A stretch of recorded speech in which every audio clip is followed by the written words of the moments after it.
Elephants can remember. A Hercule Poirot mystery dedication. To Molly Myers in return for many kindnesses. Contents. Title page. Dedication. 1. A literary luncheon to first mention of elephants. Book 1. Elephants. 3. Great Aunt Alice's Guide to Knowledge for Celia. 5. Old sins have long shadowed. 6. An old friend remembers. 7. Back to the nursery. 8. Mrs. Oliver at work. 9. Results of elephantine research. 10. Dismond. Book 2. Long shadows. 11. Superintendent Garraway and Poirot compare notes. 12. Celia meets Hercule Poirot. 13. Mrs. Burton Cox. 14. Dr. Willoughby. 15. Eugene and Rosenthal, hairstylists and beauticians. 16. Mr. Dobie reports. 17. Poirot announces departure. 18. Interlude. 19. Maddie and Ned lie. 20. Court of Enquiry. About the author. The Agatha Christie collection. Related products. Copyright. About the publisher. 1. A literary luncheon. Mrs. Oliver looked at herself in the glass. She gave a brief, sideways look towards the clock on the mantelpiece, which she had some idea was 20 minutes slow. Then she resumed her study of her coiffure. The trouble with Mrs. Oliver was, and she admitted it freely, that her styles of hairdressing were always being changed. She had tried almost everything in turn. A severe pompadour at one time, then a windswept style where you brushed back your locks to display an intellectual brow. At least she hoped the brow was intellectual. She had tried tightly arranged curls. She had tried a kind of artistic disarray. She had to admit that it did not matter very much today what her type of hairdressing was, because today she was going to do what she very seldom did, wear a hat. On the top shelf of Mrs. Oliver's wardrobe there reposed 4 hats. One was definitely allotted to weddings. When you went to a wedding, a hat was a must, but even then Mrs. Oliver kept 2. One in a round bandbox, one of feathers. It fitted closely to the head and stood up very well to sudden squalls of rain if they should overtake one unexpectedly as one passed from a car to the interior of the sacred edifice, or as so often nowadays, a registrar's office. The other, and more elaborate, hat was definitely for attending a wedding held on a Saturday afternoon in summer. It had flowers and chiffon and a covering of yellow net attached with mimosa. The other 2 hats on the shelf were of a more all-purpose character. One was what Mrs. Oliver called her country house hat, made of tan felt, suitable for wearing with tweeds of almost any pattern, with a becoming brim that you could turn up or turn down. Mrs. Oliver had a cashmere pullover for warmth and a thin pullover for hot days, either of which was suitable in colour to go with this. However, though the pullovers were frequently worn, the hat was practically never worn, because, really, why put on a hat just to go to the country and have a meal with your friends? The 4th hat was the most expensive of the lot, and it had extraordinarily durable advantages about it. Possibly, Mrs. Oliver sometimes thought, because it was so expensive, it consisted of a kind of turban of various layers of contrasting velvets, all of rather becoming pastel shades, which would go with anything. Mrs. Oliver paused in doubt and then called for assistance. Maria, she said, then louder, Maria, come here a minute. Maria came. She was used to being asked to give advice on what Mrs. Oliver was thinking of wearing. Going to wear your lovely smart hat, are you? Said Maria. Yes, said Mrs. Oliver. I wanted to know whether you think it looks best this way or the other way round. Maria stood back and took a look. Well, that's back to front, you're wearing it now, isn't it? Yes, I know, said Mrs. Oliver. I know that quite well, but I thought somehow it looked better that way. Oh, why should it? Said Maria. Well, it's meant, I suppose, but it's got to be meant by me as well as the shop that sold it, said Mrs. Oliver. Why do you think it's better the wrong way round? Because you get that lovely shade of blue and the dark brown, and I think that looks better than the other way, which is green with the red and the chocolate colour. At this point Mrs. Oliver removed the hat, put it on again and tried it wrong way round, right way round and sideways, which both she and Maria disapproved of. You can't have it the wide way, I mean, it's wrong for your face, isn't it? It'd be wrong for anyone's face. No, that won't do. I think I'll have it the right way round, after all. Well, I think it's safer always, said Maria. Mrs. Oliver took off the hat. Maria assisted her to put on a well-cut, thin woolen dress of a delicate puce colour and helped her to adjust the hat. You look ever so smart, said Maria. That was what Mrs. Oliver liked so much about Maria. If given the least excuse for saying so, she always approved and gave praise. Going to make a speech at the luncheon, are you? Maria asked. A speech? Mrs. Oliver sounded horrified. No, of course not. You know I never make speeches. Well, I thought they always did at these here literary luncheons. That's what you're going to, isn't it? Famous writers of 1973 or whichever year it is we've got to now. I don't need to make a speech, said Mrs. Oliver. Several other people who like doing it will be making speeches, and they are much better at it than I would be. I'm sure you'd make a lovely speech if you put your mind to it, said Maria, adjusting herself to the Aurelian attempt. No, I shouldn't, said Mrs. Oliver. I know what I can do and I know what I can't. I can't make speeches. I get all worried and nervy and I should probably stammer or say the same thing twice. I should not only feel silly, I should probably look silly. Now it's all right with words. You can write words down or speak them into a machine or dictate them. I can do things with words so long as I know it's not a speech I'm making. Oh well, I hope everything'll go all right, but I'm sure it will. Quite a grand luncheon, isn't it? Yes, said Mrs. Oliver in a deeply depressed voice. Quite a grand luncheon. And why, she thought, but did not say, why on earth am I going to it? She searched her mind for a bit because she always really liked knowing what she was going to do instead of doing it first and wondering why she had done it afterwards. I suppose, she said, again to herself and not to Maria, who had had to return rather hurriedly to the kitchen, summoned by a smell of overflowing jam which she happened to have on the stove. I wanted to see what it felt like. I'm always being asked to literary lunches or something like that and I never go.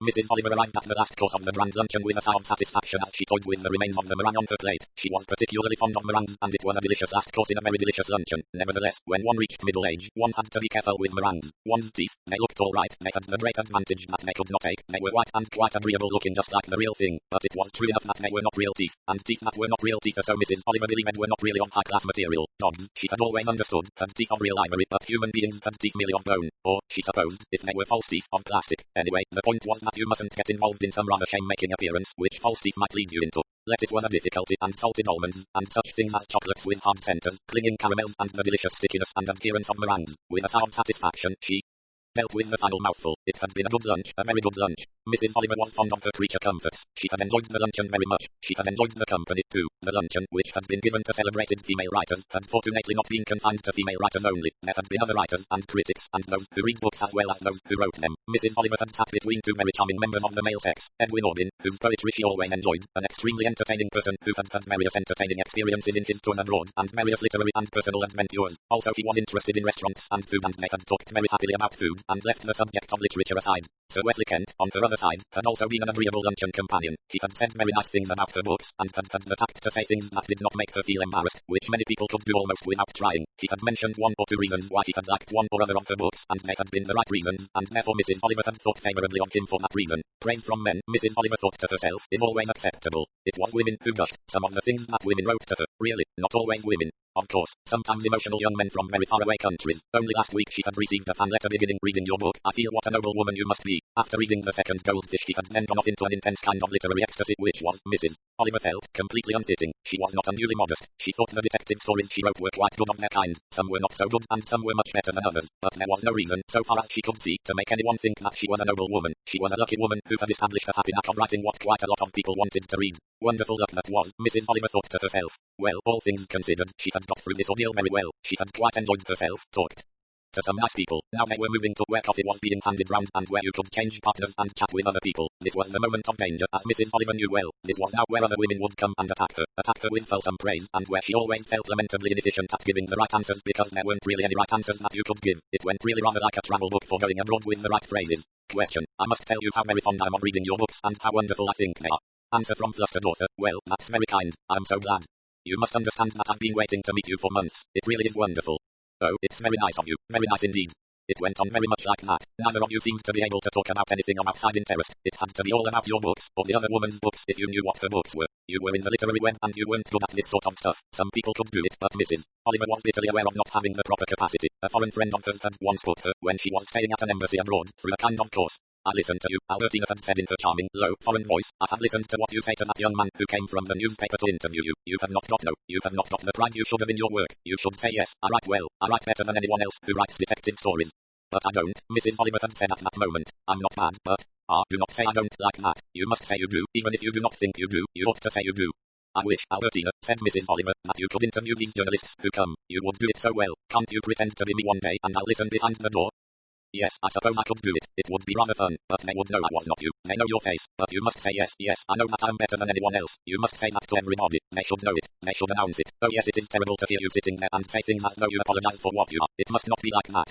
It had been rather, Mrs. Oliver thought, as though she had been a budding actress trying to learn a part, and the director had found her hopelessly bad at taking direction. Well, anyway, there'd be not much difficulty here. There'd be a few waiting females when they all got up from the table. In fact, she could see one or two hovering already. That wouldn't matter much. She would go and smile and be nice and say, so kind of you. I'm so pleased. One is so glad to know people like one's books. All the stale old things. Rather as you put a hand into a box and took out some useful words already strung together like a necklace of beads, and then, before very long now, she could leave. Her eyes went round the table because she might perhaps see some friends there as well as would-be admirers. Yes, she did see in the distance Maureen Grant, who was great fun. The moment came, the literary women and the attendant cavaliers, who had also attended the lunch, rose. They streamed towards chairs, towards coffee tables, towards sofas, and confidential corners. The moment of peril, Mrs. Oliver often thought of it to herself, though usually at cocktail and not literary parties because she seldom went to the latter. At any moment the danger might arise, as someone whom you did not remember, but who remembered you, or someone whom you definitely did not want to talk to, but whom you found you could not avoid. In this case it was the first dilemma that came to her. A large woman, amply proportioned, large white champing teeth, what in French could have been called une femme formidable, but who definitely had not only the French variety of being formidable, but the English one of being supremely bossy. Obviously she either knew Mrs. Oliver or was intent on making her acquaintance there and then. The last was how it happened to go. Oh, Mrs. Oliver, she said in a high-pitched voice, what a pleasure to meet you today. I have wanted to. For so long, I simply adore your books. So does my son, and my husband used to insist on never traveling without at least 2 of your books. But come, do sit down. There are so many things I want to ask you about. Oh well, thought Mrs. Oliver, not my favourite type of woman, this, but as well her as any other. She allowed herself to be conducted in a firm way rather as a police officer might have done. She was taken to a settee for 2 across a corner, and her new friend accepted coffee and placed coffee before her also. There, now we are settled. I don't suppose you know my name. I'm Mrs. Burton Cox.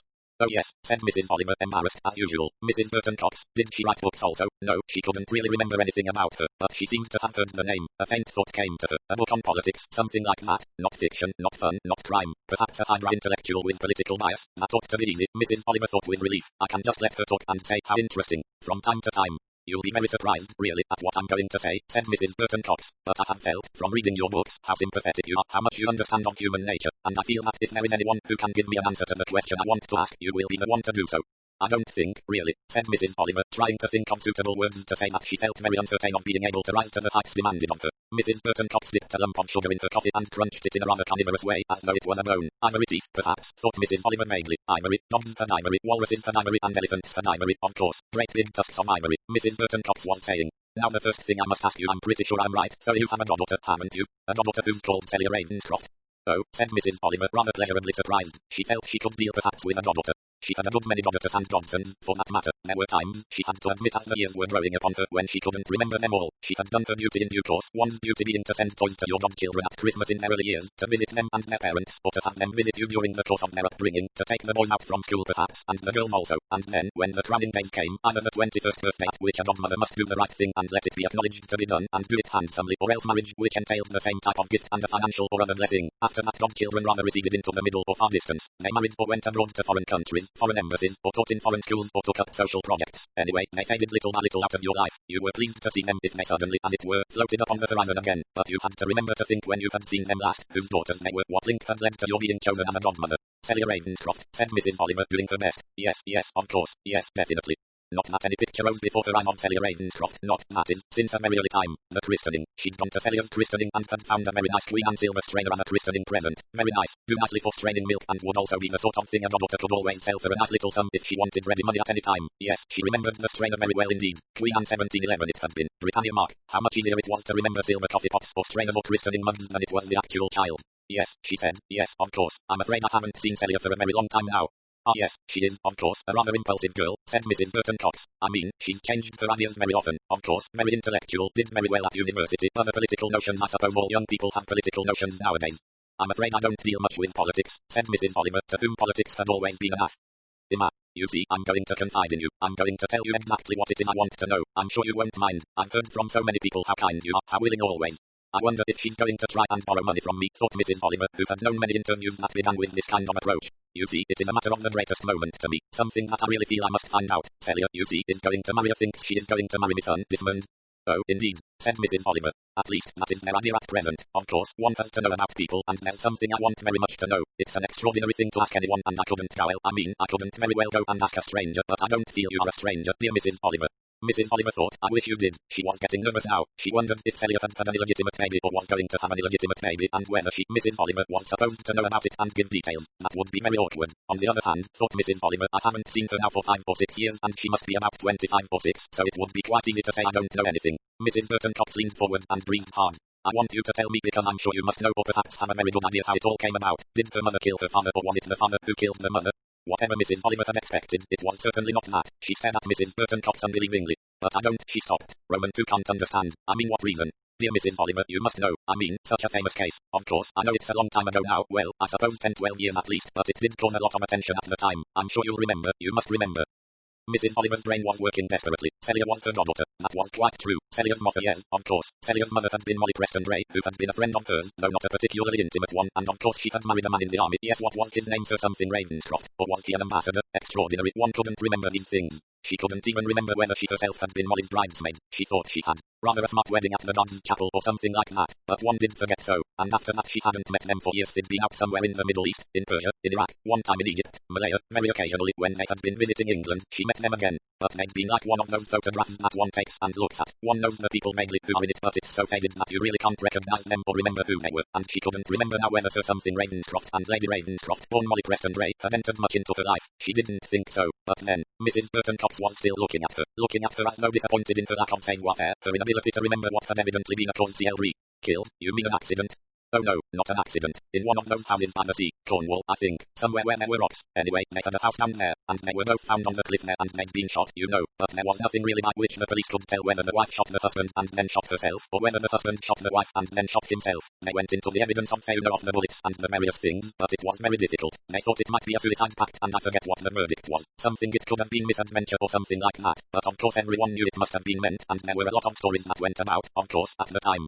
Probably all invented ones, said Mrs. Oliver thoughtfully, trying to remember even one of the stories if she could. Well, maybe, it's very hard to say, I know. There were tales of a quarrel either that day or before, there was some talk of another man, and then of course there was the usual talk about some other woman, and one never knows which way it was about. I think things were hushed up a good deal because General Ravenscroft's position was rather a high one, and I think it was said that he'd been in a nursing home that year, and he'd been very run down or something, and that he really didn't know what he was doing. I'm really afraid, said Mrs. Oliver, speaking firmly, that I must say that I don't know anything about it. I do remember, now you mention it, that there was such a case, and I remember the names and that I knew the people, but I never knew what happened or anything at all about it, and I really don't think I have the least idea. And really, thought Mrs. Oliver, wishing she was brave enough to say it, how on earth you have the impertinence to ask me such a thing I don't know. It's very important that I should know, Mrs. Burton Cox said. Her eyes, which were rather like hard marbles, started to snap. It's important, you see, because of my dear boy wanting to marry Celia. I'm afraid I can't help you, said Mrs. Oliver. I've never heard anything. But you must know, said Mrs. Burton Cox. I mean, you write these wonderful stories, you know all about crime, you know who commits crimes and why they do it, and I'm sure that all sorts of people will tell you the story behind the story as one so much thinks of these things.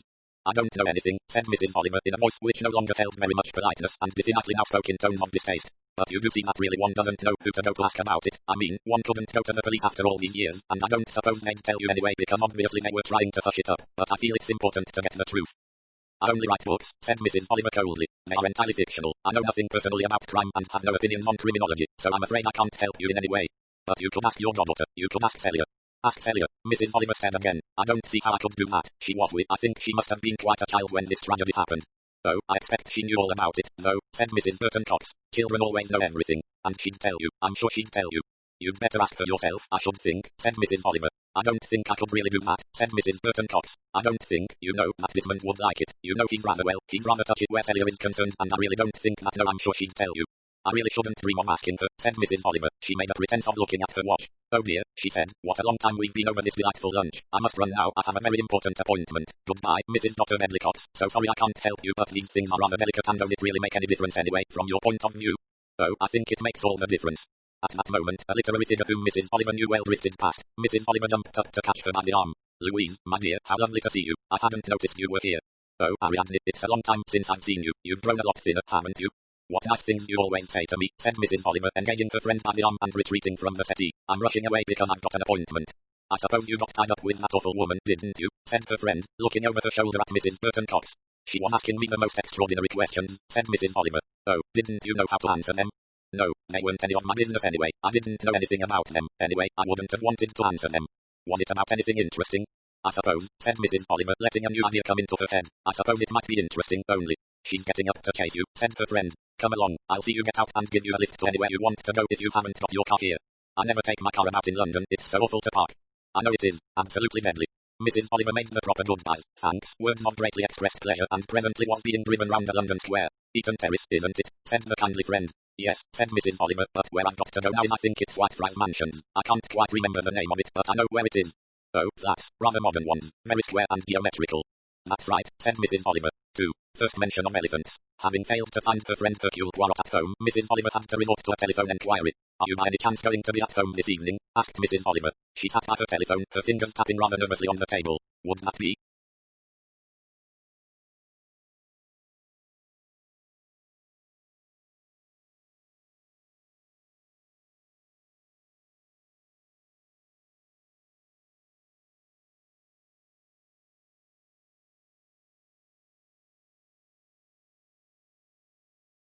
Ariadne Oliver, said Mrs. Oliver, who was always surprised to find she had to give her name because she always expected all her friends to know her voice as soon as they heard it. Yes, I shall be at home all this evening. Does that mean that I may have the pleasure of a visit from you? It's very nice of you to put it that way, said Mrs. Oliver. I don't know that it will be such a pleasure. It is always a pleasure to see you, madam. I don't know, said Mrs. Oliver. I might be going to bother you rather, ask things. I want to know what you think about something. That I'm always ready to tell anyone, said Poirot. Something's come up, said Mrs. Oliver. Something tiresome and I don't know what to do about it. And so you will come and see me. I'm flattered, highly flattered.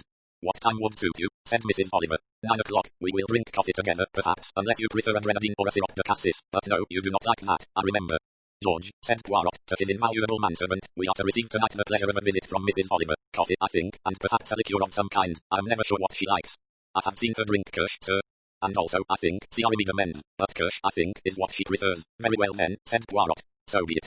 Mrs. Oliver came punctual to time. Poirot had been wondering, while eating his dinner, what it was that was driving Mrs. Oliver to visit him, and why she was so doubtful about what she was doing. Was she bringing him some difficult problem, or was she acquainting him with a crime? As Poirot knew well, it could be anything with Mrs. Oliver, the most commonplace things, or the most extraordinary things. They were, as you might say, all alike to her. She was worried, he thought. Ah well, Hercule Poirot thought to himself, he could deal with Mrs. Oliver. He always had been able to deal with Mrs. Oliver. On she maddened him. At the same time he was really very much attached to her. They had shared many experiences and experiments together. He had read something about her in the paper only that morning. Was it the evening paper? He must try and remember it before she came. He had just done so when she was announced. She came into the room and Poirot deduced at once that his diagnosis of worry was true enough. Her hairdo, which was fairly elaborate, had been ruffled by the fact that she had been running her fingers through it in the frenzied and feverish way that she did sometimes. He received her with every sign of pleasure, established her in a chair, poured her some coffee and handed her a glass of kirsch. Ah, said Mrs. Oliver with the sigh of someone who has relief. I expect you're going to think I'm awfully silly, but still.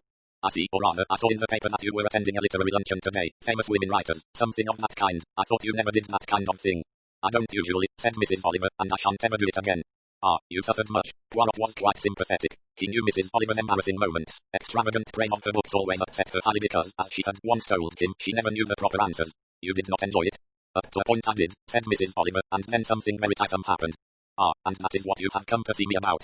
Yes, but I really don't know why. I mean, it's nothing to do with you and I don't think it's the sort of thing you'd even be interested in, and I'm not really interested in it. At least, I suppose I must be or I wouldn't have wanted to come to you to know what you thought, to know what you'd do if you were me. That is a very difficult question, that last one, said Poirot. I know how I, Hercule Poirot, would act in anything, but I do not know how you would act. Well, though I know you. You must have some idea by this time, said Mrs. Oliver. You've known me long enough. About what, 20 years now? Oh, I don't know. I can never remember what years are, what dates are. You know, I get mixed up. I know 1939 because that's when the war started, and I know other dates because of queer things, here and there. Anyway, you went to your literary luncheon, and you did not enjoy it very much. I enjoyed the lunch, but it was afterwards. People said things to you, said Poirot, with the kindliness of a doctor demanding symptoms. Well, they were just getting ready to say things to me. Suddenly one of those large, bossy women who always manage to dominate everyone and who can make you feel more uncomfortable than anyone else descended on me. You know, like somebody who catches a butterfly or something, only she'd have needed a butterfly net. She sort of rounded me up and pushed me onto a settee and then she began to talk to me, starting about a goddaughter of mine. Ah yes, a goddaughter you are fond of. I haven't seen her for a good many years, said Mrs. Oliver. I can't keep up with all of them, I mean. And then she asked me a most worrying question. She wanted me, oh dear, how very difficult it is for me to tell this. No, it isn't, said Poirot kindly. It is quite easy. Everyone tells everything to me sooner or later. I'm only a foreigner, you see, so it does not matter. It is easy because I'm a foreigner. Well, it is rather easy to say things to you, said Mrs. Oliver. You see, she asked me about the girl's father and mother. She asked me whether her mother had killed her father or her father had killed her mother. I beg your pardon, said Poirot. Oh, I know it sounds mad. Well, I thought it was mad. Whether your goddaughter's mother had killed her father or whether her father had killed her mother. That's right, said Mrs. Oliver. But was that a matter of fact? Had her father killed her mother or her mother killed her father?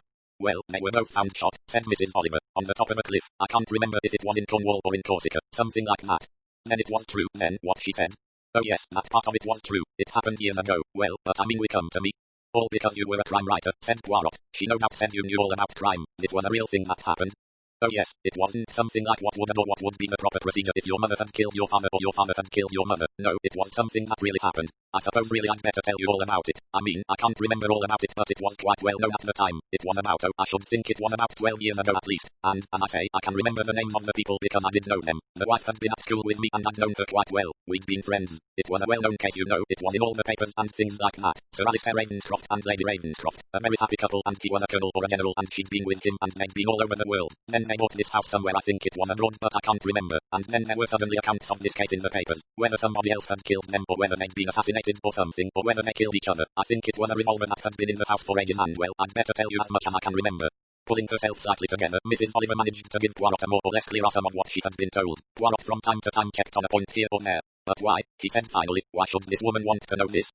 Well, that's what I want to find out, said Mrs. Oliver. I could get hold of Celia, I think. I mean, she still lives in London, or perhaps it's Cambridge she lives in, or Oxford. I think she's got a degree and either lectures here or teaches somewhere, or does something like that. And very modern, you know, goes about with long-haired people in queer clothes. I don't think she takes drugs. She's quite alright and just very occasionally I hear from her. I mean, she sends a card at Christmas and things like that. Well, one doesn't think of one's godchildren all the time, and she's quite 25 or 6. Not married. No, apparently she is going to marry, and that is the idea. Mrs. What's the name of that woman again? Oh yes, Mrs. Brittle, no, Burton Cox's son. And Mrs. Burton Cox does not want her son to marry this girl because her father killed her mother or her mother killed her father. Well, I suppose so, said Mrs. Oliver. It's the only thing I can think. But what does it matter which? If one of your parents killed the other, would it really matter to the mother of the boy you were going to marry which way round it was? That is a thing one might have to think about, said Poirot. It is, as you know, it is quite interesting. I do not mean it is very interesting about Sir Alistair Ravenscroft or Lady Ravenscroft. I seem to remember vaguely some case like this one, or it might not have been the same one. But it is very strange about Mrs. Burton Cox. Perhaps she is a bit touched in the head. Is she very fond of her son? Probably, said Mrs. Oliver. Probably she doesn't want him to marry this girl at all. Because she may have inherited a predisposition to murder the man she marries or something of that kind. How do I know? Said Mrs. Oliver. She seems to think that I can tell her, and she's really not told me enough, has she? But why, do you think? What's behind it all? What does it mean? It would be almost interesting to find out, said Poirot. Well, that's why I've come to you, said Mrs. Oliver. You like finding out things that you can't see the reason for at first. I mean, that nobody can see the reason for. Do you think Mrs. Burton Cox has any preference? Said Poirot. You mean that she'd rather the husband killed the wife, or the wife killed the husband? I don't think so. Well, said Poirot, I see your dilemma. It is very intriguing. You come home from a party. You've been asked to do something that is very difficult, almost impossible, and you wonder what is the proper way to deal with such a thing. Well, what would you think is the proper way? Said Mrs. Oliver. It is not easy for me to say, said Poirot. I'm not a woman. A woman whom you do not really know, whom you have met at a party, has put this problem to you, asked you to do it, giving no discernible reason. Right, said Mrs. Oliver. Now what does Ariadne do? What does I do? In other words, if you were reading this as a problem in a newspaper. Well, I suppose, said Poirot, there are three things that I could do. I could write a note to Mrs. Burton Cox and say, I'm very sorry but I really feel I cannot oblige you in this matter, or whatever words you like to put. B. You get into touch with your goddaughter and you tell her what has been asked of you by the mother of the boy, or the young man, or whatever he is, whom she is thinking of marrying. You will find out from her if she is really thinking of marrying this young man. If so, whether she has any idea or whether the young man has said anything to her about what his mother has got in her head. And there will be other interesting points, like finding out what this girl thinks of the mother of the young man she wants to marry. The third thing you could do, said Poirot, and this really is what I firmly advise you to do, is... I know, said Mrs. Oliver. One word. Nothing, said Poirot. Exactly, said Mrs. Oliver. I know that is the simple and proper thing to do. Nothing. It's stand cheek. To go and tell a girl who's my goddaughter what her future mother-in-law is going about saying and asking people. But, I know, said Poirot. It is human curiosity. I want to know why that odious woman came and said what she did to me, said Mrs. Oliver. Once I know that I could relax and forget all about it. But until I know that... Yes, said Poirot, you won't sleep. You'll wake up in the night and, if I know you, you will have the most extraordinary and extravagant ideas which presently, probably, you will be able to make into a most attractive crime story, a whodunit, a thriller, all sorts of things. Well, I suppose I could if I thought of it that way, said Mrs. Oliver. Her eyes flashed slightly. Leave it alone, said Poirot. It will be a very difficult plot to undertake. It seems as though there could be no good reason for this. But I'd like to make sure that there is no good reason. Human curiosity, said Poirot. Such a very interesting thing, he sighed. To think what we owe to it throughout history. Curiosity. I don't know who invented curiosity. It is said to be usually associated with the cat. Curiosity killed the cat. But I should say really that the Greeks were the inventors of curiosity. They wanted to know. Before them, as far as I can see, nobody wanted to know much. They just wanted to know what the rules of the country they were living in were and how they could avoid having their heads cut off or being impaled on spikes or something disagreeable happening to them. But they either obeyed or disobeyed. They didn't want to know why. But since then a lot of people have wanted to know why and all sorts of things have happened because of that. Boats, trains, flying machines and atom bombs and penicillin and cures for various illnesses. A little boy watches his mother's kettle raising its lid because of the steam. And the next thing we know is we have railway trains, leading on in due course to railway strikes and all that. And so on and so on. Just tell me, said Mrs. Oliver, do you think I'm a terrible nosy Parker? No, I don't, said Poirot. On the whole I don't think you are a woman of great curiosity, but I can quite see you getting in a het-up state at a literary party, busy defending yourself against too much kindness, too much praise. You ran yourself instead into a very awkward dilemma and took a very strong dislike to the person who ran you into it.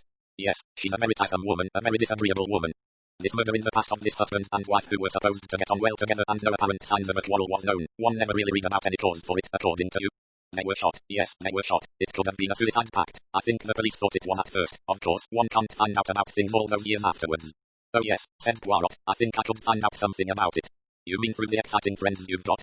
Well, I wouldn't say the exciting friends, perhaps. Certainly there are knowledgeable friends, friends who could get certain records, look up the accounts that were given of the crime at the time, some access I could get to certain records. You could find out things, said Mrs. Oliver hopefully, and then tell me. Yes, said Poirot. I think I could help you to know at any rate the full facts of the case. It'll take a little time, though. I can see that if you do that, which is what I want you to do, I've got to do something myself. I'll have to see the girl. I've got to see whether she knows anything about all this. Ask her if she'd like me to give her mother-in-law to be a raspberry or whether there is any other way in which I can help her. And I'd like to see the boy she's going to marry, too. Quite right, said Poirot. Excellent. And I suppose, said Mrs. Oliver, there might be people, she broke off, frowning.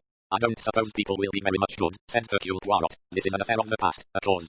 Celery perhaps at the time, but what is a cause celery when you come to think of it, unless it comes to an astonishing denouement, which this one didn't, nobody remembers it. No, said Mrs. Oliver, that is quite true. There was a lot about it in the papers and mention of it for some time, and then it just faded out. Well, like things do now. Like that girl, the other day, you know, who left her home and they couldn't find her anywhere. Well, I mean, that was 5 or 6 years ago, and then suddenly a little boy, playing about in a sand heap or a gravel pit or something, suddenly came across her dead body, 5 or 6 years later. That is true, said Poirot, and it is true that knowing from that body how long it is since death and what happened on the particular day and going back over various events on which there is a written record, one may in the end turn up a murderer, but it will be more difficult in your problem since it seems the answer must be one of two things, that the husband disliked his wife and wanted to get rid of her, or that the wife hated her husband or else had a lover. Therefore, it might have been a passionate crime or something quite different. Anyway, there would be nothing, as it were, to find out about it. If the police could not find out at the time, then the motive must have been a difficult one, not easy to see. Therefore it has remained a 9-day wonder, that is all. I suppose I can go to the daughter. Perhaps that is what that odious woman was getting me to wanted me to do. She thought the daughter knew well. The daughter might have known, said Mrs. Oliver. Children do, you know. They know the most extraordinary things. Have you any idea how old this daughter of yours would have been at the time? Well, I have if I reckon it up, but I can't say offhand. I think she might have been 9 or 10, but perhaps older. I don't know. I think that she was away at school at the time, but that may be just my fancy, remembering back what I read. But you think Mrs. Burton Cox's wish was to make you get information from the daughter? Perhaps the daughter knows something. Perhaps she said something to the son, and the son said something to his mother. I expect Mrs. Burton Cox tried to question the girl herself and got rebuffed, but thought the far move Mrs. Oliver, being both a godmother and also full of criminal knowledge, might obtain information on, though why it should matter to her I still don't see, said Poirot, and it does not seem to me that what you call mainly people can help after all this time, he added. Would anybody remember? Well, that's where I think they might, said Mrs. Oliver. You surprise me, said Poirot, looking at her with a somewhat puzzled face. Do people remember? Well, said Mrs. Oliver, I was really thinking of elephants. Elephants? As he had thought often before, Poirot thought that really Mrs. Oliver was the most unaccountable woman. Why suddenly elephants? I was thinking of elephants at the lunch yesterday, said Mrs. Oliver. Why were you thinking of elephants? Said Poirot, with some curiosity. Well, I was really thinking of teeth. You know, things one tries to eat, and if you've got some sort of false teeth, well, you can't do it very well. You know, you've got to know what you can eat and what you can't. Ah, said Poirot, with a deep sigh. Yes, the dentists, they can do much for you, but not everything. Quite so, and then I thought of you know a teeth being only bone and so not awfully good, and how nice it would be to be a dog who has real ivory teeth, and then I thought of anyone else who has ivory teeth, and I thought about walruses and other things like that, and I thought about elephants. Of course when you think of ivory you do think of elephants, don't you? Great big elephant tusks. That is very true, said Poirot, still not seeing the point of what Mrs. Oliver was saying. So I thought that what we really got to do is to get at the people who are like elephants, because elephants, so they say, don't forget.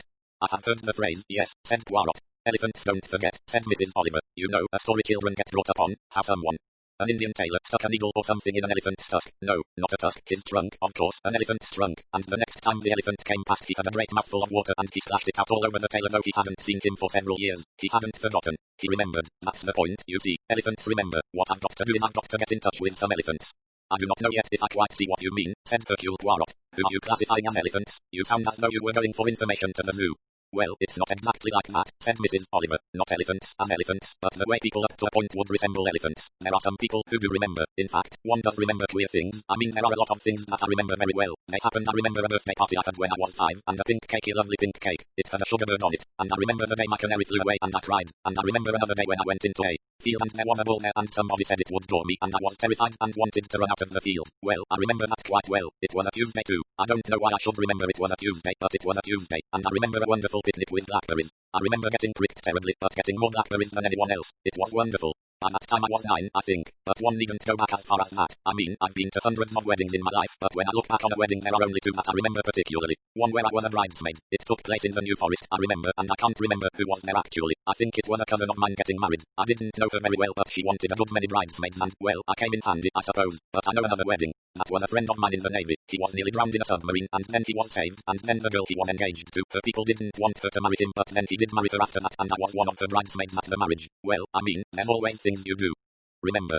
I see your point, said Poirot. I find it interesting. So you will go to research yourself, Ants? That's right, I'd have to get the date right.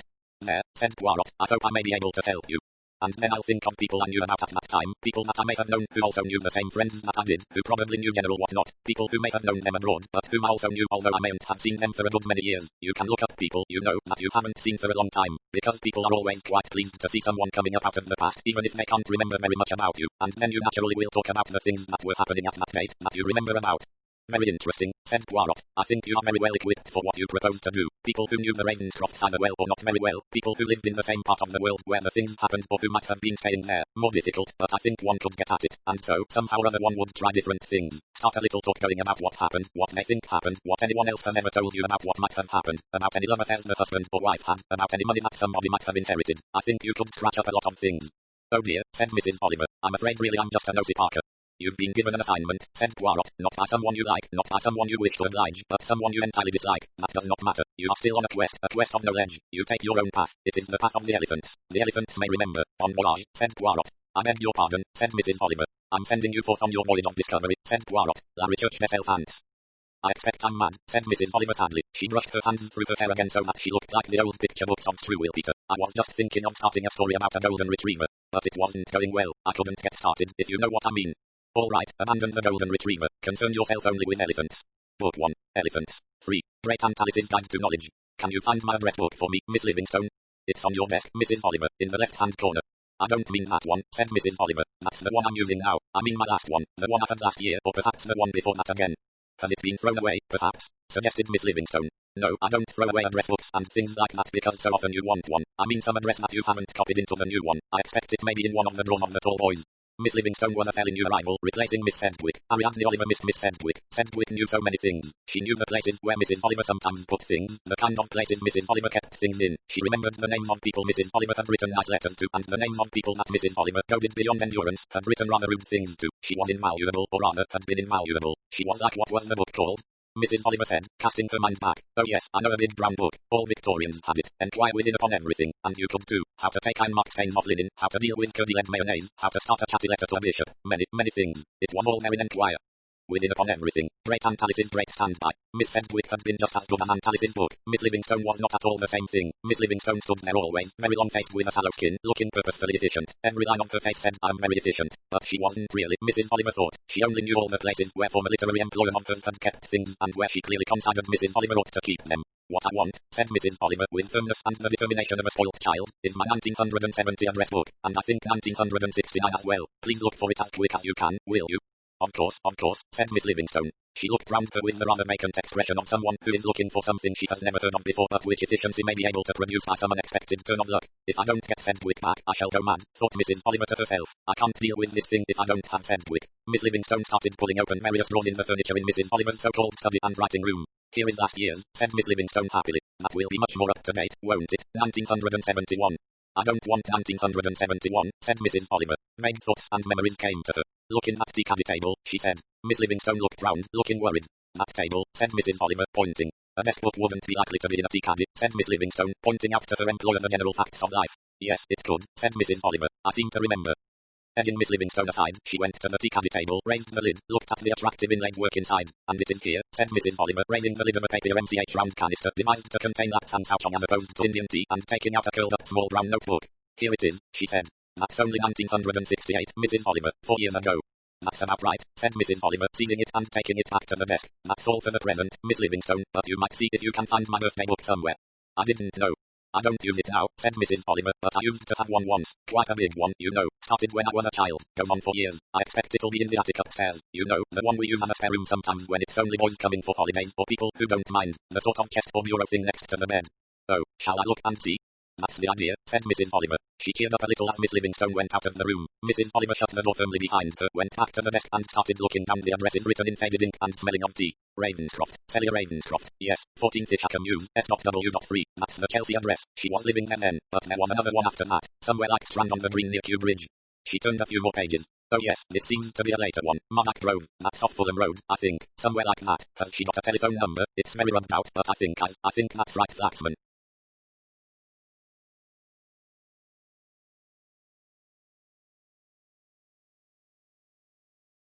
Anyway, I'll try it.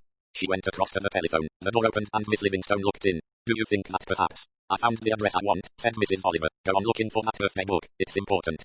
Do you think you could have left it when you were in Sealy House? No, I don't, said Mrs. Oliver. Go on looking. She murmured as the door closed. Be as long as you like about it. She dialed the telephone and waited, opening the door to call up the stairs. You might try that Spanish chest, you know, the one that's found with brass. I've forgotten where it is now. Under the table in the hall, I think.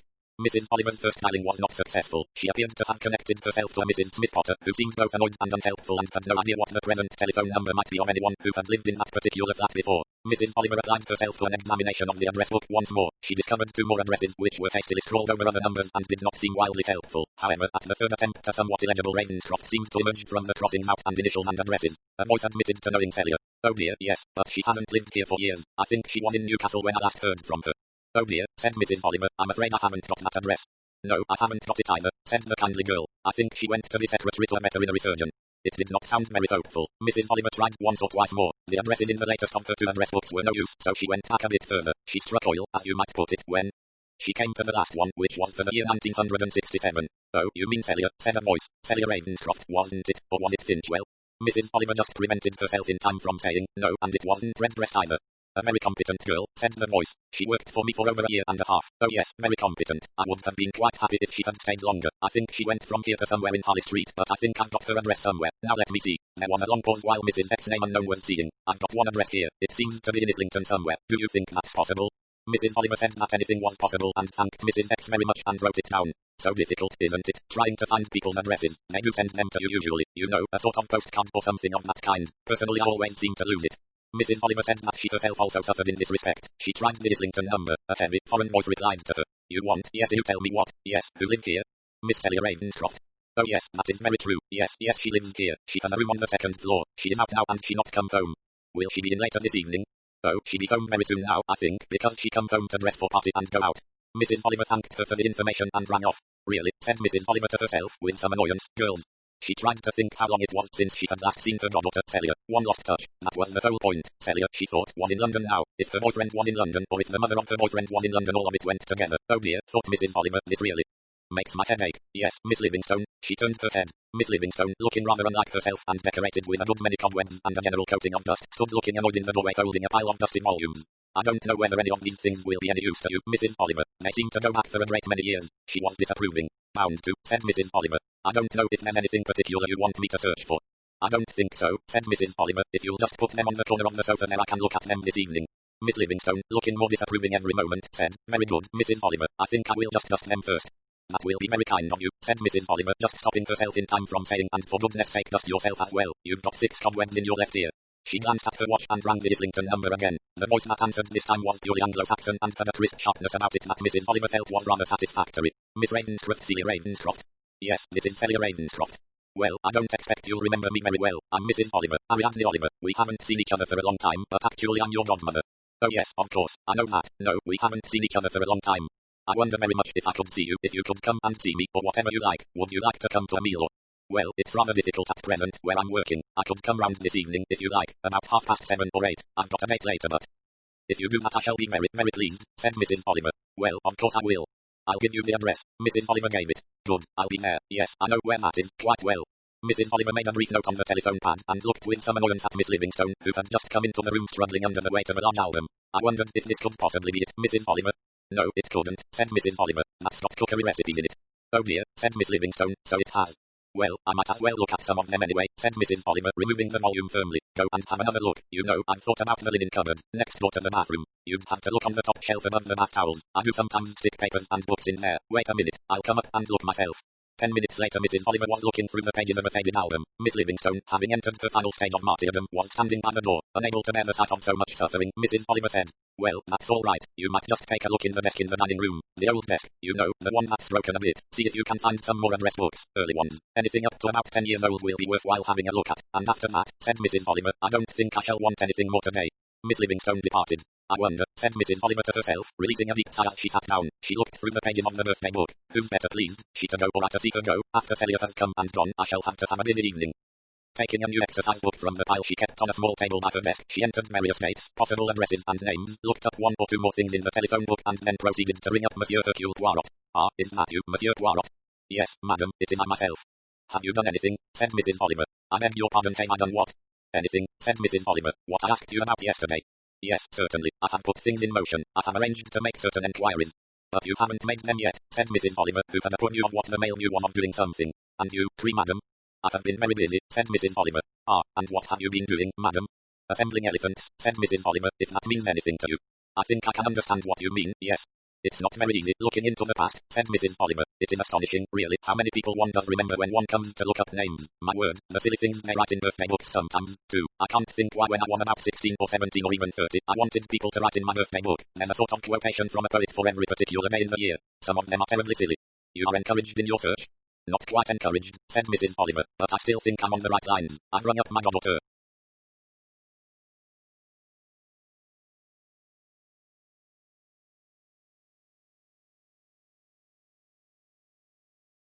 Ah, and you are going to see her? Yes, she is coming to see me, tonight between 7 and 8 if she doesn't run out on me. One never knows, young people are very unreliable. She appeared pleased that you had rung her up. I don't know, said Mrs. Oliver, not particularly pleased. She's got a very incisive voice and I remember now, the last time I saw her, that must be about 6 years ago, I thought then that she was rather frightening. Frightening? In what way? What I mean is that she was more likely to bully me than I would be to bully her.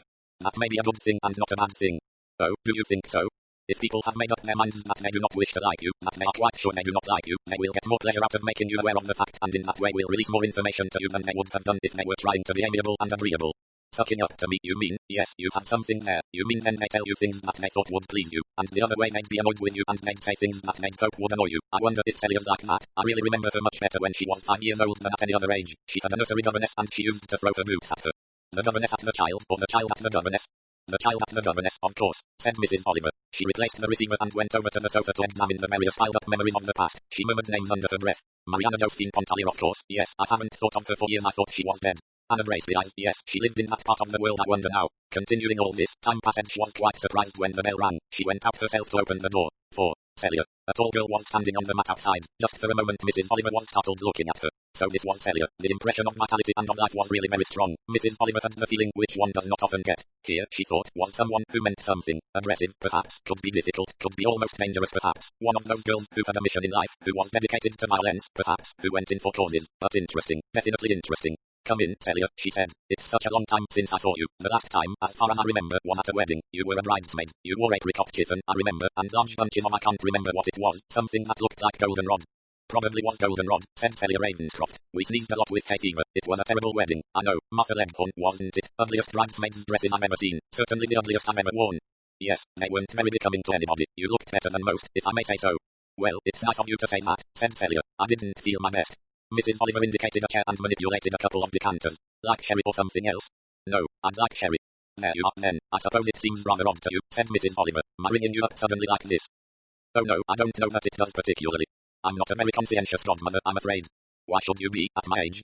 You're right there, said Mrs. Oliver. One's duties, one feels, end at a certain time. Not that I ever really fulfilled mine. I don't remember coming to your confirmation. I believe the duty of a godmother is to make you learn your catechism and a few things like that, isn't it? Renounce the devil and all his works in my name, said Celia. A faint, humorous smile came to her lips. She was being very amiable but all the same, thought Mrs. Oliver, she's rather a dangerous girl in some ways. Well, I'll tell you why I've been trying to get hold of you, said Mrs. Oliver. The whole thing is rather peculiar. I don't often go out to literary parties, but as it happened I did go out to one the day before yesterday. Yes, I know, said Celia. I saw mention of it in the paper and you had your name in it too, Mrs. Ariadne Oliver, and I rather wondered because I know you don't usually go to that sort of thing. No, said Mrs. Oliver. I rather wish I hadn't gone to that one. Didn't you enjoy it? Yes, I did in a way because I hadn't been to one before, and so well, the first time there's always something that amuses you, but, she added, there's usually something that annoys you as well. And something happened to annoy you? Yes, and it's connected in an odd sort of way with you, and I thought I ought to tell you about it because I didn't like what happened. I didn't like it at all. Sounds intriguing, said Celia and sipped her sherry. There was a woman there who came and spoke to me. I didn't know her and she didn't know me. Still, I suppose that often happens to you, said Celia. Yes, invariably, said Mrs. Oliver. It's one of the hazards of literary life. People come up to you and say I do love your books so much and I'm so pleased to be able to meet you, that sort of thing. I was secretary to a writer once. I do know about that sort of thing and how difficult it is. Yes, well, there was some of that too, but that I was prepared for. And then this woman came up to me and she said I believe you have a daughter called Celia Ravenscroft. Well, that was a bit odd, said Celia, just coming up to you and saying that. It seems to me she ought to have led into it more gradually, you know, talking about your books first and how much she'd enjoyed the last one or something like that, and then sliding into me. What had she got against me?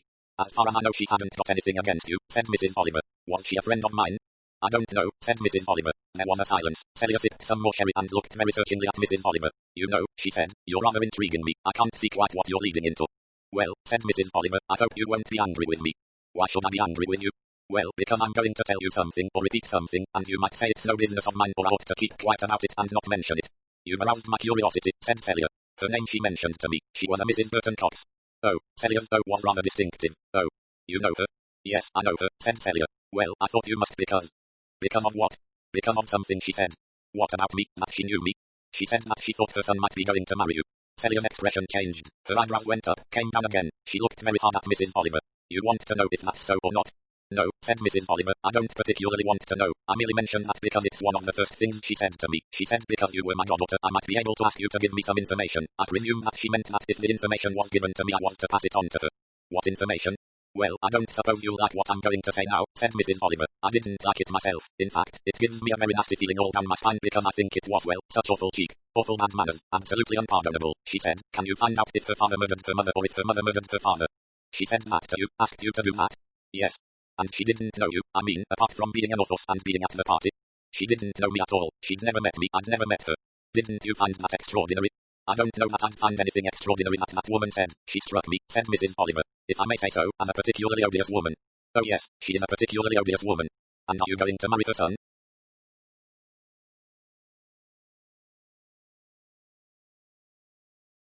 Well, we've considered the question. I don't know. You knew what she was talking about? Well, I know what I suppose anyone would know who was acquainted with your family. That my father and mother, after he had retired from the army, bought a house in the country, that they went out one day for a walk together, a walk along the cliff path, that they were found there, both of them shot. There was a revolver lying there. It belonged to my father. He had 2 revolvers in the house, it seems. There was nothing to say whether it was a suicide pact or whether my father killed my mother and then shot himself, or my mother shot my father and then killed herself. But perhaps you know all this already. I know it after a fashion, said Mrs. Oliver. It happened I think about 12 years ago. About that, yes. And you were about 12 or 14 at the time. Yes.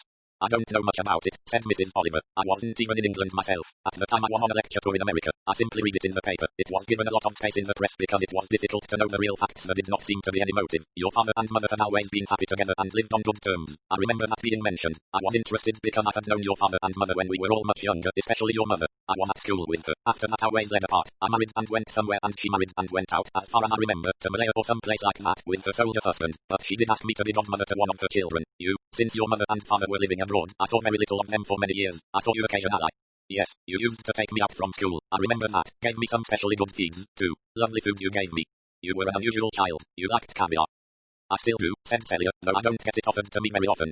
I was shocked to read this mention of things in the paper. Very little was said. I gathered it was a kind of open verdict. No particular motive. Nothing to show. No accounts of a quarrel. There was no suggestion of there having been an attack from outside. I was shocked by it, said Mrs. Oliver, and then I forgot it. I wondered once or twice what could have led to it, but as I was not in the country I was doing a tour at the time, in America, and I've said the whole thing passed out of my mind. It was some years later when I next saw you, and naturally I did not speak of it to you.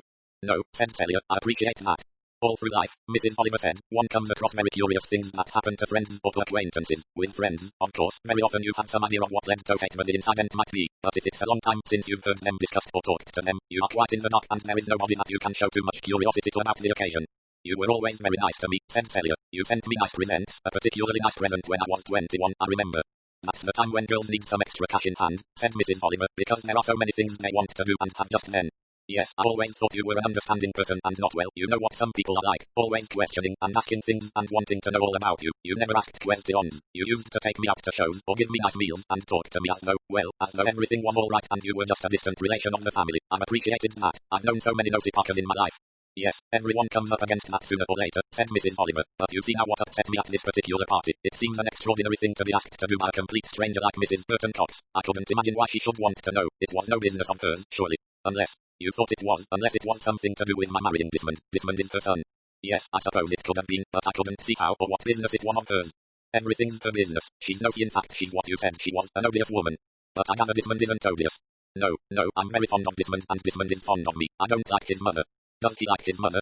I don't really know, said Celia. I suppose he might like her. Anything's possible, isn't it? Anyway, I don't want to get married at present. I don't feel like it. And there are a lot of, difficulties, you know. There are a lot of fors and againsts. It must have made you feel rather curious, said Celia. I mean, why Mrs. Nosy Cox should have asked you to try and worm things out of me and then run along and spill it all to her. Are you asking me that particular question, by the way? You mean, am I asking you whether you think or know that your mother killed your father or your father killed your mother, or whether it was a double suicide? Is that what you mean? Well, I suppose it is, in a way, but I think I have to ask you also, if you were wanting to ask me that, whether you were doing so with the idea of giving Mrs. Burton Cox the information you obtained, in case you did receive any information from me. No, said Mrs. Oliver. Quite decidedly no. I shouldn't dream of telling the odious woman anything of the sort. I shall tell her quite firmly that it is not any business of hers or of mine, and that I have no intention of obtaining information from you and retailing it to her. Well, that's what I thought, said Celia. I thought I could trust you to that extent. I don't mind telling you what I do know, such as it is. You needn't. I'm not asking you for it. No, I can quite see that, but I'll give you the answer all the same. The answer is nothing. Nothing, said Mrs. Oliver thoughtfully. No, I wasn't there at the time. I mean, I wasn't in the house at the time. I can't remember now quite where I was. I think I was at school in Switzerland, or else I was staying with a school friend during the school holidays. You see, it's all rather mixed up in my mind by now. I suppose, said Mrs. Oliver doubtfully, it wouldn't be likely that you would know, considering your age at the time. I'd be interested, said Celia, to know just what you feel about that. Do you think it would be likely for me to know all about it, or not to know? Well, you said you weren't in the house. If you'd been in the house at the time, then yes, I think it would be quite likely that you might know something. Children do. Teenagers do. People of that age know a lot. They see a lot. They don't talk about it very often, but they do know things that the outside world wouldn't know, and they do know things that they wouldn't be willing, shall we say, to tell to police inquirers. No, you're being quite sensible. I wouldn't have known. I don't think I did know. I don't think I have any idea. What did the police think? You don't mind my asking you that, I hope, because I should be interested. You see, I never read any account of the inquest or anything like that or the inquiry into it. I think they thought it was a double suicide, but I don't think they ever had any inkling as to the reason for it. Do you want to know what I think?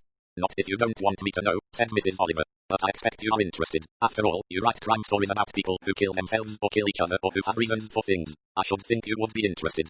Yes, I'll admit that, said Mrs. Oliver, but the last thing I want to do is to offend you by seeking for information which is no business of mine to know. Well, I wondered, said Celia. I've often wondered from time to time why and how, but I knew very little.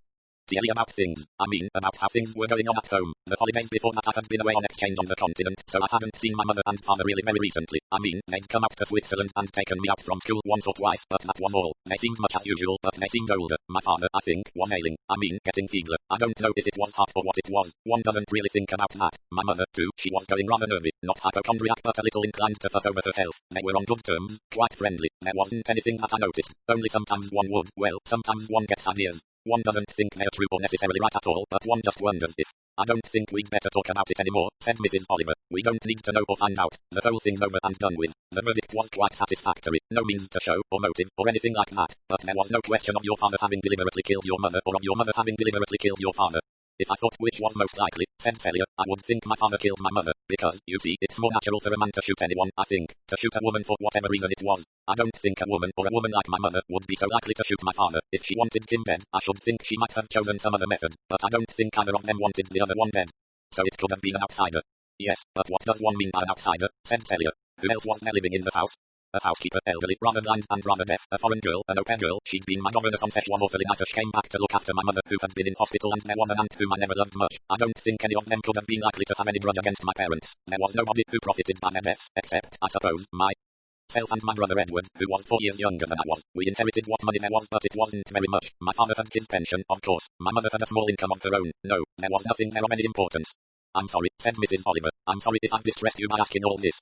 You haven't distressed me. You've brought it up in my mind a little, and it has interested me, because, you see, I'm of an age now that I wish I did know. I knew and was fond of them, as one is fond of parents. Not passionately, just normally, but I realize I don't know what they were really like, what their life was like, what mattered to them. I don't know anything about it at all. I wish I did know. It's like a burr, something sticking into you, and you can't leave it alone. Yes, I would like to know, because then, you see, I shouldn't have to think about it anymore.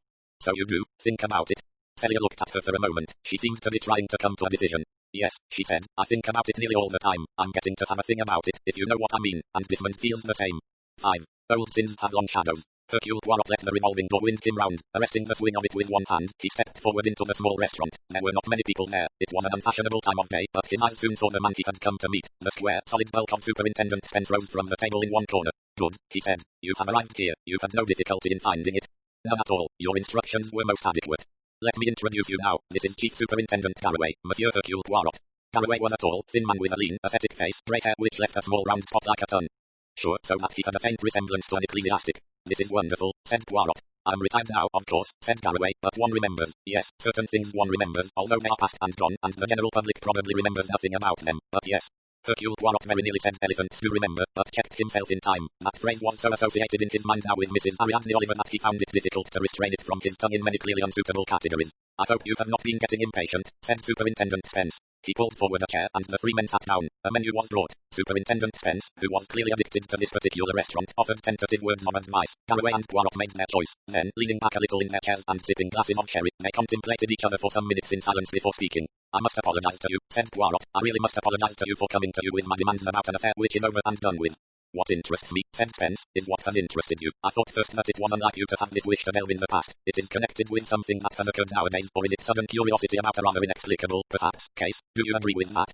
He looked across the table. Inspector Garraway, he said, as he was at that time, was the officer in charge of the investigations into the Ravenscroft shooting. He was an old friend of mine and so I had no difficulty in getting in touch with him. And he was kind enough to come here today, said Poirot, simply because I must admit to a curiosity which I'm sure I have no right to feel about an affair that is past and done with. Well, I wouldn't say that, said Garraway. We all have interests in certain cases that are past. Did Lizzie Borden really kill her father and mother with an axe? There are people who still do not think so. Who killed Charles Bravo and why? There are several different ideas, mostly not very well founded, but still people try to find alternative explanations. His keen, shrewd eyes looked across at Poirot. And Monsieur Poirot, if I'm not mistaken, has occasionally shown a leaning towards looking into cases, going back, shall we say, for murder, back into the past, twice, perhaps 3 times. 3 times, certainly, said Superintendent Spence. Once, I think I'm right, by request of a Canadian girl. That is so, said Poirot. A Canadian girl, very vehement, very passionate, very forceful, who had come here to investigate a murder for which her mother had been condemned to death, although she died before sentence was carried out. Her daughter was convinced that her mother had been innocent. And you agreed, said Garraway. I did not agree, said Poirot, when she first told me of the matter, but she was very vehement and very sure. It was natural for a daughter to wish her mother to have been innocent and to try and prove against all appearances that she was innocent, said Spence. It was just a little more than that, said Poirot. She convinced me of the type of woman her mother was. A woman incapable of murder. No, said Poirot, it would be very difficult, and I'm sure both of you agree with me, to think there is anyone quite incapable of murder if one knows what kind of person they are, what led up to it. But in that particular case, the mother never protested her innocence. She appeared to be quite content to be sentenced. That was curious to begin with. Was she a defeatist? It did not seem so. When I began to inquire, it became clear that she was not a defeatist. She was, one would say, almost the opposite of it. Garraway looked interested. He leaned across the table, twisting a bit of bread off the roll on his plate. And was she innocent? Yes, said Poirot. She was innocent. And that surprised you? Not by the time I realized it, said Poirot. There were 1 or 2 things, something in particular that showed she could not have been guilty. One fact that nobody had appreciated at the time, knowing that one had only to look at what there was, shall we say, on the menu in the way of looking elsewhere. 1. Drilled trap was put in front of them at this point. There was another case, too, where you looked into the past, not quite in the same way, continued Spence. A girl who said at a party that she had once seen a murder committed. 2. There again one had to, how shall I put it, step backwards instead of forward, said Poirot. Yes, that is very true. And had the girl seen the murder committed? No, said Poirot, because it was the wrong girl. This trout is delicious, he added, with appreciation. They do all fish dishes very well here, said Superintendent Spence. He helped himself from the saucy boat proffered to him. A most delicious sauce, he added. Silent appreciation of food filled the next 3 minutes. When Spence came along to me, said Superintendent Garraway, asking if I remembered anything about the Ravenscroft case, I was intrigued and delighted at once. You haven't forgotten all about it? Not the Ravenscroft case, it wasn't an easy case to forget about. You agree, said Poirot, that there were discrepancies about it, lack of proof, alternative solutions? No, said Garraway, nothing of that kind. All the evidence recorded the visible facts, deaths of which there were several former examples, yes, all plain sailing, and yet, well, said Poirot, and yet it was all wrong, said Garraway. Ah, said Spence, he looked interested. That's what you felt once, isn't it? Said Poirot, turning to him. In the case of Mrs. McGinty, yes. 3. You weren't satisfied, said Poirot, when that extremely difficult young man was arrested. He had every reason for doing it. He looked as though he had done it. Everyone thought he had done it, but you knew he hadn't done it. You were so sure of it that you came to me and told me to go along to see what I could find out. See if you could help, and you did help, didn't you? Said Spence. Poirot sighed. Fortunately, yes, but what a tiresome young man he was. If ever a young man deserved to be hanged, not because he had done a murder but because he wouldn't help anyone to prove that he hadn't. Now we have the Ravenscroft case. You say, Superintendent Garraway, something was wrong? Yes, I felt quite sure of it, if you understand what I mean.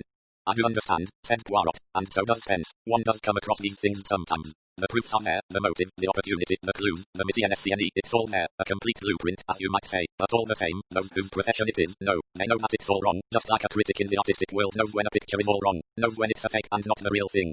There wasn't anything I could do about it either, said Superintendent Garraway. I looked into it, around it, up above it, and down below it, as you might say. I talked to the people. There was nothing there. It looked like a suicide pact. It had all the marks of the suicide pact. Alternatively, of course, it could be a husband who shot a wife and then himself, or a wife who shot her husband and then herself. All those 3 things happen. When one comes across them, one knows they have happened, but in most cases, one has some idea of why. There wasn't any real idea of why in this case, was that it? Said Poirot. Yes, that's it. You see, the moment you begin to inquire into a case, to inquire about people and things, you get a very good picture as a rule of what their lives have been like. This was a couple, aging, the husband with a good record, a wife affectionate, pleasant, on good terms together. That's a thing one soon finds out about. They were happy living together. They went for walks, they played piquet and poker patience with each other in the evenings. They had children who caused them no particular anxiety. A boy in school in England and a girl in a pensionat in Switzerland. There was nothing wrong with their lives as far as one could tell. From such medical evidence as one could obtain, there was nothing definitely wrong with their health. The husband had suffered from high blood pressure at one time. crime, but was in good condition by the taking of suitable medicaments, which kept him on an even keel. His wife was slightly deaf and had a little minor heart trouble, nothing to be worried about. Of course it could be, as does happen sometimes, that one or other of them had fears for their health. There are a lot of people who are in good health but are quite convinced they have cancer, are quite sure that they won't live another year. Sometimes that leads to their taking their own life. The Ravenscrofts didn't seem that kind of person. They seemed well balanced and placid. So what did you really think? Said Poirot. The trouble is that I couldn't think. Looking back, I said to myself it was suicide. It could only have been suicide. For some reason or other they decided that life was unbearable to them. Not through financial trouble, not through health difficulties, not because of unhappiness. And there, you see, I came to a full stop. It had all the marks of suicide. I cannot see any other thing that could have happened except suicide. They went for a walk. In that walk they took a revolver with them. The revolver lay between the two bodies. There were blood fingerprints of both of them. Both of them in fact had handled it, but there was nothing to show who had fired it last. One tends to think the husband perhaps shot his wife and then himself. That is only because it seems more likely. Well, why? A great many years have passed. When something reminds me now and again, something I read in the papers of bodies, a husband's and wife's bodies somewhere, lying dead, having taken their own lives apparently, I think back and then I wonder again what happened in the Ravenscroft case, 12 years ago or 14 and I still remember. The Ravenscroft case and wonder, well, just the one word, I think. Did the wife really hate her husband and want to get rid of him? Did they go on hating each other until they could bear it no longer? Garraway broke off another piece of bread and chewed at it. You got some idea, Monsieur Poirot? Has somebody come to you and told you something that has a whack? And your interest particularly, do you know something that might explain the why? No, all the same, said Poirot, you must have had a theory. Come now, you had a theory. You're quite right, of course. One does have theories. One expects them all, or one of them at least, to work out, but they don't usually. I think that my theory was in the end that you couldn't look for the cause, because one didn't know enough. What did I know about them? General Ravenscroft was close on 60, his wife was 35. All I knew of them, strictly speaking, was the last 5 or 6 years of their lives. The general had retired on a pension. They had come back to England from abroad, and all the evidence that came to me, all the knowledge, was of a brief period during which they had first a house at Bournemouth and then moved to where they lived in the home where the tragedy took place. They had lived there peacefully, happily. Their children came home there for school holidays. It was a peaceful period, I should say, at the end of what one presumed was a peaceful life. I knew of their life after retirement in England, of their family. There was no financial motive, no motive of hatred, no motive of sexual involvement, of intrusive love affairs. No, but there was a period before that. What did I know about that? What I knew was a life spent mostly abroad with occasional visits home, a good record for the man, pleasant remembrances of her from friends of the wives. There was no outstanding tragedy, dispute, nothing that one knew of. But then I mightn't have known. One doesn't know. There was a period of, say, 20-30 years from childhood to the time they married, the time they lived abroad in Malaya and other places. Perhaps the root of the tragedy was there. There is a proverb my grandmother used to repeat, old sins have long shadows. Was the cause of death some long shadow, a shadow from the past? That's not an easy thing to find out about. You find out about a man's record, what friends or acquaintances say, but you don't know any of the details. Well, I think little by little the theory grew up in my mind that would have been the place to look if I could have looked. Something that had happened then, in another country, perhaps. Something that had been thought to be forgotten, to have passed out of existence, but which still perhaps existed. A grudge from the past, some happening that nobody knew about, that had happened elsewhere, not in their life in England, but which may have been there, if one had known where to look for it. Not the sort of thing, you mean, said Poirot, that anybody would remember. I mean, remember nowadays. Something that no friends of theirs in England, perhaps, would have known about. Their friends in England seem to have been mostly made since retirement, though I suppose old friends did come and visit them or see them occasionally, but one doesn't hear about things that happened in the past. People forget. Yes, said Poirot, thoughtfully. People forget. They are not like elephants, said Superintendent Garraway, giving a faint smile. Elephants, they always say, remember everything. It is odd that you should say that, said Poirot. That I should say that about long sins? Not so much that. It was your mention of elephants that interested me. Superintendent Garraway looked at Poirot with some surprise. He seemed to be waiting for more. Spence also cast a quick glance at his old friend. Something that happened out east, perhaps, he suggested. I mean, well, that's where elephants come from, isn't it? Or from Africa. Anyway, who's been talking to you about elephants? He added. A friend of mine happened to mention them, said Poirot. Someone you know, he said to Superintendent Spence. Mrs. Oliver. Oh, Mrs. Ariadne Oliver. Well, he paused. Well, what? Said Poirot. Well, does she know something, then? He asked. I do not think so as yet, said Poirot, but she might know something before very long. He added thoughtfully, she's that kind of person. She gets around, if you know what I mean. Yes, said Spence. Yes, has she got any ideas? He asked. Do you mean Mrs. Ariadne Oliver, the writer? Asked Garraway with some interest. That's the one, said Spence. Does she know a good deal about crime? I know she writes crime stories. I've never known where she got her ideas from or her facts. Her ideas, said Poirot, come out of her head. Her facts, well, that's more difficult. He paused for a moment. What are you thinking of, Poirot? Something in particular? Yes, said Poirot. I ruined one of her stories once, or so she tells me. She had just had a very good idea about a fact, something that had to do with a long-sleeved woolen vest. I asked her something over the telephone and it put the idea for the story out of her head. She reproaches me at intervals. Dear, said Spence. Sounds rather like that parsley that sank into the butter on a hot day, you know. Sherlock Holmes and the dog who did nothing in the night time. Did they have a dog? Asked Poirot. I beg your pardon. I said did they have a dog, General and Lady Ravenscroft? Did they take a dog for that walk with them on the day they were shot, the Ravenscrofts? They had a dog, said Garraway. I suppose they did take him for a walk most days. If it had been one of Mrs. Oliver's stories, said Spence, you ought to have found the dog howling over the two dead bodies, but that didn't happen. Garraway shook his head. I wonder where the dog is now, said Poirot. Buried in somebody's garden, I expect, said Garraway. It's 14 years ago. So we can't go and ask the dog, can we? Said Poirot. He added thoughtfully, a pity. It's astonishing, you know, what dogs can know. Who was there exactly in the house? I mean on the day when the crime happened. I brought you a list, said Superintendent Garraway, in case you like to consult it. Mrs. Whittaker, the elderly cook housekeeper. It was the day out, so we couldn't get much from her that was helpful. A visitor was staying there who had been governess to the Ravenscroft children once, I believe. Mrs. Whittaker was rather deaf and slightly blind. She couldn't tell us anything of interest, except that recently Lady Ravenscroft had been in hospital or in a nursing home for nerves but not illness, apparently. There was a gardener, too. But a stranger might have come from outside. A stranger from the past. That's your idea, Superintendent Garraway? Not so much an idea as just a theory. Poirot was silent. He was thinking of a time when he had asked to go back into the past, had studied 5 people out of the past who had reminded him of the nursery rhyme 5 Little Pigs. Interesting it.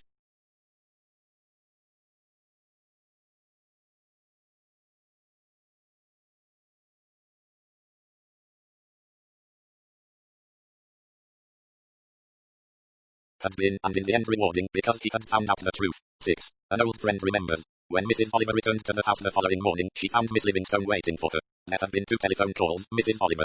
Yes, said Mrs. Oliver. The first one was from Crichton and Smith. They wanted to know whether you had chosen the lime green brocade or the pale blue one.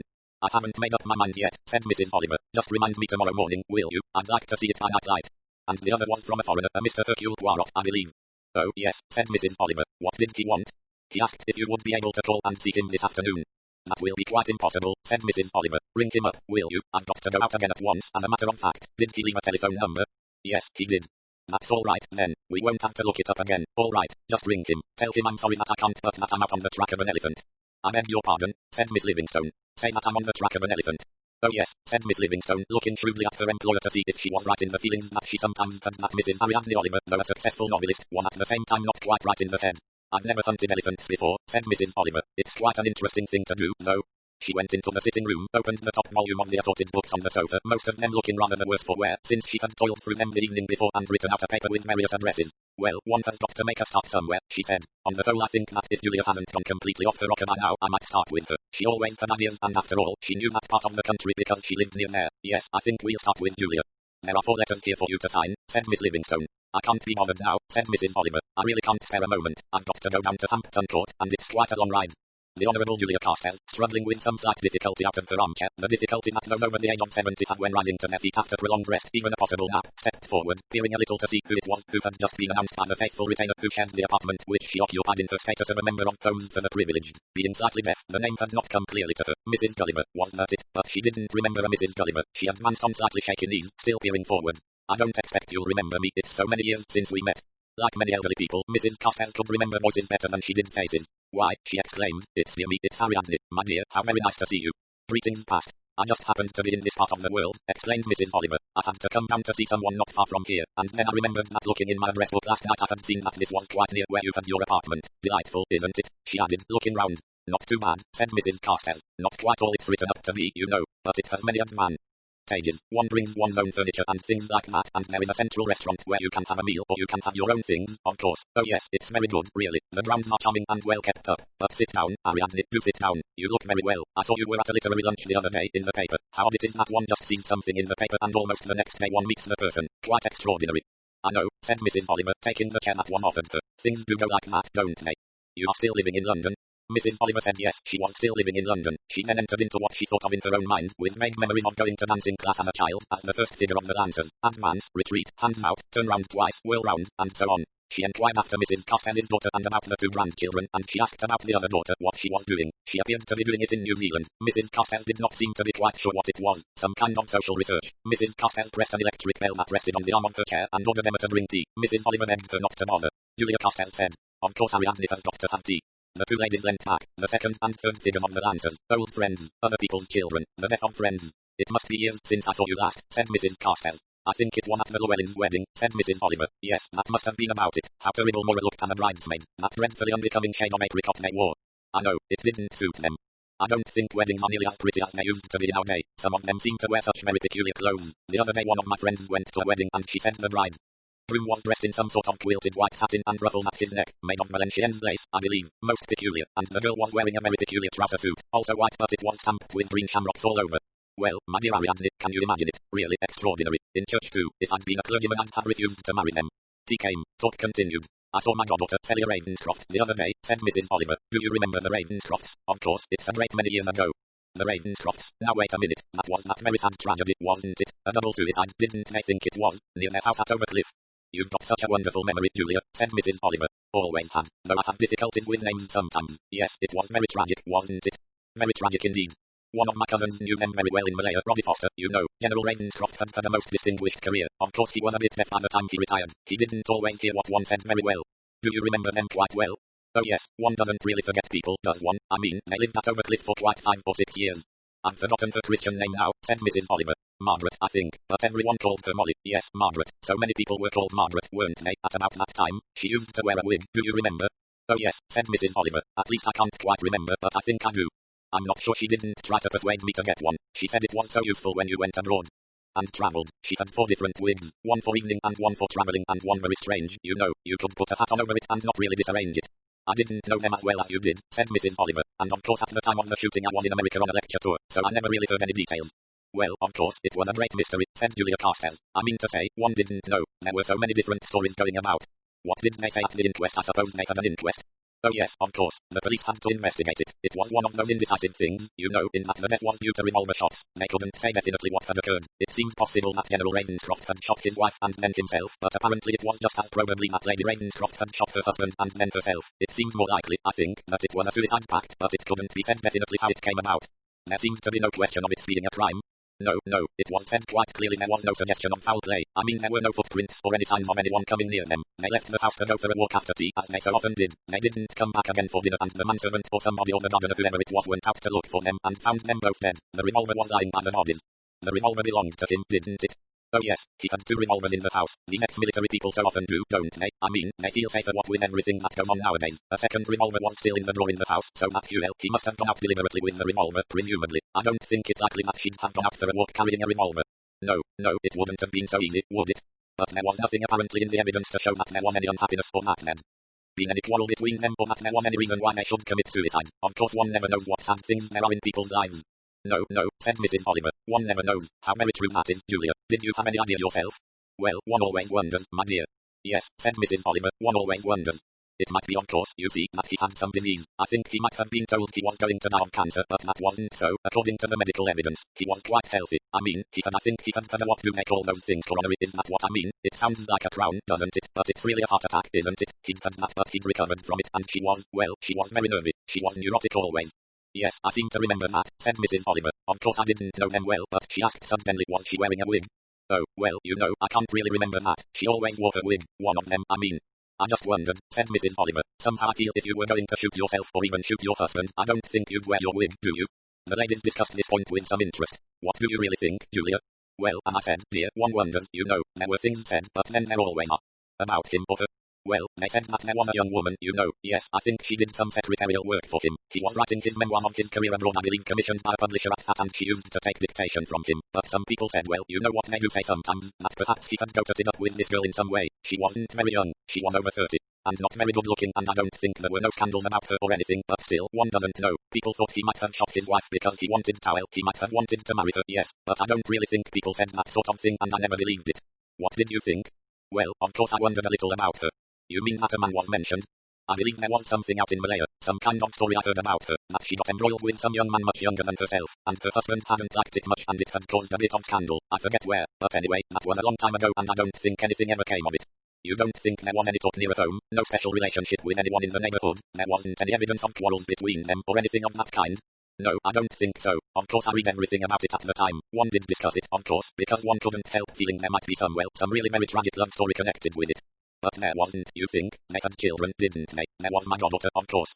Oh yes, and there was a son. I think he was quite young, at school somewhere. The girl was only 12, no older than that. She was with a family in Switzerland. There was no mental trouble, I suppose, in the family.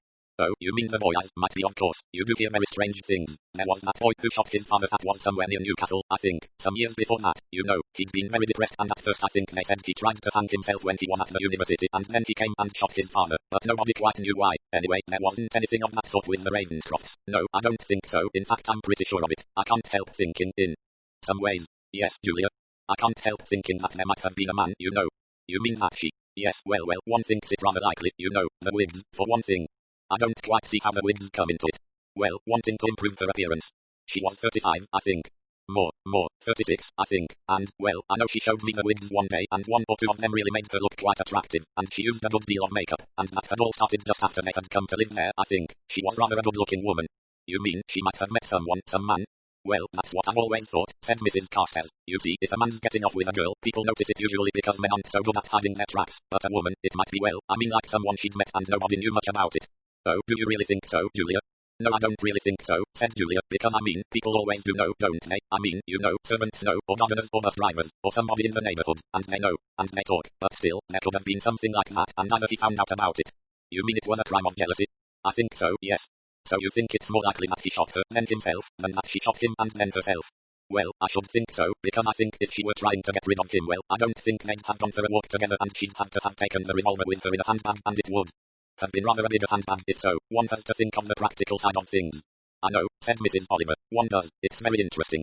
It must be interesting to you, dear, because you write these crime stories, so I expect really you would have better ideas. You'd know more what's likely to happen.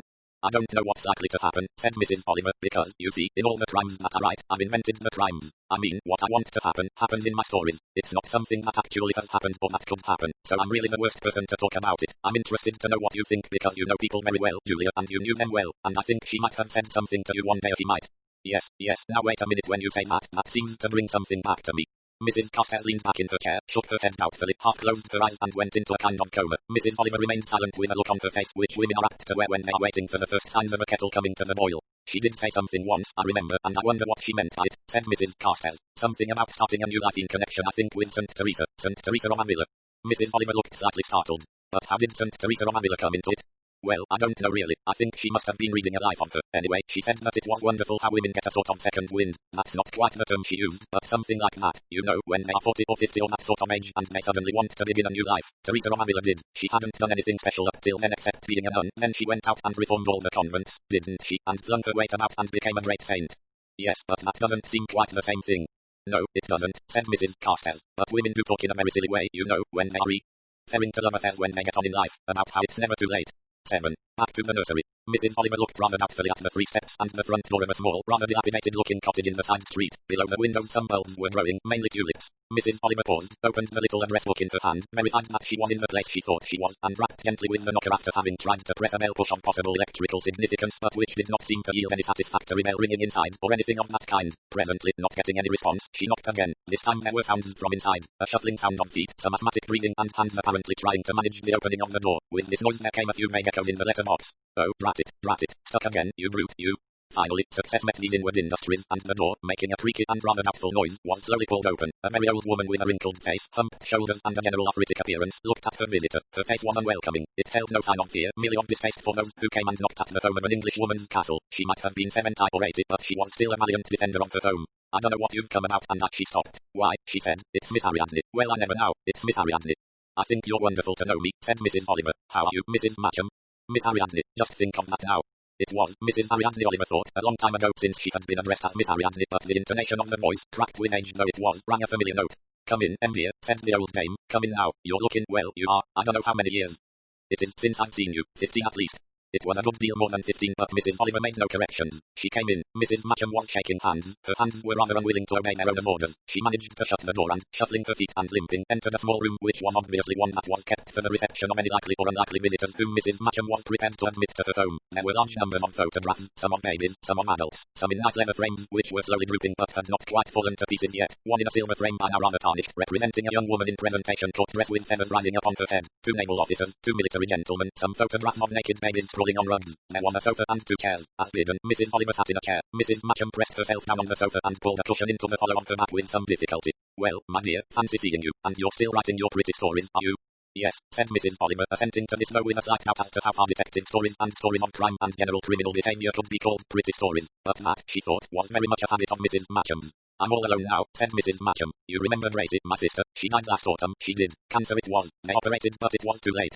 Oh dear, I'm so sorry, said Mrs. Oliver. Conversation proceeded for the next 10 minutes on the subject of the demise, one by one, of Mrs. Matcham's last remaining relatives. And you're all right, are you? Doing all right? Got a husband now? Oh now, I remember, he's dead years ago, isn't he? And what brings you here, to Little Salton Minor? I just happened to be in the neighborhood, said Mrs. Oliver, and as I've got your address in my little address book with me, I thought I'd just drop in and well, see how you were and everything. Ah, and talk about old times, perhaps. Always nice when you can do that, isn't it?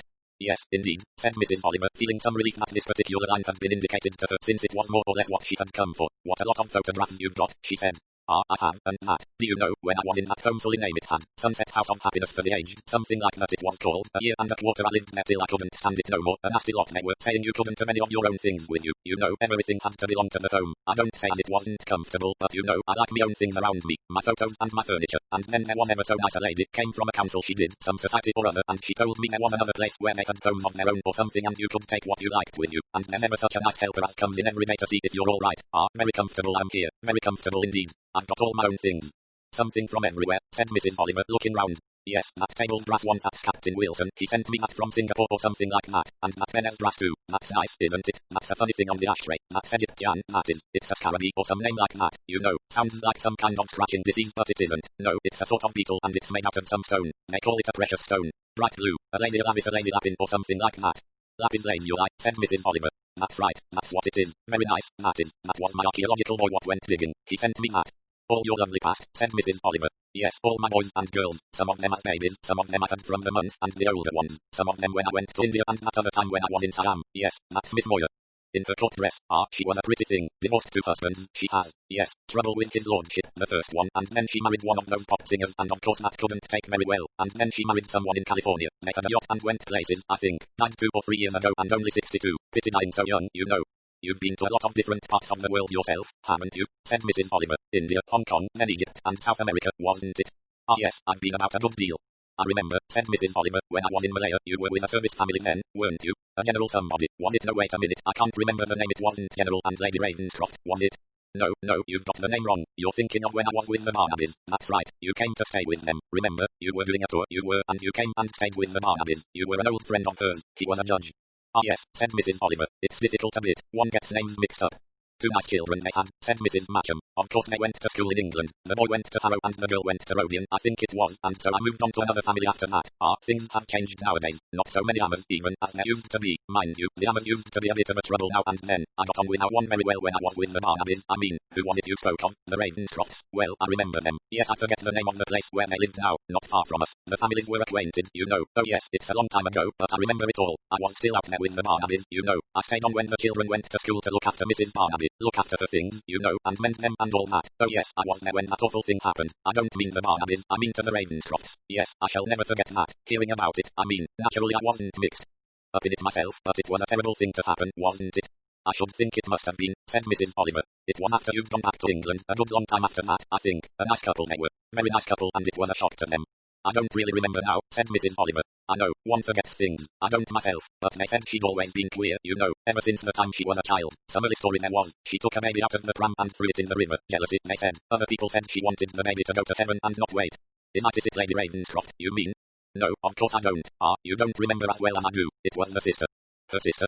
I'm not sure now whether it was her sister or his sister. They said she'd been in a kind of mental place for a long time, you know, ever since she was about 11 or 12 years old. They kept her there and then they said she was all right again and she came out, and she married someone in the army, and then there was trouble, and the next thing they heard, I believe, was that she'd been put back again in one of them loony bin places. They treat you very well, you know, they have a suite, nice rooms and all that, and they used to go and see her, I believe. I mean the general did for his wife. The children were brought up by someone else, I think, because they were afraid like, however, they said she was all right in the end, so she came back to live with her husband, and then he died or something, blood pressure I think it was, or heart. Anyway, she was very upset and she came out to stay with her brother or her sister, whichever it was. She seemed quite happy there and everything, and ever so fond of children, she was. It wasn't the little boy, I think, he was at school. It was the little girl and another little girl who'd come to play with her that afternoon. Ah well, I can't remember the details now, it's so long ago. There was a lot of talk about it, there was some that said, you know, and it wasn't her at all. They thought it was the Amma that had done it, but the Amma loved them and she was very, very upset. She wanted to take them away from the house. She said they weren't safe there and all sorts of things like that, but of course the authors didn't believe in it, and then this came about and I gather they think it must have been whatever her name was. I can't remember it now. Anyway, there it was. And what happened to this sister, either of General or Lady Ravenscroft? Well, I think, you know, as she was taken away by a doctor and put in some place and went back to England, I believe, in the end. I don't know if she went to the same place as before, but she was well looked after somewhere. There was plenty of money, I think, you know, plenty of money in the husband's family. Maybe she got all right again, but well, I haven't thought of it for years, not till you came here asking me stories about General and Lady Ravenscroft. I wonder where they are now. They must have retired before now, long ago. Well, it was rather sad, said Mrs. Oliver. Perhaps you read about it in the papers. Read what? Well, they bought a house in England and then... now, it's coming back to me. I remember reading something about that in the paper, yes, and thinking then that I knew the name Ravenscroft, but I couldn't quite remember when and how. They fell over a cliff, didn't they? Something of that kind. Yes, said Mrs. Oliver, something of that kind. Now look here, dearie, it's so nice to see you, it is. You must let me give you a cup of tea. Really, said Mrs. Oliver, I don't need any tea, really, I don't want it. Of course you want some tea. If you don't mind now, come into the kitchen, will you? I mean, I spend most of my time there now. It's easier to get about there, but I take visitors always into this room because I'm proud of my things, you know. Proud of my things and proud of all the children and the authors.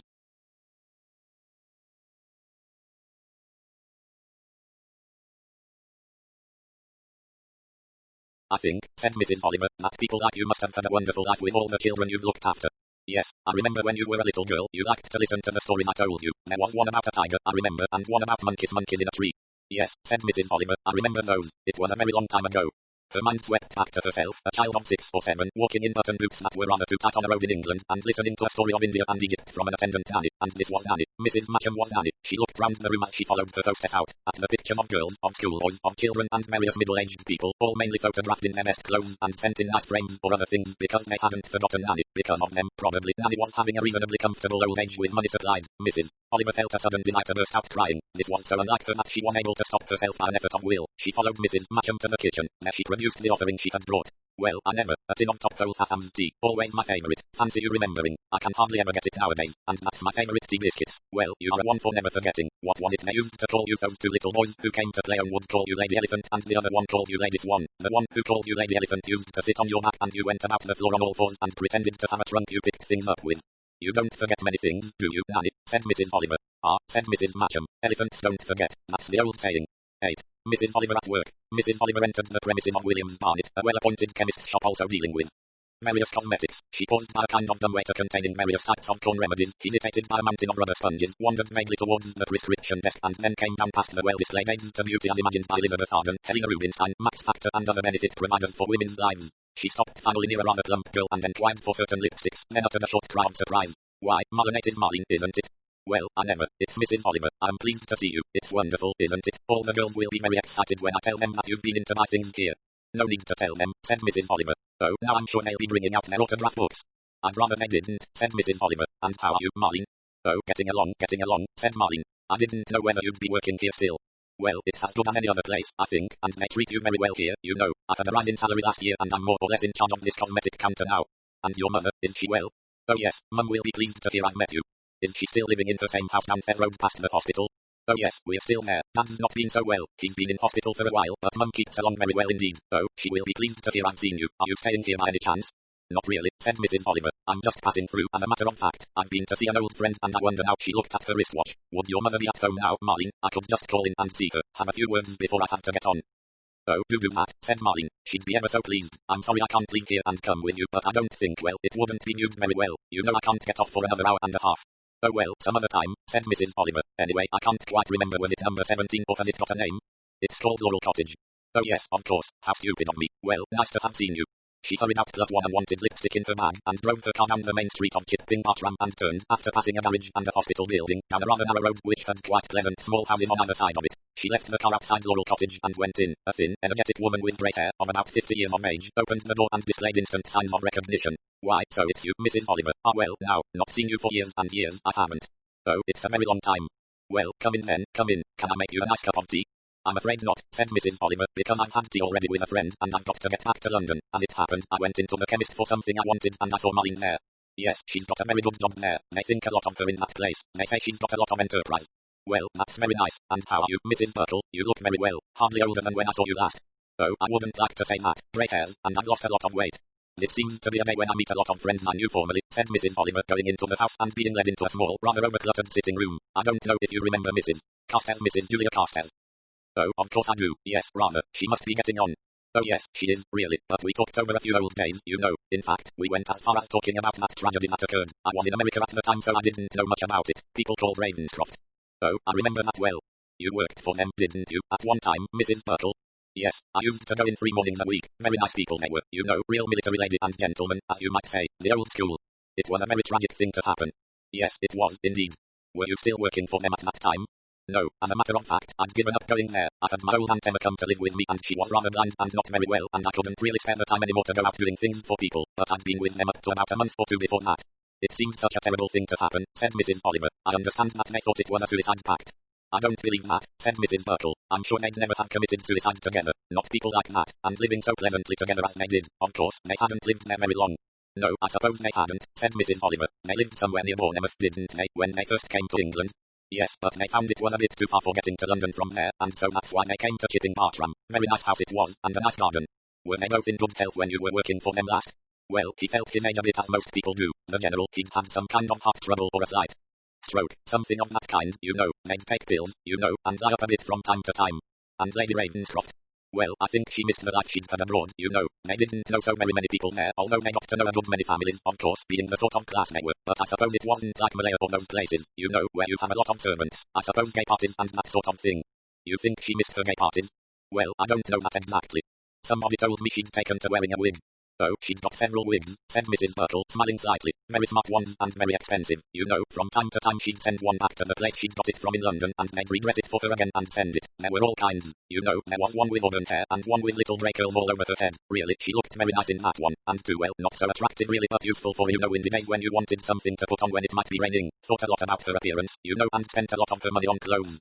What do you think was the cause of the tragedy? Said Mrs. Oliver. You see, not being anywhere near here and not seeing any of my friends at that time because I was in America, I missed hearing anything about it and, well, one doesn't like to ask questions or write letters about things of that kind. I suppose there must have been some cause. I mean, it was General Ravenscroft's own revolver that was used, I understand. Oh yes, he had two of those in the house because he said that no house was safe without. Perhaps he was right there, you know. Not that they'd had any trouble beforehand as far as I know. One afternoon a rather nasty sort of fellow came along to the door. Didn't like the look of him, I didn't. Wanted to see the General. Said he'd been in the General's regiment when he was a young fellow. The General asked him a few questions and I think thought as how he didn't, well, thought he wasn't very reliable, so he sent him off. You think then that it was someone outside that did it? Well, I think it must have been because I can't see any other thing. Mind you, I didn't like the man who came and did the gardening for them very much. He hadn't got a very good reputation and I gather he'd had a few jail sentences earlier in his life. But of course the General took up his references and he wanted to give him a chance. So you think the gardener might have killed them? Well, Roman too always thought that, but then I'm probably wrong. But it doesn't seem to me, I mean, the people who said there was some scandalous story or something about either her or him and that either he'd shot her or she'd shot him, that's all nonsense, I'd say. No, it was some outsider. One of these people thought, well, it's not as bad as it is nowadays because that, you must remember, was before people began getting all this violence idea. But look at what you read in the papers every day now. Young men, practically only boys still, taking a lot of drugs and going wild and rushing about, shooting a lot of people for nothing at all, asking a girl in a pub to have a drink with them and then they see her home and next day her body's found in a ditch, stealing children out of prams from their mothers, taking a girl to a dance and murdering her or strangling her on the way back. If anything, you feel as anyone can do anything. And anyway, there's that nice couple, the General and his wife, out for a nice walk in the evening and there they were both shot through the head. Was it through the head? Well, I don't remember exactly now and of course I never saw anything myself, but anyway, just went for a walk as they often did. And they'd not been on bad terms with each other. Well, they had words now and again, but who doesn't? No boyfriend or girlfriend. Well, if you can use that term on people of that age, oh, I mean there was a bit of talk here and there, but it was all nonsense. Nothing to it at all. People always want to say something of that kind. Perhaps one of them was ill. Well, Lady Ravenscroft had been up to London once or twice consulting a doctor about something and I rather think she was going into hospital or planning to go into hospital for an operation of some kind though she never told me exactly what it was, but I think they managed to put her right. She was in this hospital for a short time. No operation, I think, and when she came back she looked very much younger. Altogether, she'd had a lot of face treatment and you know, she looked so pretty in these wigs with curls on them, rather as though she'd got a new lease of life. And General Ravenscroft? He was a very nice gentleman and I never heard or knew of any scandal about him and I don't think there was any. People say things, but then they want to say something when there's been a tragedy of any kind. It seems to me perhaps as he might have had a blow on the head in Malaya or something like that. I had an uncle or a great uncle, you know, who fell off his horse there once, hit it on a cannon or something and he was very queer afterwards. All right for about 6 months and then they had to put him into an asylum because he wanted to take his wife's life the whole time. He said she was persecuting him and following him and that she was a spy for another nation. There's no saying what things happen or can happen in families. Anyway, you don't think there was any truth in some of the stories about them that I have happened to hear of bad feeling between them so that one of them shot the other and then shot himself or herself? Oh no, I don't. Were her children at home at the time? No. Miss O, what was her name now? Rosie? No. Penelope? Celia, said Mrs. Oliver. She's my goddaughter. Oh, of course she is. Yes, I know that now. I remember you coming and taking her out once. She was a high-spirited girl, rather bad-tempered in some ways, but she was very fond of her father and mother, I think. No, she was away at a school in Switzerland when it happened, I'm glad to say, because it would have been a terrible shock to her if she'd been at home and the one who saw them. And there was a boy, too, wasn't there? Oh yes, Master Edward. His father was a bit worried about him, I think. He looked as though he disliked his father. Oh, there's nothing in that. Boys go through that stage. Was he very devoted to his mother? Well, she fussed over him a bit too much, I think, which he found tiresome. You know, they don't like a mother fussing over them, telling them to wear thicker vests or put an extra pullover on. His father, he didn't like the way he wore his hair. It was well they weren't wearing hair like the way they are nowadays, but they were beginning to, if you know what I mean. But the boy wasn't at home at the time of the tragedy. No. I suppose it was a shock to him. Well, it must have been. Of course, I wasn't going to the house anymore at that time, so I didn't hear so much. If you ask me, I didn't like that gardener. What was his name now? Fred, I think. Fred Weisel. Some name like that. Seems to me if he'd done a bit of, well, a bit of cheating or something like that and the general had found him out and was going to sack him, I wouldn't put it past him. To shoot the husband and wife? Well, I'd have thought it more likely he'd just have shot the general. If he shot the general and the wife came along, then he'd have had to shoot her too. You read things like that in books. Yes, said Mrs. Oliver thoughtfully. One does read all sorts of things in books. There was the tutor. I didn't like him much. What tutor? Well, there was a tutor for the boy earlier. You know, he couldn't pass an exam and things at the earlier school he was at prep school or something, so they had a tutor for him. He was there for about a year, I think. Lady Ravenscroft liked him very much. She was musical, you know, and so was this tutor. Mr. Edmonds, I think his name was. Rather an amby-pamby sort of young man, I thought myself, and it's my opinion that General Ravenscroft didn't care for him much. But Lady Ravenscroft did. Oh, they had a lot in common, I think, and I think she was the one really that chose him rather more than the general. Mind you, he had very nice manners and spoke to everyone nicely and all that. And did what's his name? Edward. Oh yes, he liked him all right, I think. Almost a bit of hero worship. Anyway, don't you believe any stories you hear about scandals in the family or her having an affair with anyone or General Ravenscroft with that rather po-faced girl who did filing work for him and all that sort of thing? No. Whoever that wicked murderer was, it's one who came from outside. The police never got onto anyone. A car was seen near there but there was nothing to it and they never got any further. But all the same I think one ought to look about for somebody perhaps who'd known them in Malaya or abroad or somewhere else, or even when they were first living at Bournemouth. One never knows. What did your husband think about it? Said Mrs. Oliver. He wouldn't have known as much about them as you would, of course, but still he might have heard a lot. Oh, he heard a lot of talk, of course, in the George and Flag of an evening, you know, people saying all sorts of things, said as she drank and that cases of empty bottles had been taken out of the house. Absolutely untrue, that was, I know for a fact, and there was a nephew that used to come and see them sometimes, got into trouble with the police in some way, he did, but I don't think there was anything in that. The police didn't either, anyway, it wasn't at that time. There was no one else really living in the house, was there, except the General and Lady Ravenscroft. Well, she had a sister as used to come sometimes, Lady Ravenscroft did. She was a half-sister, I think. Something like that. Looked rather like Lady Ravenscroft. She made a bit of trouble between them, I always used to think, when she came for a visit. She was one of those who likes stirring things up, if you know what I mean. Just said things to annoy people. Was Lady Ravenscroft fond of her? Well, if you ask me, I don't think she was really. I think the sister more or less wished herself onto them sometimes, and she didn't like not to have her, but I think she found it pretty trying to have her there. The General quite liked her because she played cards well, played chess and things with him, and he enjoyed that, and she was an amusing woman in a way. Mrs. Jerryboy or something like that, her name was. She was a widow, I think, used to borrow money from them, I think, too. Did you like her? Well, if you don't mind my saying so, ma'am, no, I didn't like her. I disliked her very much. I thought she was one of those troublemakers, you know, but she hadn't been down for some time before the tragedy happened. I don't really remember very much what she was like. She had a son as came with her once or twice. Didn't like him very much. Shifty, I thought. Well, said Mrs. Oliver, I suppose nobody will really ever know the truth. Not now, not after all this time. I saw my goddaughter the other day. Did you now, ma'am? I'd be interested to hear about Miss Hellier. How is she? All right? Yes, she seems quite all right. I think she's thinking perhaps of getting married. At any rate she's got a steady boyfriend, has she? Said Mrs. Burkle. Ah well, we've all got that. Not that we all marry the first one we settle on. Just as well if you don't, 9 times out of 10. You don't know a Mrs. Burton Cox, do you? Asked Mrs. Oliver. Burton Cox, I seem to know that name. No, I don't think so. Wasn't living down here or come to stay with them or anything. No, not that I remember. Yet I did hear something. Some old friend of General Ravenscroft, I think, which he'd known in Malaya, but I don't know. She shook her head. Well, said Mrs. Oliver, I mustn't stay gossiping with you any longer. It's been so nice to see you and Marlene. 9. Results of elephantine research. A telephone call for you, said Hercule Poirot's manservant, George, from Mrs. Oliver. Ah yes, George, and what had she to say? She wondered if she could come and see you this evening, sir, after dinner. That would be admirable, said Poirot. Admirable. I have had a tiring day. It will be a stimulating experience to see Mrs. Oliver. She is always entertaining as well as being highly unexpected in the things she says. Did she mention elephants, by the way? Elephants, sir? No, I do not think so. Ah, then it would seem perhaps that the elephants have been disappointing. George looked at his master rather doubtfully. There were times when he did not quite understand the relevance of Poirot's remarks. Ring her back, said Hercule Poirot. Tell her I shall be delighted to receive her. George went away to carry out this order and returned to say that Mrs. Oliver would be there about 8:45. Coffee, said Poirot. Let coffee be prepared and some petit fours. I rather think I ordered some in lately from Fortnum and Mason. A liqueur of any kind, sir? No, I think not. I myself will have some sirop de cassis. Yes, sir. Mrs. Oliver arrived exactly on time. Poirot greeted her with every sign of pleasure. And how are you, madam? Exhausted, said Mrs. Oliver. She sank down into the armchair that Poirot indicated. Completely exhausted. Ah, qui va la chassio, I cannot remember the saying. I remember it, said Mrs. Oliver. I learnt it as a child. Qui va la chasse birds are place.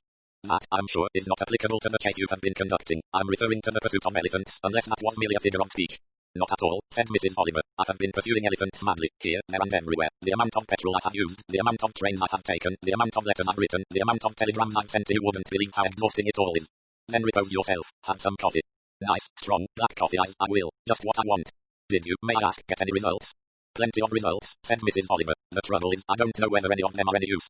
You learn facts, however. No, not really. I learned things that people told me were facts, but I strongly doubt myself whether any of them were facts. They were hearsay. No, they were what I said they would be. They were memories. Lots of people who have memories. The trouble is, when you remember things you don't always remember them right, do you? No, but they are still what you might describe perhaps as results. Is not that so? And what have you done? Said Mrs. Oliver. You are always so stern, madam, said Poirot. You demand that I run about, that I also do things. Well, have you run about? I have not run about, but I have had a few consultations with others of my own profession. It sounds far more peaceful than what I have been doing, said Mrs. Oliver. Oh, this coffee is nice. It's really strong. You wouldn't believe how tired I am, and how muddled. Come, let us have good expectancy. You have got things. You have got something, I think. I've got a lot of different suggestions and stories. I don't know whether any of them are true. They could be not true, but still be of use, said Poirot. Well, I know what you mean, said Mrs. Oliver, and that's what I think, too. I mean, that's what I thought when I went about it. When people remember something and tell you about it, I mean, it's often not quite actually what occurred, but it's what they themselves thought occurred. But they must have had something on which to base it, said Poirot. I've brought you a list of a kind, said Mrs. Oliver. I don't need to go into details of where I went or what I said or why I went out deliberately for, well, information one couldn't perhaps get from anybody in this country now, but it's all from people who knew something about the Ravenscrofts, even if they hadn't known them very well. News from foreign places, do you mean? Quite a lot of them were from foreign places. Other people who knew them here rather slightly, or from people whose aunts or cousins or friends knew them long ago.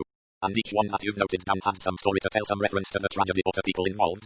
That's the idea, said Mrs. Oliver. I'll tell you roughly, shall I? Yes, have a petit four. Thank you, said Mrs. Oliver. She took a particularly sweet and rather bilious-looking one and champed it with energy. Sweet things, she said, really give you a lot of vitality. I always think, well now, I've got the following suggestions. These things have usually been said to me starting by colon. Oh yes, of course, how sad it was, that whole story. Of course, I think everyone knows really what happened. That's the sort of thing. Yes. These people thought they knew what happened, but there weren't really any very good reasons. It was just something someone had told them, or they'd heard either from friends or servants or relations or things like that. The suggestions, of course, are all the kind that you might think they were. A. That General Ravenscroft was writing his memoir of his Malayan days, and that he had a young woman who acted as his secretary and took dictation and typed things for him and was helping him. That she was a nice-looking girl, and no doubt there was something there. The result being, well, there seemed to be two schools of thought. One school of thought was that he shot his wife because he hoped to marry the girl, and then when he had shot her, immediately was horror-stricken at what he'd done and shot himself. Exactly, said Poirot. A romantic explanation. The other idea was that there had been a tutor who came to give lessons to the son who had been ill and away from his prep school for 6 months or so, a good-looking young man. Ah yes, and the wife had fallen in love with the young man, perhaps had an affair with him. That was the idea, said Mrs. Oliver. No kind of evidence, just romantic suggestion again. And therefore I think the idea was that the General probably shot his wife and then in a fit of remorse shot himself. There was another story that the General had had an affair and his wife found out about it, that she shot him and then herself. It's always been slightly different every time, but nobody really knew anything. I mean, it's always just a likely story every time. I mean, the General may have had an affair with a girl or lots of girls or just another married woman, or it might have been the wife who had an affair with someone. It's been a different someone in each story I've been told. There was nothing definite about it or any evidence for it. It's just the gossip that went around about 12 or 13 years ago, which people have rather forgotten about now, but they remember enough about it to tell one a few names and get things only moderately wrong about what happened. There was an angry gardener who happened to live on the place. There was a nice elderly cook housekeeper who was rather blind and rather deaf, but nobody seems to suspect that she had anything to do with it, and so on. I've got all the names and possibilities written down. The names of some of them wrong and some of them right. It's all very difficult. His wife had been ill, I gather, for some short time. I think it was some kind of fever that she had. A lot of her hair must have fallen out because she bought 4 wigs. There were at least 4 new wigs found among her things. Yes, I, too, heard that, said Poirot. Who did you hear it from? A friend of mine in the police. He went back over the accounts of the inquest and the various things in the house. 4 wigs. I would like to have your opinion on that, madam. Do you think that 4 wigs seems somewhat excessive? Well, I do really, said Mrs. Oliver. I had an aunt who had a wig, and she had an extra wig, but she sent one back to be redressed and wore the second one. I never heard of anyone who had 4 wigs.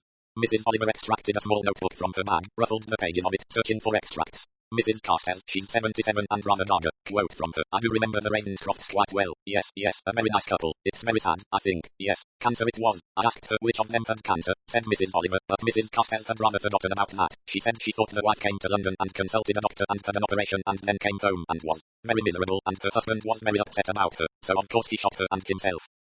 Was that her theory, or did she have an exact knowledge? I think it was entirely theory, as far as I can see and hear in the course of my investigations, said Mrs. Oliver, making rather a point of this last word. When anybody has heard that any of their friends whom they don't happen to know very well have sudden illness or consult doctors, they always think it's cancer, and so do the people themselves, I think. Somebody else, I can't read her name here, I've forgotten, I think it began with T. She said that it was the husband who had cancer. He was very unhappy, and so was his wife, and they talked it over together and they couldn't bear the thought of it all, so they decided to commit suicide. Sad and romantic, said Poirot. Yes, and I don't think really true, said Mrs. Oliver. It is worrying, isn't it? I mean, the people remembering so much and that they really mostly seem to have made it up themselves. They have made up the solution of something they knew about, said Poirot. That is to say, they know that somebody comes to London, say, to consult a doctor, or that somebody has been in hospital for 2 or 3 months. That is a fact that they know. Yes, said Mrs. Oliver, and then when they come to talk about it a long time afterwards, they've got the solution for it which they've made up themselves. That isn't awfully helpful, is it? It is helpful, said Poirot. You are quite right, you know, in what you said to me. About elephants, said Mrs. Oliver rather doubtfully. About elephants, said Poirot. It is important to know certain facts which have lingered in people's memories, although they may not know exactly what the fact was, why it happened, or what led to it, but they might easily know something that we do not know and that we have no means of learning. So there have been memories leading to theories of infidelity, of illness, of suicide pacts, of jealousy. All these things have been suggested to you. Further search could be made as to points if they seem in any way probable.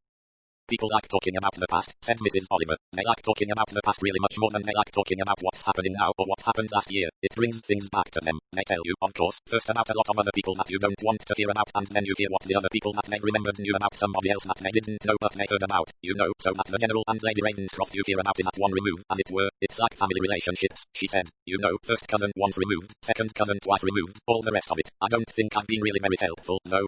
You must not think that, said Poirot. I'm pretty sure that you will find that some of these things in your agreeable little purple-coloured notebook will have something to do with the past tragedy. I can tell you from my own enquiries into the official accounts of these 2 deaths, that they have remained a mystery. That is, from the police point of view, they were an affectionate couple, there was no gossip or hearsay much about them of any sex trouble, there was no illness discovered such as would have caused anyone to take their own lives. I talk now only of the time, you understand, immediately preceding the tragedy, but there was a time before that, further back. I know what you mean, said Mrs. Oliver, and I've got something about that from an old nanny who is now I don't know, she might be 100, but I think she's only about 80. I remember her from my childhood days. She used to tell me stories about people in the service in abroad, India, Egypt, Siam and Hong Kong and the rest. Anything that interested you?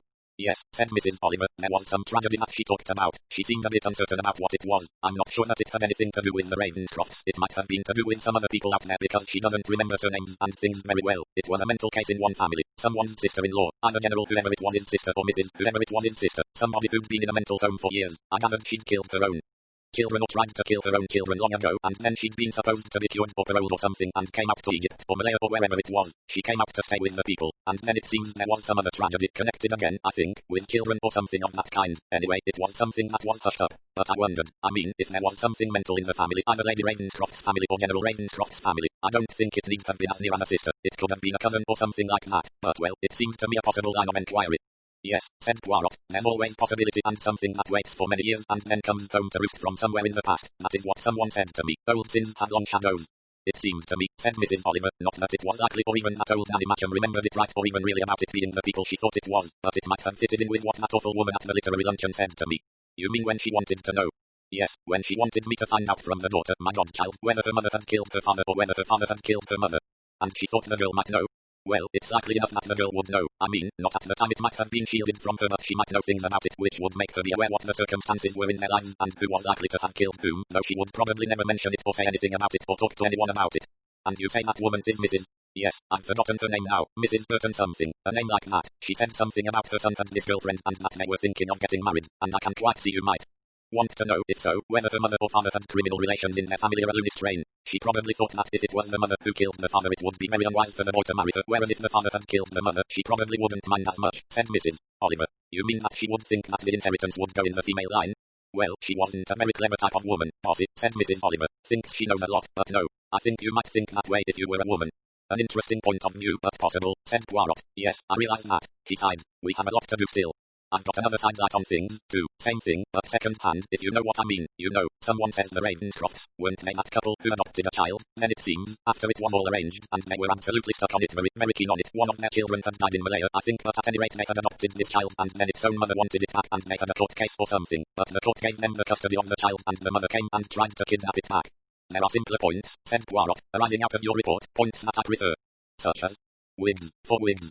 Well, said Mrs. Oliver. I thought that was interesting you, but I don't know why. It doesn't seem to mean anything. The other story was just somebody mental. There are mental people who are in homes or loony bins because they have killed their children or some other child, for some absolutely batty reason. No sense to it at all. I don't see why that would make General and Lady Ravenscroft want to kill themselves.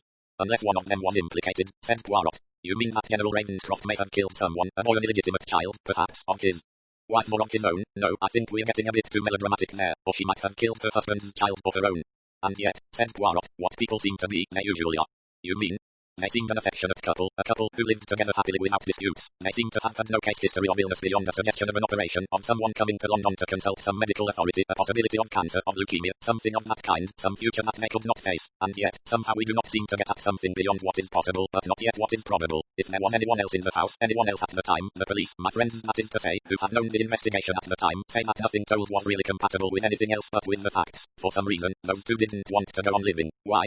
I knew a couple, said Mrs. Oliver, in the Second War. I mean, they thought that the Germans would land in England and they had decided if that happened they would kill themselves. I said it was very stupid. They said it would be impossible to go on living. It still seems to me stupid. You've got to have enough courage to live through something. I mean, it's not as though your death was going to do any good to anybody else. I wonder. Yes, what do you wonder? Well, when I said that I wondered suddenly if General and Lady Ravenscroft's deaths did any good to anyone else. You mean somebody inherited money from them? Yes, not quite as blatant as that. Perhaps somebody would have a better chance of doing well in life. Something there was in their life that they didn't want either of their two children ever to hear about or to know about.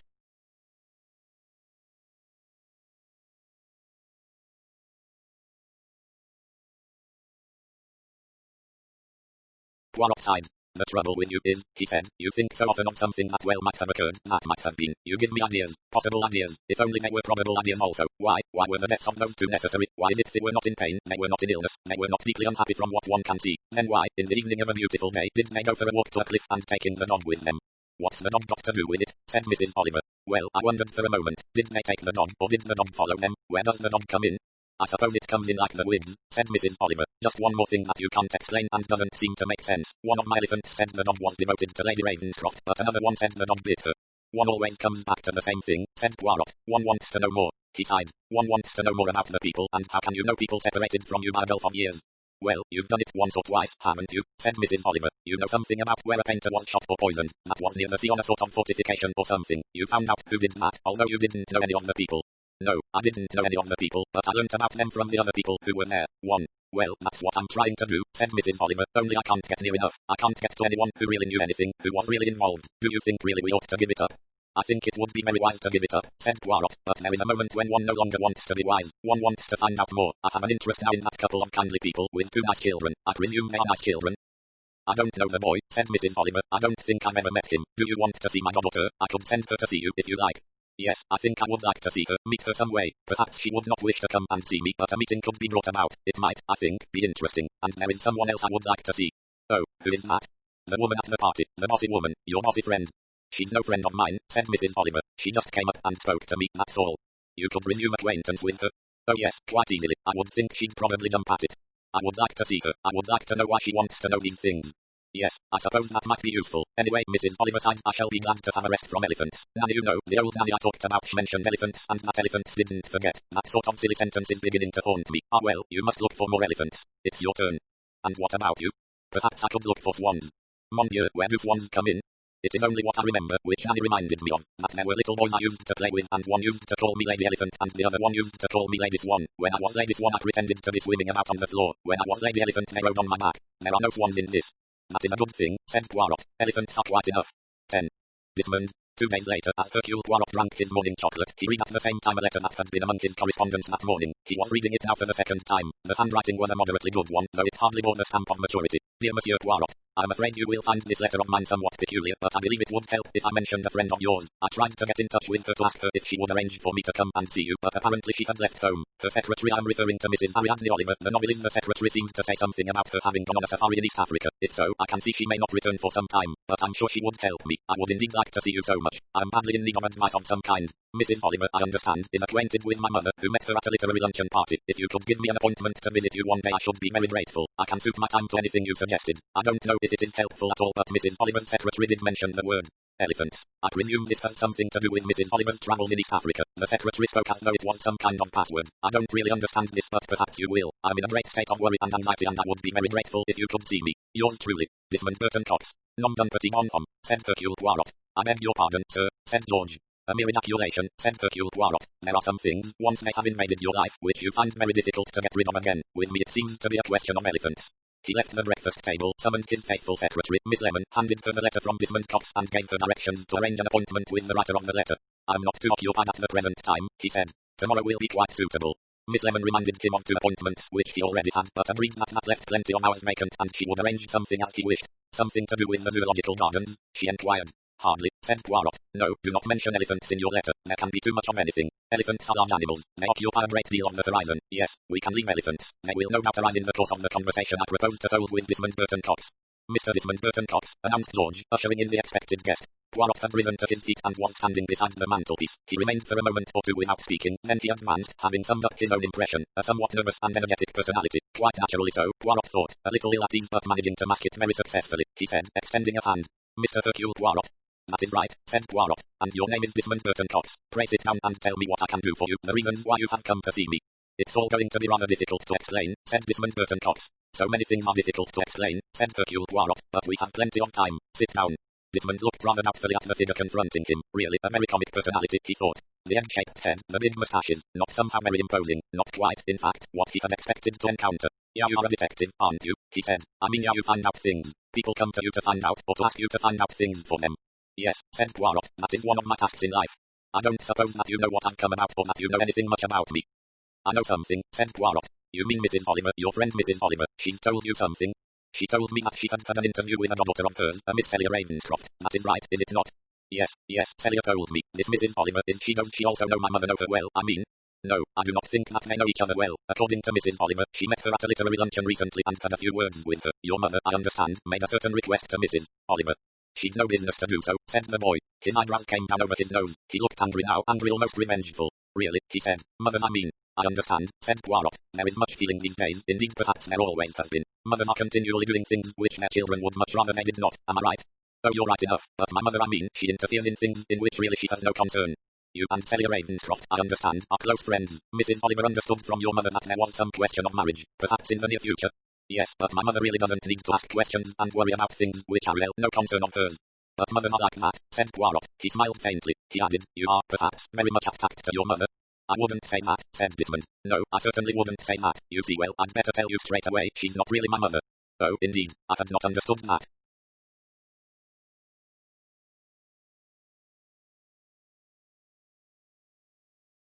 I'm adopted, said Desmond. She had a son, a little boy who died, and then she wanted to adopt a child, so I was adopted, and she brought me up as her son. She always speaks of me as her son, and thinks of me as her son, but I'm not really. We're not a bit alike. We don't look at things the same way.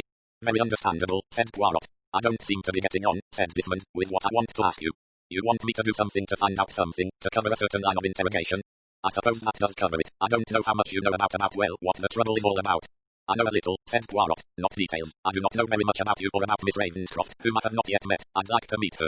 Yes, well, I was thinking of bringing her to talk to you, but I thought I'd better talk to you myself first. Well, that seems quite sensible, said Poirot. You are unhappy about something, worried, you have difficulties. Not really, no, there shouldn't be any difficulties. There aren't any. What happened is a thing that happened years ago when Celia was only a child, or a schoolgirl at least, and there was a tragedy, the sort of thing that happens, well, it happens every day, any time. Two people you know whom something has upset very much and they commit suicide. A sort of suicide pact, this was. Nobody knew very much about it or why, or anything like that, but after all, it happens, and it's no business really of people's children to worry about it. I mean, if they know the facts, that's quite enough, I should think, and it's no business of my mother's at all. As one journeys through life, said Poirot, one finds more and more that people are often interested in things that are none of their own business, even more so than they are in things that could be considered as their own business. But this is all over. Nobody knew much about it or anything, but, you see, my mother keeps asking questions, wants to know things, and she's got at Celia. She's got Celia into a state where she doesn't really know whether she wants to marry me or not. And you know if you want to marry her still? Yes, of course I know. I mean to marry her. I'm quite determined to marry her, but she's got upset. She wants to know things. She wants to know why all this happened, and she thinks, I'm sure she's wrong, she thinks that my mother knows something about it, that she's heard something about it. Well, I have much sympathy for you, said Poirot, but it seems to me that if you are sensible young people and if you want to marry, there is no reason why you should not. I may say that I have been given some information at my request about this sad tragedy. As you say, it is a matter that happened years ago. There was no full explanation of it. There never has been. But in life one cannot have explanations of all the sad things that happen. It was a suicide pact, said the boy. It couldn't have been anything else, but well. You want to know the cause of it, is that it? Well, yes, that's it. That's what Celia's been worried about, and she's almost made me worried. Certainly my mother is worried, though, as I've said, it's absolutely no business of hers. I don't think any fault is attached to anyone. I mean, there wasn't a row or anything. The trouble is, of course, that we don't know. Well, I mean, I shouldn't know anyway because I wasn't there. You didn't know General and Lady Ravenscroft or Celia?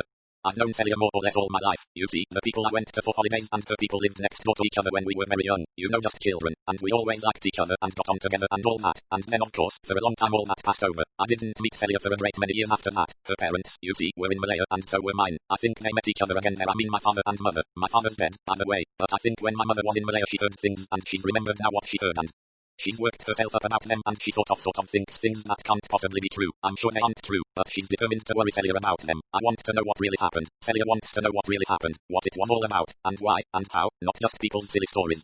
Yes, said Poirot, it is not unnatural perhaps that you should both feel that. Celia, I should imagine, more than you. She is more disturbed by it than you are. But, if I may say so, does it really matter? What matters is the now, the present. The girl you want to marry, the girl who wants to marry you. What has the past to do with you? Does it matter whether her parents had a suicide pact or whether they died in an aeroplane accident or one of them was killed in an accident and the other one later committed suicide? Whether there were love affairs which came into their lives and made for unhappiness? Yes, said Desmond Burton Cox. Yes, I think what you say is sensible and quite right, but well, things have been built up in such a way that I've got to make sure that Celia is satisfied. She's a person who minds about things, although she doesn't talk about them much. Has it not occurred to you, said Hercule Poirot, that it may be very difficult, if not impossible, to find out what really happened? You mean which of them killed the other or why, or that one shot the other and then himself? Not unless there had been something. Yes, but that something would have been in the past, so why does it matter now?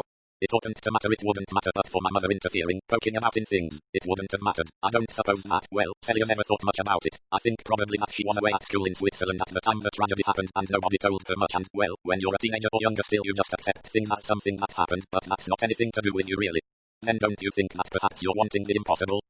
I want you to find out, said Desmond. Perhaps it's not the kind of thing that you can find out or that you like finding out. I have no objection to finding out, said Poirot. In fact, one has even a certain curiosity, shall I say. Tragedies, things that arise as a matter of grief, surprise, shock, illness, they are human tragedies, human things, and it is only natural that if one's attention is drawn to them one should want to know. What I say is it wise or necessary to rake up things? Perhaps it isn't, said Desmond, but you see. And also, said Poirot, interrupting him, don't you agree with me that it is rather an impossible thing to do after all this time? No, said Desmond, that's where I don't agree with you. I think it would be quite possible. Very interesting, said Poirot. Why do you think it would be quite possible? Because of what? You have a reason. I think there are people who would know. I think there are people who could tell you if they were willing to tell you. People, perhaps, who would not wish to tell me, who would not wish to tell Celia, but you might find out from them. That is interesting, said Poirot.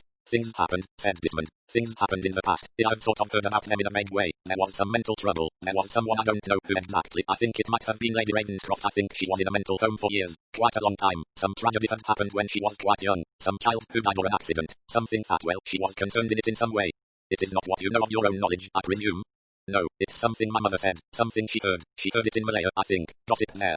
From other people, you know how they get together in the services, people like that, and the women all gossip toge for all the memsahibs, saying things that mightn't be true at all. And you want to know whether they were true or were not true.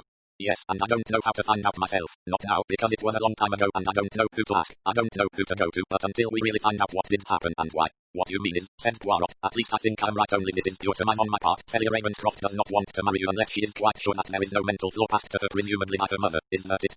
I think that is what she has got into her head somehow, and I think my mother put it there. I think it's what my mother wants to believe. I don't think she's any reason really for believing it except ill-mannered spite and gossip and all the rest of it. It will not be a very easy thing to investigate, said Poirot. No, but I've heard things about you. They say that you're very clever at finding out what did happen, asking people questions and getting them to tell you things. Whom do you suggest I should question or ask? When you say Malaya, I presume you are not referring to people of Malayan nationality. You are speaking of what you might call the Memsahib days, the days when there were service communities in Malaya. You are speaking of English people and the gossip in some English station there. I don't really mean that would be any good now. I think whoever it was who gossiped, who talked, I mean, it's so long ago now that they'd have forgotten all about it, that they are probably dead themselves. I think that my mother's got a lot of things wrong, that she's heard things and made up more things about them in her mind. And you still think that I would be capable? Well, I don't mean that I want you to go out to Malaya and ask people things. I mean, none of the P.O. would be there now. So you think you could not give me names?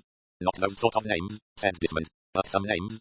Well, I'll come up with what I mean. I think there are two people who might know what happened and why, because, you see, they'd have been there. They'd have known, really known, of their own knowledge. You do not want to go to them yourself?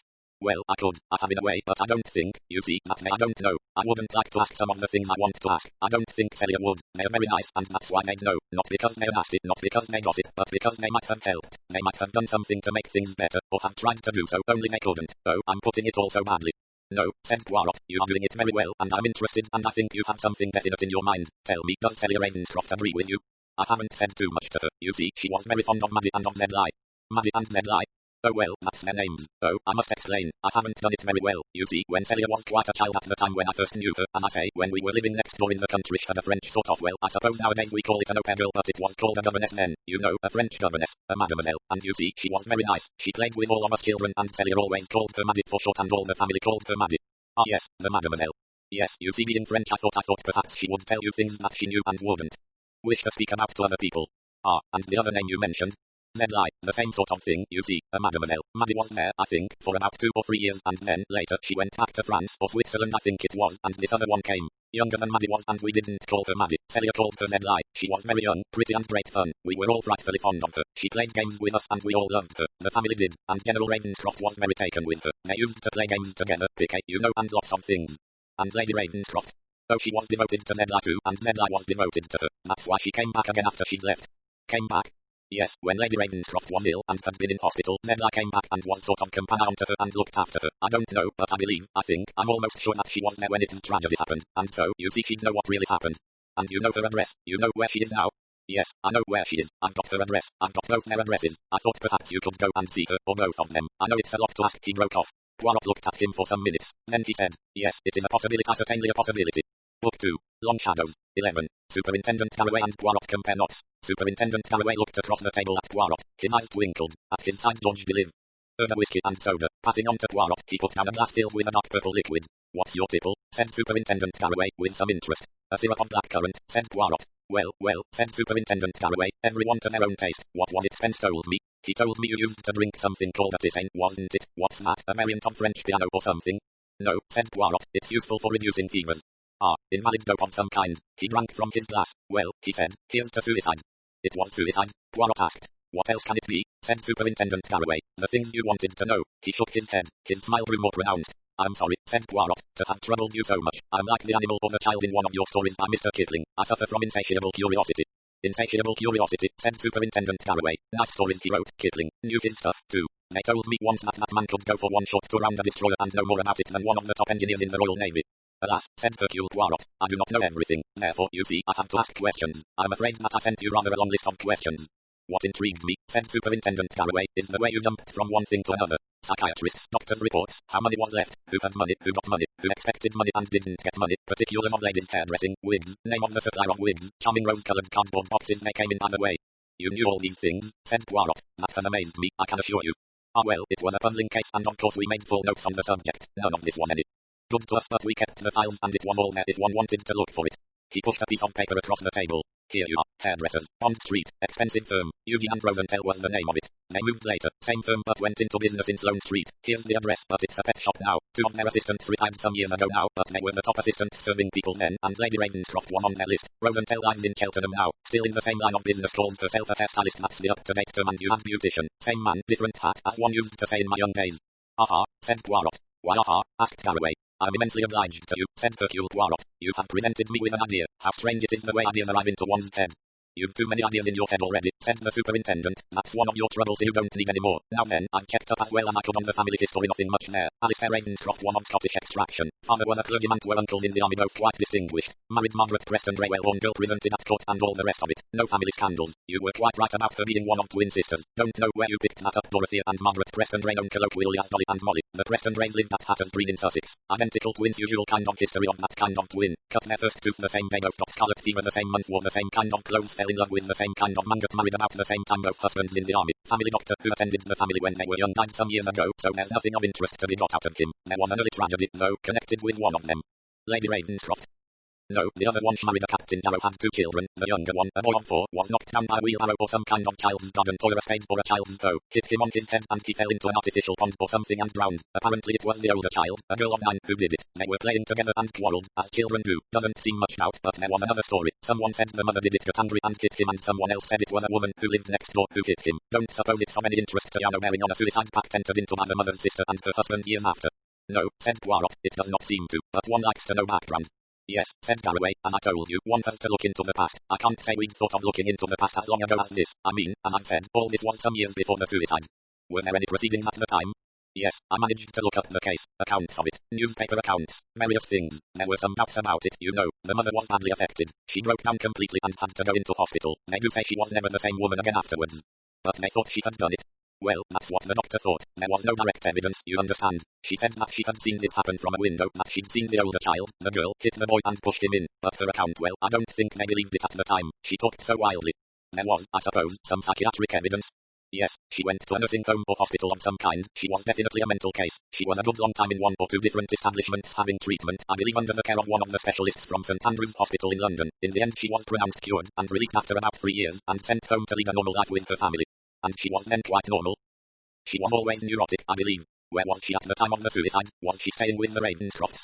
No, she had died nearly 3 weeks before that. She was staying with them at Overcliff when it happened. It seemed again to be an illustration of the identical twin destiny. She walked in her sleep and suffered from that over a period of years, it seems. She had had 1 or 2 minor accidents that way. Sometimes she took too many tranquilizers and that resulted in her walking round the house and sometimes out of it during the night. She was following a path along the cliff edge, lost her footing and fell over the cliff. Killed immediately. They didn't find her until the next day. Her sister, Lady Ravenscroft, was terribly upset. They were very devoted to each other and she had to be taken to hospital suffering from shock. Could this tragic accident have led to the Ravenscroft's suicide some weeks later? There was never a suggestion of such a thing. Odd things happen with twins, as you say. Lady Ravenscroft might have killed herself because of the link between her and her twin sister. Then the husband may have shot himself because possibly he felt guilty in some way. Superintendent Garraway said, "You have too many ideas, Poirot. Alistair Ravenscroft couldn't have had an affair with his sister-in-law without everyone knowing about it. There was nothing of that kind if that's what you've been imagining." The telephone rang. Poirot rose and answered it. It was Mrs. Oliver. "Monsieur Poirot, can you come to tea or sherry tomorrow? I have got Celia coming and later on the bossy woman. That's what you wanted, isn't it?" Poirot said it was just what he wanted. "I've got to dash now," said Mrs. Oliver. "Going to meet an old warhorse provided by my elephant. No, 1 Julia Carstairs. I think she's got his name wrong. She always does, but I hope she's got his address right." 12. Celia meets Hercule Poirot. "Well, madam," said Poirot, "and how did you fare with Sir Hugo Foster?" "To begin with, his name wasn't Foster, it was Fothergill. Trust Julia to get a name wrong. She's always doing it. So elephants are not always reliable in the names they remember. Don't talk of elephants. I've finished with elephants. And your warhorse?" "Quite an old pet, but useless as a source of information. Obsessed by some people called Barnett, who did have a child killed in an accident in Malaya, but nothing to do with the Ravenscrofts. I tell you, I've finished with elephants. Madam, you have been most persevering, most noble. Celia is coming along in about half an hour's time. You wanted to meet her, didn't you? I've told her that you are helping me in this matter, or would you rather she came to see you?" "No," said Poirot. "I think I should like her to come in the way you have arranged. I don't suppose she'll stay very long. If we get rid of her in about an hour, that would be all right, just to think over things a bit, and then Mrs. Burton Cox is coming." "Ah yes, that will be interesting. Yes, that will be very interesting." Mrs. Oliver sighed. "Oh dear, it's a pity, though, isn't it?" she said again. "We do have too much material, don't we?" "Yes," said Poirot. "We do not know what we are looking for. All we know of still is, in all probability, the double suicide of a married couple who lived quite and happy lives together. And what have we got to show for cause, for reason? We've gone forward and back, to the right, to the left, to the west, to the east." "Quite right," said Mrs. Oliver. "Everywhere. We haven't been to the North Pole yet," she added. "Nor to the South Pole," said Poirot. "So what is there, when it all comes to it?" "Various things," said Poirot. "I have made here a list. Do you want to read it?" Mrs. Oliver came over and sat beside him and looked over his shoulder. "Wigs," she said, pointing to the first item. "Why wigs first?" "For wigs," said Poirot, "seem to be interesting and rather difficult to solve. I believe the shop she got her wigs from has gone out of the trade now. People go to quite different places for wigs, and they are not wearing so many as they did just then. People used to wear wigs to go abroad, you know, because it saves bother in travelling." Yes, said Poirot, "we will do what we can with wigs. Anyway, that is one thing that interests me. And then there are other stories. Stories of mental disturbance in the family. Stories of a twin sister who was mentally disturbed and spent a good many years of her life in a mental home." "It doesn't seem to lead anywhere," said Mrs. Oliver. "I mean to say, I suppose she could have come and shot the 2 of them, but I don't really see why." "No," said Poirot, "the fingerprints on the revolver were definitely only the fingerprints of General Ravenscroft and his wife, I understand. Then there are stories of a child. A child in Malaya was murdered or attacked, possibly by this twin sister of Lady Ravenscroft, possibly by some quite different woman, possibly by an ama or a servant. Point 2. You know a little more about money." "Where does money come into it?" said Mrs. Oliver in some surprise. "It does not come into it," said Poirot. "That is what is so interesting. Money usually comes in. Money someone got as a result of that suicide. Money lost as a result of it. Money somewhere causing difficulties, causing trouble, causing covetousness and desire. It is difficult to see. There does not seem to have been any large amount of money anywhere. There are various stories of love affairs, women who were attracted to the husband, men who were attracted to the wife, an affair on one side or the other could have led to suicide or to murder. It very often does. Then we come to what at the moment inclines me to the most interest. That is why I am so anxious to meet Mrs. Burton Cox." "Oh, that awful woman. I don't see why you think she's important. All she did was to be a nosy Parker and want me to find out things." "Yes, but why did she want you to find out things? It seems to me very odd, that. It seems to me that is something that one has to find out about. She is the link, you see." "The link?" "Yes, we do not know what the link was, where it was, how it was. All we know is that she wants desperately to learn more about this suicide. Being a link, she connects both with your godchild, Celia Ravenscroft, and with the son who is not her son." What do you mean of her son? He is an adopted son, said Poirot. A son she adopted because her own son died. How did her own child die? Why? When? All these things I asked myself. She could be a link of emotion, a wish for revenge through heartred, through some love affair. At any rate I must see her. I must make up my mind about her. Yes, I cannot help but think that is very important. There was a ring at the bell and Mrs. Oliver went out of the room to answer it. This, I think, could be Celia, she said. You're sure it's all right? Yes, said Poirot. But her also, I hope. Mrs. Oliver came back a few minutes later. Celia Ravenscroft was with her. She had a doubtful, suspicious look. I don't know, she said. She stopped, staring at Hercule Poirot. I want to introduce you, said Mrs. Oliver, to someone who is helping me and I hope is helping you also. That is, helping you in what you want to know and to find out. This is Monsieur Hercule Poirot. He has special genius in finding out things. Oh, said Celia. She looked very doubtfully at the egg-shaped head, the monstrous moustaches and the small stature. I think, she said, rather doubtfully, that I have heard of him. Hercule Poirot stopped himself with a slight effort from saying firmly, most people have heard of me. It was not quite as true as it used to be because many people who had heard of Hercule Poirot and known him were now reposing with suitable memorial stones over them, in churchyards. He said, sit down, mademoiselle. I will tell you this much about myself, that when I start an investigation I pursue it to the end. I will bring to light the truth, and if it is, shall we say, truly the truth that you want, then I will deliver that knowledge to you. But it may be that you want reassuring. That is not the same thing as the truth. I can find various aspects that might reassure you. Will that be enough? If so, do not ask for more.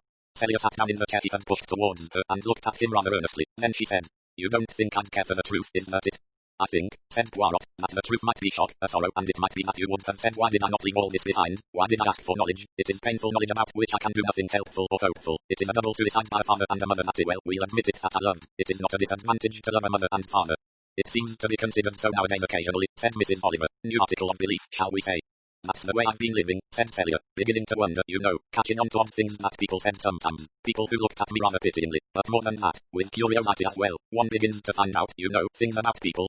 People you meet, people you know, people who used to know your family. I don't want this life. You think I don't really want it, but I do. I want truth. I'm able to deal with truth. Just tell me something. It was not a continuation of the conversation. Celia had turned on Poirot with a separate question, something which had replaced what had been in her mind just previously. You saw this man, didn't you? She said. He went to see you. He told me he had. Yes, he came to see me. Did you not want him to do so? He didn't ask me. If he had asked you, I don't know. I don't know whether I should have forbidden him to do so, told him on no account to do such a thing, or whether I should have encouraged it. I would like to ask you one question, mademoiselle. I want to know if there is one clear thing in your mind that matters to you, that could matter to you more than anything else. Well, what is that? As you say, this man Burton Cox came to see me, a very attractive and likable young man, and very much in earnest over what he came to say. Now that is the really important thing. The important thing is if you and he really wish to marry, because that is serious. That is so young people do not always think so nowadays. That is a link together for life. Do you want to enter into that state? It matters. What difference can it make to you or to this man whether the death of two people was a double suicide or something quite different? You think it is something quite different, or it was? I do not as yet know, said Poirot. I have reason to believe that it might be. There are certain things that do not accord with a double suicide, but as far as I can go on the opinion of the police, and the police are very reliable, Mademoiselle Celia, very reliable, they put together all the evidence, and they thought very definitely that it could be nothing else but a double suicide. But they never knew the cause of it, that's what you mean. Yes, said Poirot, that's what I mean. And don't you know the cause of it, either, from looking into things or thinking about them, or whatever you do? No, I'm not sure about it, said Poirot. I think there might be something very painful to learn, and I'm asking you whether you will be wise enough to say, the past is the past. Here is a young man whom I care for and who cares for me. This is the future we are spending together, not the past. Did he tell you he was an adopted child? Asked Celia. Yes, he did. You see, what business is it really of hers? Why should she come worrying Mrs. Oliver here, trying to make Mrs. Oliver ask me questions, find out things? She's not his own mother. Does he care for her? No, said Celia. I'd say on the whole he dislikes her. I think he always has. She's spent money on him, schooling and on clothes and on all sorts of different things, and you think she cares for him? I don't know, I don't think so. She wanted, I suppose, a child to replace her own child. She'd had a child who died in an accident, that was why she wanted to adopt someone, and her husband had died quite recently. All these dates are so difficult. I know, I would like perhaps to know one thing. About her or about him? Is he provided for financially? I don't know quite what you mean by that. He'll be able to support me to support a wife. I gather some money was settled on him when he was adopted. A sufficient sum, that is. I don't mean a fortune or anything like that. There is nothing that she could withhold. What, you mean that she'd cut off the money supplies if he married me? I don't think she's ever threatened to do that, or indeed that she could do it. I think it was all fixed up by lawyers or whoever arranges adoptions. They make a lot of fuss, these adoption societies, from all I hear. I would ask you something else which you might know but nobody else does. Presumably Mrs. Burton Cox knows it. Do you know who his actual mother was? You think that might have been one of the reasons for her being so nosy and all that? Something to do with, as you say, what he was really? I don't know. I suppose he might have been an illegitimate child. They're the usual ones that go for adoption, aren't they? She might have known something about his real mother or his real father or something like that. If so, she didn't tell him. I gather she just told him the silly things they suggest you should say. That it is just as nice to be adopted because it shows you really were wanted. There's a lot of silly slop like that. I think some societies suggest that that's the way you should break the news. Does he or you know of any blood relations? I don't know. I don't think he knows, but I don't think it worries him at all. He's not that kind of a worrier. Do you know if Mrs. Burton Cox was a friend of your family, of your mother and father? Did you ever meet her as far as you can remember when you were living in your own home in the early days? I don't think so. I think Desmond's mother, I think Mrs. Burton Cox went to Malaya. I think perhaps her husband died out in Malaya and that Desmond was sent to school in England while they were out there and that he was boarded with some cousins or people who take in children for holidays. And that's how we came to be friends in those days. I always remembered him, you know. I was a great hero worshipper. He was wonderful at climbing trees and he taught me things about birds' nests and birds' eggs. So it seemed quite natural when I met him again. Met him at the university and we both talked about where we'd lived and then he asked me my name. He said only your Christian name I know, and then we remembered quite a lot of things together. It's what made us, you might say, get acquainted. I don't know everything about him. I don't know anything. I want to know, how can you arrange your life and know what you're going to do with your life if you don't know all about the things that affect you, that really happened? So you tell me to carry on with my investigation? Yes, if it's going to produce any results, though I don't think it will be because in a way, well, Desmond and I have tried our hand at finding out a few things. We haven't been very successful. It seems to come back to this plain fact which isn't really the story of a life. It's the story of a death, isn't it? Of two deaths, that's to say, when it's a double suicide, one thinks of it as one death. Is it in Shakespeare or where does the quotation come from? And in death they were not divided. She turned to Poirot again. Yes, go on. Go on finding out. Go on telling Mrs. Oliver or telling me direct. I'd rather you told me direct. She turned towards Mrs. Oliver. I don't mean to be horrid to you, godmother. You've been a very nice godmother to me always, but I'd like it straight from the horse's mouth. I'm afraid that's rather rude, Monsieur Poirot, but I didn't mean it that way. No, said Poirot, I'm content to be the horse's mouth. And you think you will be? I always believe that I can. And it's always true, is it? It is usually true, said Poirot. I do not say more than that. 13. Mrs. Burton Cox. Well, said Mrs. Oliver as she returned into the room after seeing Celia to the door. What do you think of her? She is a personality, said Poirot. An interesting girl, definitely, if I may put it so. She is somebody, not anybody. Yes, that's true enough, said Mrs. Oliver. I would like you to tell me something about her. I don't really know her very well. One doesn't really with godchildren. I mean, you only see them, as it were, at stated intervals rather far apart. I didn't mean her. Tell me about her mother. Oh, I see. You knew her mother? Yes, we were in a sort of pensionat in Paris together. People used to send girls to Paris then to be finished, said Mrs. Oliver. That sounds more like an introduction to a cemetery than an introduction into society. What do you want to know about her? You remember her? You remember what she was like? Yes, as I tell you, one doesn't entirely forget things or people because they're in the past. What impression did she make on you? She was beautiful, said Mrs. Oliver. I do remember that, not when she was about 13 or 14. She had a lot of puppy fat then. I think we all did, she added, thoughtfully. Was she a personality? It's difficult to remember because, you see, she wasn't my only friend or my greatest friend. I mean, there were several of us staged for a little pack, as you might say, people with tastes more or less the same. We were keen on tennis and we were keen on being taken to the opera and we were bored to death being taken to the picture galleries. I really can only give you a general idea. Molly Preston Ray, that was her name. You both had boyfriends? We had one or two passions, I think, not for pop singers, of course. They hadn't happened yet, actors.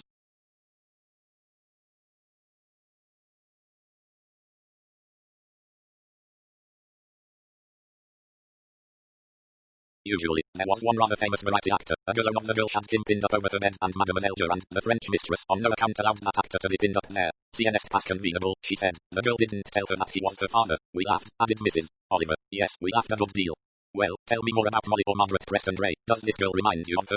No, I don't think she does. No, they are not alike. I think Molly was more emotional than this girl. There was a twin sister, I understand. Was she at the same pensionat? No, she wasn't. She might have been since they were the same age, but no, I think she was in some entirely different place in England. I'm not sure. I have a feeling that the twin sister Dolly, whom I had met once or twice very occasionally and who of course at that time looked exactly like Molly, I mean they hadn't started trying to look different, have different hairdos and all that, as twins do usually when they grow up. I think Molly was devoted to her sister Dolly, but she didn't talk about her very much. I have a feeling nowadays, I mean, I didn't have it sense that there might have been something a bit wrong perhaps with the sister even then. Once or twice, I remember, there were mentions of her having been ill or gone away for a course of treatment somewhere, something like that. I remember once wondering whether she was a cripple. She was taken once on an Antonassi voyage to do her health good. She shook her head. I can't really remember, though. I just had a feeling that Molly was devoted to her and would have liked to have protected her in some way. Does that seem nonsense to you? Not at all, said Hercule Poirot. There were other times, I think, when she didn't want to talk about her. She talked about her mother and her father. She was fond of them, I think, in the ordinary sort of way. Her mother came once to Paris and took her out, I remember. Nice woman, not very exciting or good-looking or anything. Nice, quiet, kindly. I see, so you had nothing to help us there, no boyfriends? We didn't have so many boyfriends then, said Mrs. Oliver. It's not like nowadays when it's a matter of course. Later, when we were both back again at home we more or less drifted apart. I think Molly went abroad somewhere with her parents. I don't think it was India, I don't think so. Somewhere else I think it was. Egypt perhaps. I think now they were in the diplomatic service. They were in Sweden at one time, and after that somewhere like Bermuda or the West Indies. I think he was a governor or something there. But those sort of things one doesn't really remember. Molly was very keen on the music master, which was very satisfying to us both, and I should think much less troublesome than boyfriends seem to be nowadays. I mean, you adored longed for the day when they came again to teach you. They were, I have no doubt, quite indifferent to you, but one dreamt about them at night, and I remember having a splendid kind of daydream in which I nursed my beloved Monsieur Adolphe when he had cholera, and I gave him, I think, blood transfusions to save his life. How very silly one is. And think of all the other things you think of doing. There was one time when I was quite determined to be a nun, and later on I thought I'd be a hospital nurse. Well, I suppose we shall have Mrs. Burton Cox in a moment. I wonder how she will react to you. Poirot gazed at his watch. We shall be able to see that fairly soon. Have we anything else we ought to talk about first? I think there are a few things we might compare notes on. As I say, there are one or two things that I think could do with investigation. An elephant investigation for you, shall we say, and an understudy for an elephant for me. What an extraordinary thing to say, said Mrs. Oliver. I told you I was done with elephants. Ah, said Poirot, but elephants perhaps have not done with you. The front door bell sounded once again. Poirot and Mrs. Oliver looked at each other. Well, said Mrs. Oliver, here we go. She left the room once more. Poirot heard sounds of greeting going on outside, and in a moment or two Mrs. Oliver returned, ushering the somewhat massive figure of Mrs. Burton Cox. What a delightful flat you have, said Mrs. Burton Cox. So charming of you to have spent time, your very valuable time. I'm sure you asked me to come and see you. Her eyes shot sideways to Hercule Poirot. A faint expression of surprise passed over her face. For a moment her eyes went from him to the baby grand piano that stood in one window. It occurred to Mrs. Oliver that Mrs. Burton Cox was thinking that Hercule Poirot was a piano tuner. She hastened to dispel this illusion. I want to introduce you, she said, to Hercule Poirot. Poirot came forward and bent over her hand. I think he is the only person who might be able to help you in some way. You know, what you were asking me about the other day concerning my godchild, Celia Ravenscroft. Oh yes, how kind of you to remember. I do so hope you can give me a little more knowledge of what really happened. I'm afraid I haven't been very successful, said Mrs. Oliver, and that is really why I asked Poirot to meet you. He is a wonderful person, you know, for information on things generally, really on top of his profession. I cannot tell you how many friends of mine he has assisted, and how many, well, I can really call them mysteries, he has elucidated, and this was such a tragic thing to have happened. Yes, indeed, said Mrs. Burton Cox. Her eyes were still somewhat doubtful. Mrs. Oliver indicated chairs and remarked, now what will you have? A glass of sherry? It's too late for tea, of course, or would you prefer a cocktail of some kind? Oh, a glass of sherry, you are very kind. Monsieur Poirot. I, too, said Poirot. Mrs. Oliver could not help being thankful that he had not asked for sirop de cassis or one of his favourite fruit drinks. She got out glasses and a decanter. I have already indicated to Monsieur Poirot the outlines of the enquiry you want to make. Oh yes, said Mrs. Burton Cox. She seemed rather doubtful and not so sure of herself as it would seem she was in the natural habit of being. These young people, she said to Poirot, so difficult nowadays. These young people, my son, such a dear boy, we have great hopes of his doing well in the future. And then there is this girl, a very charming girl, who, as probably Mrs. Oliver told you, is her goddaughter, and well, of course one never knows. I mean these friendships spring up, and very often they don't last. They are what we used to call calf love, you know, years ago, and it is very important to know a little at least about the antecedents of people. You know, what their families are like. Oh, of course I know Celia's a very well-born girl and all that, but there was this tragedy, mutual suicide, I believe, but nobody has been really able to enlighten me at all on what led to it or what led up to it, shall we say. I have no actual friends who were friends in common with the Ravenscrofts, and so it is very difficult for me to have ideas. I know Celia is a charming girl and all that, but one would like to know more. I understand from my friend, Mrs. Oliver, that you wanted to know something specifically. You wanted to know, in fact. What you said you wanted to know, said Mrs. Oliver, chipping in with some firmness, was whether Celia's father shot her mother and then himself, or whether Celia's mother shot her father and then herself.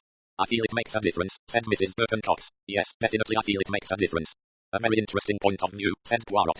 His tone was not very encouraging. Oh, the emotional background, shall I say, the emotional events that led up to all this. In a marriage, you must admit, one has to think of the children. The children, I mean, that are to come. I mean heredity. I think now we realize that heredity does more than environment. It leads to certain formation of character and certain very grave risks that one might not want to take. True, said Poirot. The people who undertake the risks are the ones that have to make the decision. Your son and this young lady, it will be their choice. Oh, I know, not mine. Parents are never allowed to choose, are they, or even to give any advice. But I would like to know something about it, yes, I would like to know very much. If you feel that you could undertake any investigation, I suppose is the word you would use. But perhaps I'm being a very foolish mother, you know, over-anxious about my dear son. Mothers are like that. She gave a little whinny of laughter, putting her head slightly on one side. Perhaps, she said, as she tipped up the sherry glass, perhaps you will think about it and I also will let you know, perhaps the exact points and things that I'm worried about. She looked at her watch. Oh dear, I'm late for another appointment. I shall have to go. I'm so sorry, dear Mrs. Oliver, to have to run away so soon, but you know what it is. I've had great difficulties finding a taxi this afternoon. One after another just turned his head aside and drove straight past me. All very, very difficult, isn't it? I think Mrs. Oliver has your address, has she not? I will give you my address, said Poirot. He removed a card from his pocket and handed it to her. Oh yes, I see. Monsieur Hercule Poirot, you are French, is that right? I'm Belgian, said Poirot. Oh yes, Belgique, yes, I quite understand. I'm so pleased to have met you and I feel so hopeful. Oh dear, I must go very, very fast. Shaking Mrs. Oliver warmly by the hand, then extending the same hand to Poirot, she left the room and the door sounded in the hall. Well, what do you think of that? Said Mrs. Oliver. What do you? Said Poirot. She ran away, said Mrs. Oliver. She ran away. You frightened her in some way. Yes, said Poirot. I think you've judged quite right. She wanted me to get things out of Celia. She wanted me to get some knowledge out of Celia, some expression, some sort of secret she suspected was there, but she doesn't want a real proper investigator on, does she? I think not, said Poirot. That is interesting, very interesting. She is well-to-do, you think?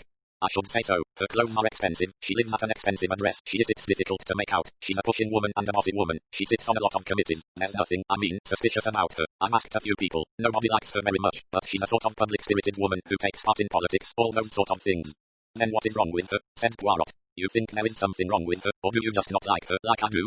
I think there is something there that she does not want to come to light, said Poirot. Oh, and are you going to find out what it is? Naturally, if I can, said Poirot. It may not be easy. She is in retreat. She was in retreat when she left us here. She was afraid of what questions I was going to ask her. Yes, it is interesting. He sighed. One will have to go back, you know, even farther than one thought. What, back into the past again? Yes, somewhere in the past, in more cases than one, there is something that one will have to know before we can come back again to what happened at 15 years ago, 20 years ago, at a house called Overcliff. Yes, one will have to go back again. Well, that's smart, said Mrs. Oliver. And now, what is there to do? What is this list of yours? I have heard a certain amount of information through police records on what was found in the house. You will remember that among the things there were 4 wigs. Yes, said Mrs. Oliver, you said that 4 wigs were too many. It seemed to be a little excessive, said Poirot. I have also got certain useful addresses. The address of a doctor that might be helpful. The doctor, you mean, the family doctor? No, not the family doctor. The doctor who gave evidence at an inquest on a child who met with an accident, either pushed by an older child or possibly by someone else. You mean by the mother? Possibly the mother, possibly by someone else who was in the house at the time. I know the part of England where that happened, and Superintendent Garraway has been able to trace him through sources known to him and also through journalistic friends of mine who were interested in this particular case. And you're going to see must be a very old man by now.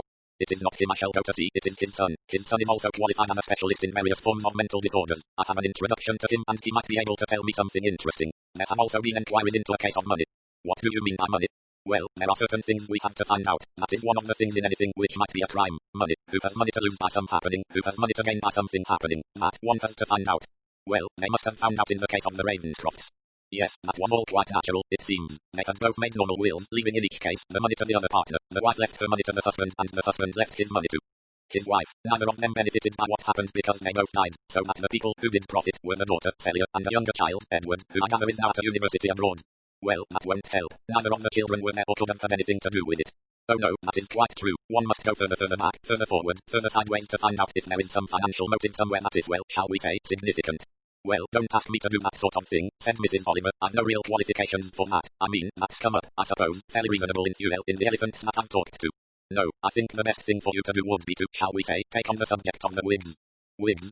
There had been a note made in the careful police report at the time of the supply of the wigs, who were a very expensive firm of hairdressers and wig makers in London, in Bond Street. Later, that particular shop closed and the business was transferred somewhere else. 2 of the original partners continued to run it and I understand it has now been given up, but I have here an address of one of the principal fitters and hairdressers, and I thought perhaps that it would come more easily if enquiries were made by a woman. Ah, said Mrs. Oliver, me? Yes, you. All right, what do you want me to do? Pay a visit to Cheltenham to an address I shall give you, and there you will find a Madame Rosenthal, a woman no longer young but who was a very fashionable maker of ladies' hair adornments of all kinds, and who was married, I understand, to another in the same profession, a hairdresser who specialized in surmounting the problems of gentlemen's baldness, toupee and other things. Oh dear, said Mrs. Oliver, the jobs you do give me to do you think they'll remember anything about it? Elephants remember, said Hercule Poirot. Oh, and who are you going to ask questions of, this doctor you talked about? For one, yes. And what do you think he'll remember? Not very much, said Poirot, but it seems to me possible that he might have heard about a certain accident. It must have been an interesting case, you know. There must be records of the case history. You mean of the twin sister? Yes, there were 2 accidents as far as I can hear connected with her. One when she was a young mother living in the country, at Hatter's Green I think the address was, and again later when she was in Malaya. Each time an accident which resulted in the death of a child. I might learn something about. You mean that as they were twin sisters, that Molly might also have had mental disability of some kind? I don't believe it for a minute. She wasn't like that. She was affectionate, loving, very good looking, emotional, and oh, she was a terribly nice person. Yes, so it would seem, and a very happy person on the whole, would you say? Yes, she was a happy person, a very happy person. Oh, I know I never saw anything of her later in life, of course, she was living abroad, but it always seemed to me on the very rare occasions when I got a letter or went to see her that she was a happy person. And the twin sister you did not really know? No, well, I think she was. Well, quite frankly she was in an institution of some kind, I think, on the rare occasions that I saw Molly. She wasn't at Molly's wedding, not as a bridesmaid even. That is odd in itself. I still don't see what you're going to find out from that. Just information, said Poirot. 14. D.R. Willoughby, Hercule Poirot got out of the taxi, paid the fare and a tip, verified the fact that the address he had come to was the address corresponding to that written down in his little notebook, took carefully a letter from his pocket addressed to Dr. Willoughby, mounted the steps to the house and pressed the bell. The door was opened by a manservant. On reception of Poirot's name he was told that Dr. Willoughby was expecting him. He was shown into a small, comfortable room with bookshelves up the side of it. There were 2 armchairs drawn to the fire and a tray with glasses on it and 2 decanters. Dr. Willoughby rose to greet him. He was a man between 50 and 60 with a lean, thin body, a high forehead, dark hair, and with very piercing grey eyes. He shook hands and motioned him to a seat. Poirot produced the letter from his pocket. Ah, yes. The doctor took it from him, opened it, read it, and then, placing it beside him, looked at Poirot with some interest. I have already heard, he said, from Superintendent Carraway and also, I may say, from a friend of mine in the Home Office, who also begged me to do what I can for you in the matter that interests you. It is a rather serious favour to ask, I know, said Poirot, but there are reasons which make it important for me. Important for you after this number of years?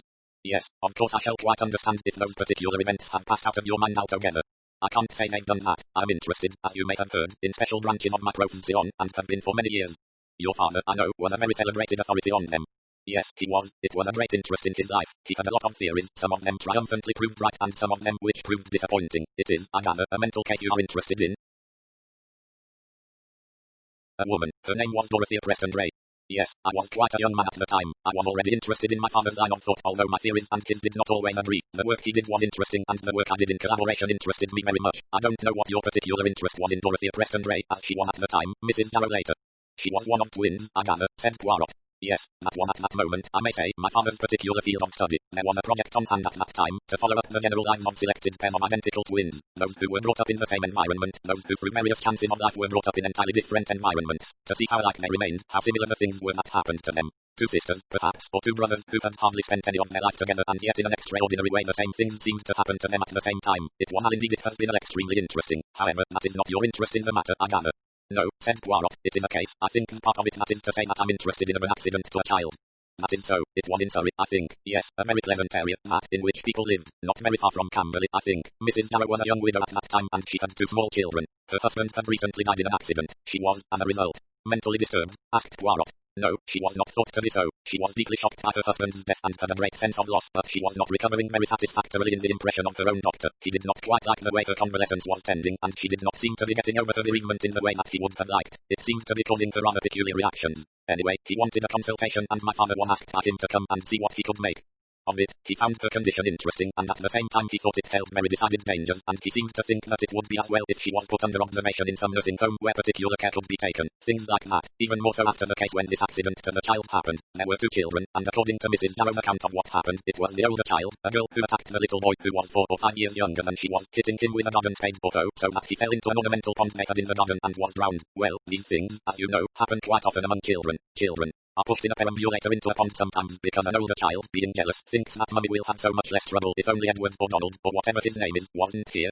Or it would be much nicer for her. It all results from jealousy. There did not seem to be any particular cause or evidence of jealousy in this case, though. The child had not resented the birth of her brother. On the other hand, Mrs. Darrow had not wanted this second child. Although her husband had been pleased to have this second child coming, Mrs. Darrow did not want it. She had tried 2 doctors with the idea of having an abortion, but did not succeed in finding one who would perform what was then an illegal operation. It was said by one of the servants, and also by a boy who was bringing a telegram, I believe, to the house, that it was a woman who attacked the boy, not the other child, and one of the servants said very definitely she had been looking out of the window and that it was her mistress. She said, I don't think the poor thing knows what she is doing nowadays. You know, just since the master died she's been in, oh, such a state as never was. Well, as I say, I don't know exactly what you want to know about the case. A verdict was brought in of accident. It was considered to be an accident, and the children had been said to be playing together, pushing each other, etc., and that therefore it was undoubtedly a very unfortunate accident. It was left at that, but my father, when consulted, and after a conversation with Mrs. Darrow and certain tests, questionnaires, sympathetic remarks to her, and questions, he was quite sure she had been responsible for what happened. According to his advice, it would be advisable for her to have mental treatment. But your father was quite sure that she had been responsible. Yes, there was a school of treatment at the time which was very popular and which my father believed in. That school's belief was that after sufficient treatment, lasting sometimes quite a long time, a year or longer, people could resume a normal everyday life, and it was to their advantage to do so. They could be returned to live at home and with a suitable amount of attention, both medical and from those, usually near relatives, who were with them and could observe them living a normal life. Everything would go well. This, I may say, did meet with success at first in many cases, but later there was a difference. Several cases had most unfortunate results. Patients who appeared to be cured came home to their natural surroundings, to a family, a husband, their mothers and fathers, and slowly relapsed, so that very often tragedies or near tragedies occurred. One case my father was bitterly disappointed in, also a very important case in his knowledge, was a woman who came back to live with the same friend she lived with before. All seemed to be going happily, but after about 5 or 6 months she sent urgently for a doctor, and when he came said, "I must take you upstairs because you will be angry at what I have done, and you will have to send for the police, I'm afraid. I know that must happen, but you see, I was commanded to do this. I saw the devil looking out of Hilda's eyes. I saw the devil there, so I knew what I had to do. I knew I had to kill her." The woman was lying dead in a chair, strangled, and after her death her eyes had been attacked. The killer died in a mental home with never any feeling about her crime except that it had been a necessary command laid upon her because it was her duty to destroy the devil. Poirot shook his head sadly. The doctor went on, "Yes, well, I consider that in a mild way Dorothea Preston Ray suffered from a form of mental disorder that was dangerous and that she could only be considered safe if she lived under supervision. This was not generally accepted, I may say, at the time, and my father did consider it most inadvisable. Once she had been committed to a very pleasant nursing home, a very good treatment was given, and again, after a period of years she appeared to be completely sane, left the establishment, lived in an ordinary life with a very pleasant nurse more or less in charge of her, though considered in the household as a lady's maid. She went about, made friends, and sooner or later went abroad." "To Malaya," said Poirot. "Yes, I see you've been correctly informed. She went to Malaya to stay with her twin sister. And there another tragedy happened?" "Yes, a child of a neighbour was attacked. It was thought at first by an ama, and afterwards I believe one of the native servants, a bearer, was suspected. But there again there seemed no doubt that Mrs. Darrow had, for one of those mental reasons known only to her, been guilty of the attack. There was no definite evidence, I understand, which could be brought against her. I think General, I forget his name now, Ravenscroft," said Poirot. Yes, General Ravenscroft agreed to arrange for her to go back to England and again undergo medical treatment. Is that what you wanted to know?" "Yes," said Poirot, "that is what I have partly heard already, but mainly I may say, by hearsay, which is not dependable. What I want to ask you was, this was a case concerned with identical twins. What about the other twin, Margaret Preston Ray, afterwards the wife of General Ravenscroft? Was she likely to be affected by the same malady?" "There was never any medical case about her. She was perfectly sane. My father was interested, visited her once or twice and talked to her because he had so often seen cases of almost identical illnesses or mental disturbances happen between identical twins who had started life very devoted to each other." "Only started life, you said?" "Yes, on certain occasions a state of animosity can arise between identical twins. It follows on a first keen protective love one for the other, but it can degenerate into something which is near a hatred if there is some emotional strain that could trigger it off or could arouse it, or any emotional crisis to AC.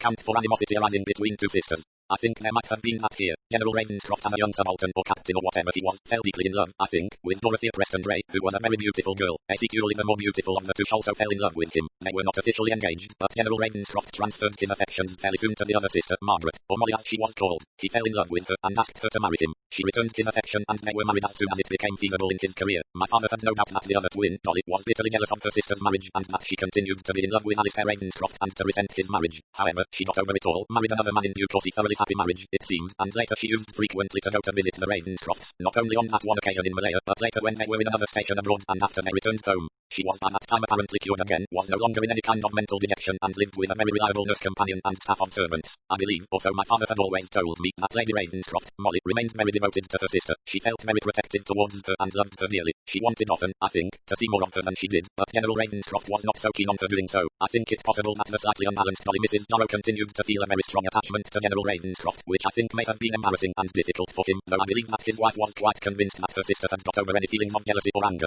I understand Mrs. Darrow was staying with the Ravenscrofts about 3 weeks or so before the tragedy of their suicide happened.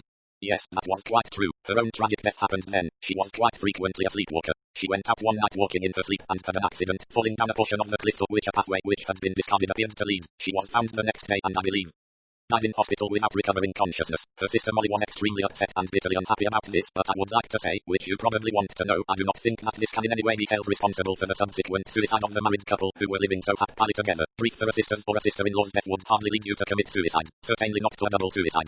Unless, perhaps, said Hercule Poirot, Margaret Ravenscroft had been responsible for her sister's death. Good heavens, said Dr. Willoughby, surely you are not suggesting that it was Margaret who followed her sleepwalking sister and that it was Margaret's hand that was stretched out to push Dorothy over the cliff edge? I refuse absolutely, said Dr. Willoughby, to accept any such idea. With people, said Hercule Poirot, one never knows. 15. Eugene and Rosenthal, hairstylists and beauticians. Mrs. Oliver looked at Cheltenham with approval. As it happened, she had never been to Cheltenham before. How nice, said Mrs. Oliver to herself, to see some houses that are really like houses, proper houses. Casting her mind back to youthful days, she remembered that she had known people, or at least her relations, her aunts, had known people who lived at Cheltenham, retired people usually, army or navy. It was the sort of place, she thought, where one would like to come and live if one had spent a good deal of time abroad. It had a feeling of English security, good taste and pleasant chat and conversation. After looking in one or two agreeable antique shops, she found her way to where she wanted, or rather Hercule Poirot wanted her to go. It was called the Rose Green Hairdressing Saloons. She walked inside it and looked round. 4 or 5 people were in process of having things done to their hair. A plump young lady left her client and came forward with an enquiring air. "Mrs. Rosenthal," said Mrs. Oliver, glancing down at a card. "I understand," she said, "she could see me. If I came here this morning, I don't mean," she added, "having anything done to my hair, but I wanted to consult her about something, and I believe a telephone call was made, and she said if I came at 11:30 she could spare me a short time." "Oh yes," said the girl. "I think madam is expecting someone." She led the way through a passage down a short flight of steps and pushed a swing door at the bottom of it. From the hairdressing saloon they had passed into what was obviously Mrs. Rosenthal's house. The plump girl knocked at the door and said, "The lady to see you," as she put her nose in, and then asked rather nervously, "What name did you say?" "Mrs. Oliver," said Mrs. Oliver. She walked in. It had a faint effect of what might have been yet another showroom. There were curtains of rose gauze and roses on the wallpaper, and Mrs. Rosenthal, a woman Mrs. Oliver thought of as roughly her own age, or possibly a good many years older, was just finishing what was obviously a cup of morning coffee. "Mrs. Rosenthal," said Mrs. Oliver. "Yes. You did expect me?" "Oh yes, I didn't quite understand what it was all about. The lines are so bad on the telephone." "That is quite all right. I have about half an hour to spare. Would you like some coffee?" "No, thank you," said Mrs. Oliver. "I won't keep you any longer than I need. It is just something that I want to ask you about, that you may happen to remember. You have had quite a long career, I understand, in the hairdressing business." "Oh yes, I'm quite thankful to give over to the girls now. I don't do anything myself these days." "Perhaps you still advise people?" "Yes, I do that." Mrs. Rosenthal smiled. She had a nice, intelligent face with well-arranged brown hair, with somewhat interesting grey streaks in it here and there. "I'm not sure what it's all about." "Well, really I wanted to ask you a question about, well, I suppose in a way about wigs generally. We don't do as much in wigs now as we used to do. You had a business in London, didn't you?" "Yes, first in Bond Street and then we moved to Sloane Street, but it's very nice to live in the country after all that, you know." "Oh yes, my husband and I are very satisfied here. We run a small business but we don't do much in the wig line nowadays," she said, "though my husband does advise and get wigs designed for men who are bald. It really makes a big difference, you know, to many people in their business if they don't look too old, and it often helps in getting a job." "I can quite imagine that," said Mrs. Oliver. From sheer nervousness she said a few more things in the way of ordinary chat and wondered how she would start on her subject. She was startled when Mrs. Rosenthal leant forward and said suddenly, "You are Ariadne Oliver, aren't you, the novel writer?" "Yes," said Mrs. Oliver. As a matter of fact, she had her usual somewhat shamefaced expression when she said this. That was habitual to her. "Yes, I do write novels. I'm so fond of your books. I've read a lot of them." "Oh, this is very nice indeed. Now tell me, in what way can I help you?" "Well, I wanted to talk about wigs and about something that happened a great many years ago, and probably you mayn't remember anything about it." "Well, I rather wonder, though you mean fashions of years ago?" "Not exactly. It's a woman, a friend of Minnie Julie. I was at school with her, and then she married and went out to Malaya and came back to England, and there was a tragedy later, and one of the things I think that people found surprising after it was that she had so many wigs. I think they had been all supplied by you, by your firm, I mean." "Oh, a tragedy. What was her name?" "Well, her name when I knew her was Preston Gray, but afterwards her name was Ravenscroft." Oh yes, that one. Yes, I do remember Lady Ravenscroft. I remember her quite well. She was so nice and really very, very good looking still. Yes, her husband was a colonel or a general or something, and they'd retired, and they lived in I forget the county now. And there was what was supposed to be a double suicide," said Mrs. Oliver. Yes, I remember reading about it and saying, "Why, that's how Lady Ravenscroft," and then there was a picture of them both in the paper, and I saw that it was so. Of course, I'd never seen him, but it was her all right. It seemed so sad, so much grief. I heard that they discovered that she had cancer and they couldn't do anything about it, so this happened, but I never heard any details or anything." "No," said Mrs. Oliver. "But what is it you think I can tell you? You supplied her with wigs, and I understand the people investigating. I suppose the police thought 4 wigs was quite a lot to have, but perhaps people did have 4 wigs at a time." "Well, I think that most people had 2 wigs at least," said Mrs. Rosenthal. "You know, one to send back to be serviced, as you might say, and the other one that they wore while it was away. Do you remember Lady Ravenscroft ordering an extra 2 wigs? She didn't come herself. I think she'd been or was ill in hospital or something, and it was a French young lady who came. I think a French lady who was companion to her or something like that. Very nice, spoke perfect English, and she explained all about the extra wigs she wanted, sizes and colours and styles, and ordered them. Yes, fancy my remembering it. I suppose I wouldn't have accepted that about her. It must have been a month after a month, perhaps more, 6 weeks. I read about the suicide, you know, I'm afraid. They gave her bad news at the hospital or wherever she was, and so she just couldn't face living anymore, and her husband felt he couldn't face life without her." Mrs. Oliver shook her head sadly and continued her enquiries. "They were different kinds of wigs, I suppose?" "Yes, one had a very pretty grey streak in it, and then there was a party one and one for evening wear, and one close cropped with curls, very nice, that you could wear under a hat and it didn't get messed up. I was sorry not to have seen Lady Ravenscroft again. Even apart from her illness, she had been very unhappy about a sister who had recently died, a twin sister." "Yes, twins are very devoted, aren't they?" said Mrs. Oliver. "She'd always seemed such a happy woman before," said Mrs. Rosenthal. Both women sighed. Mrs. Oliver changed the subject. "Do you think that I'd find a wig useful?" she asked. The expert stretched out a hand and laid it speculatively on Mrs. Oliver's head. "I wouldn't advise it. You've got a splendid crop of hair, very thick still. I imagine." A faint smile came to her lips. "You enjoy doing things with it?" How clever of you to know that. It's quite true, I enjoy experimenting, it's such fun. You enjoy life altogether, don't you? Yes, I do. I suppose it's the feeling that one never knows what might be going to happen next. Yet that feeling, said Mrs. Rosenthal, is just what makes so many people never stop worrying. 16. Mr. Dobie reports. Mr. Dobie came into the room and sat, as indicated by Poirot, in his usual chair. He glanced around him before choosing what particular piece of furniture or part of the room he was about to address. He set the lead, as often before, for the electric fire, not turned on at this time of year. Mr. Dobie had never been known to address the human being he was working for directly. He selected always the cornice, a radiator, a television set, a clock, sometimes a carpet or a mat. Out of a briefcase he took a few papers. Well, said Hercule Poirot, you have something for me? I have collected various details, said Mr. Dobie. Mr. Dobie was celebrated all over London, indeed possibly all over England, and even further, as a great purveyor of information. How he performed these miracles nobody ever really quite knew. He employed a not excessive staff. Sometimes he complained that his legs, as he sometimes called them, were not as good as they used to be, but his results were still able to astonish people who had commissioned them. Mrs. Burton Cox, he said, announcing the name much as though he had been the local churchwarden having his turn at reading the lessons. He might equally have been saying third verse, fourth chapter, the book of Isaiah.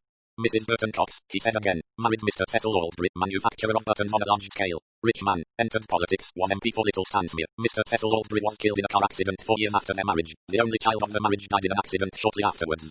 Mr. Aldbury's estate was inherited by his wife, but was not as much as had been expected, since the firm had not been doing well of late years. Mr. Aldbury also left quite a considerable sum of money to a Miss Kathleen Fenn, with whom it seemed he had been having intimate relations quite unknown to his wife. Mrs. Burton Cox continued her political career. Some 3 years after that she adopted a child which had been born to Miss Kathleen Fenn. Miss Kathleen Fenn insisted that the child was the son of the late Mr. Aldbury. This, from what I have been able to learn in my inquiries, is somewhat difficult to accept. Continued Mr. Dobie. Miss Fenn had many relationships, usually with gentlemen of ample means and generous dispositions, but after all, so many people have their price, have they not? I'm afraid this is quite a serious bill I may have to send you in.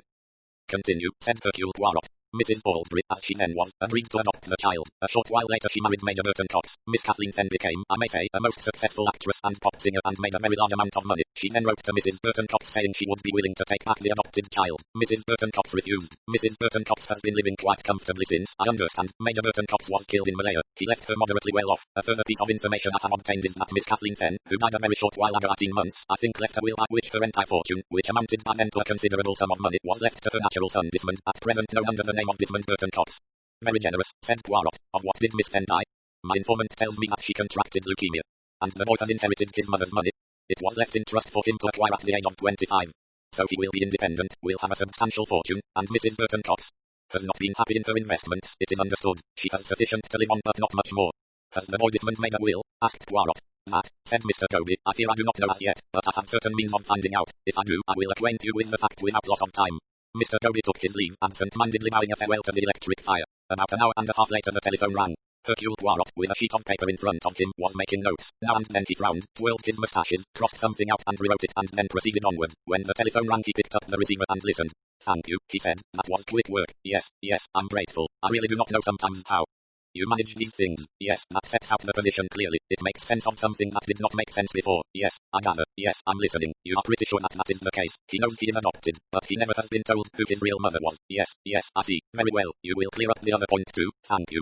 He replaced the receiver and started once more writing down words. In half an hour the telephone rang once more. Once again he picked up the phone. I'm back from Cheltenham, said a voice which Poirot had no difficulty in recognizing. Ah, madam, you have returned. You have seen Mrs. Rosenthal? Yes, she is nice, very nice, and you were quite right, you know, she is another elephant.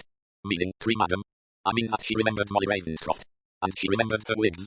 Yes. Briefly she outlined what the retired hairdresser had told her about the wigs. Yes, said Poirot, that agrees. That is exactly what Superintendent Garraway mentioned to me. The 4 wigs that the police found, curls, an evening type of headdress, and 2 other plainer ones. 4. So I really only told you what you knew already. No, you told me something more than that. She said that is what you told me just now. Is it not that Lady Ravenscroft wanted 2 extra wigs to add to the 2 that she already had, and that this was about 3 weeks to 6 weeks before the suicide tragedy occurred? Yes, that is interesting, is it not? It's very natural, said Mrs. Oliver. I mean, you know that people, women, may do awful damage to things, to false hair and things of that kind. If it can't be redressed and cleaned, if it's got burnt or got stuff spilt on it you can't get out, or it's been dyed and dyed or and something like that, well then, of course you have to get 2 new wigs or switches or whatever they are. I don't see what makes you excited about that. Not exactly excited, said Poirot. No, it is a point, but the more interesting point is what you have just added. It was a French lady, was it not, who brought the wigs to be copied or matched? Yes, I gathered some kind of companion or something. Lady Ravenscroft had been or was in hospital or in a nursing home somewhere and she was not in good health and she could not come herself to make a choice or anything of that kind. I see. And so her French companion came. Do you know the name of that companion by any chance? No, I don't think Mrs. Rosenthal mentioned it. In fact, I don't think she knew. The appointment was made by Lady Ravenscroft, and the French girl or woman just brought the wigs along for size and matching and all the rest of it, I suppose. Well, said Poirot, that helps me towards the further step that I'm about to take. What have you learned? Said Mrs. Oliver. Have you done anything? You are always so skeptical, said Poirot. You always consider that I do nothing, that I sit in a chair and repose myself. Well, I think you sit in a chair and think, admitted Mrs. Oliver, but I quite agree that you don't often go out and do things. In the near future I think I may possibly go out and do things, said Hercule Poirot, and that will please you. I may even cross the channel, though certainly not in a boat. A plane, I think, is indicated. Oh, said Mrs. Oliver, do you want me to come too? No, said Poirot, I think it would be better if I went alone on this occasion. You really will go? Oh yes, I will run about with all activity, and so you should be pleased with me, madam. When he had run off, he dialed another number which he looked up from a note he had made in his pocketbook. Presently he was connected to the person whom he wished to speak to. My dear Superintendent Garraway, it is Hercule Poirot who addresses you. I do not derange you too much. You are not very busy at this moment. No, I'm not busy, said Superintendent Garraway. I'm pruning my roses, that's all. There is something that I want to ask you, quite a small thing. About our problem of the double suicide. Yes, about our problem. You said there was a dog in the house. You said that the dog went for walks with the family, or so you understood. Yes, there was some mention made of a dog. I think it may have been either the housekeeper or someone who said that they went for a walk with the dog as usual that day. In examination of the body, was there any sign that Lady Ravenscroft had been bitten by a dog, not necessarily very recently or on that particular day? Well, it's odd you should say that. I can't say I'd have remembered about it if you hadn't mentioned such a thing, but yes, there were a couple of scars, not bad ones, but again the housekeeper mentioned that the dog had attacked its mistress more than once and bitten her, though not very severely. Look here, Poirot, there was no rabies about, if that's what you are thinking. There couldn't have been anything of that kind. After all, she was shot, they were both shot. There was no question of any septic poisoning or danger of tetanus. I do not blame the dog, said Poirot, it was only something I wanted to know. One dog bite was fairly recent, about a week before, I think, or 2 weeks somebody said. There was no case of necessary injections or anything of that kind. It had healed quite well. What's that quotation? Went on Superintendent Garraway. The dog it was that died. I can't remember where it comes from, but... Anyway, it wasn't the dog that died, said Poirot. That wasn't the point of my question. I would like to have known that dog. He was perhaps a very intelligent dog. After he had replaced the receiver with thanks to the superintendent, Poirot murmured, an intelligent dog, more intelligent perhaps than the police were. 17. Poirot announces departure. Miss Livingstone showed in a guest, Mr. Hercules Porritt. As soon as Miss Livingstone had left the room, Poirot shut the door after her and sat down by his friend, Mrs. Ariadne Oliver. He said, lowering his voice slightly, I depart. You do what? Said Mrs. Oliver, who was always slightly startled by Poirot's methods of passing on information. I depart. I make the departure. I take a plane to Geneva. You sound as though you were an or an escort or something. No, it is just a private visit that I make. Have you got an elephant in Geneva? Well, I suppose you might look at it that way, perhaps 2 of them. I haven't found out anything more, said Mrs. Oliver. In fact, I don't know who I can go to find out any more. I believe you mentioned, or somebody did, that your goddaughter, Celia Ravenscroft, had a young brother. Yes, he's called Edward, I think. I've hardly ever seen him. I took him out once or twice from school, I remember, but that was years ago. Where is he now? He's at university in Canada, I think, or he's taking some engineering course there. Do you want to go and ask him things? No, not at the moment. I should just like to know where he is now, but I gather he was not in the house when this suicide happened. You're not thinking for a moment that he did it, are you? I mean, shot his father and his mother, both of them. I know boys do sometimes. Very queer they are sometimes when they're at a funny age. He was not in the house, said Poirot. That I know already from my police reports. Have you found out anything else interesting? You look quite excited. I'm excited in a way. I have found out certain things that may throw light upon what we already know. Well, what throws light on what? It seems to me possible now that I can understand why Mrs. Burton Cox approached you as she did and tried to get you to obtain information for her about the facts of the suicide of the Ravenscrofts. You mean she wasn't just being a nosy Parker? No, I think there was some motive behind it. This is where, perhaps, money comes in. Money? What's money got to do with that? She's quite well off, isn't she? She has enough to live upon, yes, but it seems that her adopted son, whom she regards apparently as her true son, knows that he was adopted, although he knows nothing about the family from which he really came. It seems that when he came of age he made a will, possibly urged by his adopted mother to do so. Perhaps it was merely hinted to him by some friend of hers, or possibly by some lawyer that she had consulted. Anyway, on coming of age he may have felt that he might as well leave everything to her, to his adopted mother. Presumably at that time he had nobody else to leave it to. I don't see how that leads to wanting news about a suicide. Don't you? She wanted to discourage the marriage. If young Desmond had a girlfriend, if he proposed to marry her in the near future, which is what a lot of young people do nowadays, they won't wait or think it over. In that case, Mrs. Burton Cox would not inherit the money he left, since the marriage would invalidate any earlier will, and presumably if he did marry his girl he would make a new will leaving everything to her and not to his adopted mother. And you mean Mrs. Burton Cox didn't want that? She wanted to find something that would discourage him from marrying the girl. I think she hoped, and probably really believed as far as that goes, that Celia's mother killed her husband, afterwards shooting herself. That is the sort of thing that might discourage a boy. Even if her father killed her mother, it is still a discouraging thought. It might quite easily prejudice and influence a boy at that age. You mean he'd think that if her father or mother was a murderer, the girl might have murderous tendencies? Not quite as crude as that, but that might be the main idea, I should think. But he wasn't rich, was he? An adopted child. He didn't know his real mother's name or who she was, but it seems that his mother, who was an actress and a singer and who managed to make a great deal of money before she became ill and died, wanted at one time to get her child returned to her, and when Mrs. Burton Cox would not agree to that, I should imagine she thought about this for a great deal and decided that she would leave her money to him. He will inherit this money at the age of 25, but it is held in trust for him until then, so of course Mrs. Burton Cox doesn't want him to marry, or only to marry someone that she really approves of or over whom she might have influence. Yes, that seems to me fairly reasonable. She's not a nice woman though, is she? No, said Poirot, I did not think her a very nice woman.